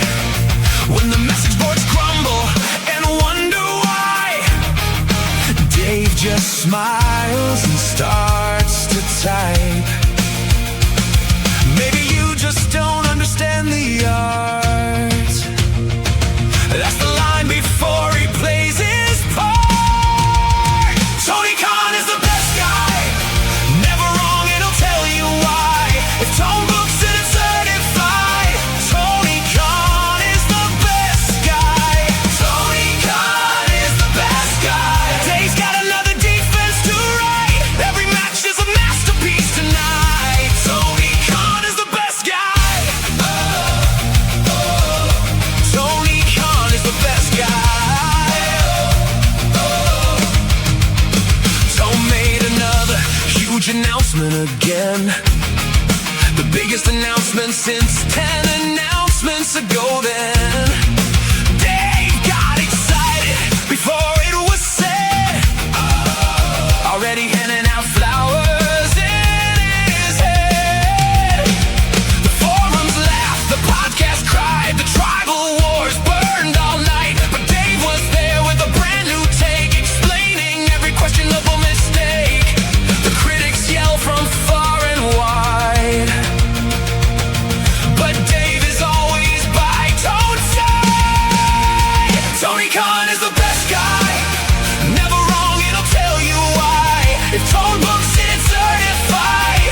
Tony Khan is the best guy. Tony Khan is the best guy. Dave's got another defense to write. Every match is a masterpiece tonight. Tony Khan is the best guy.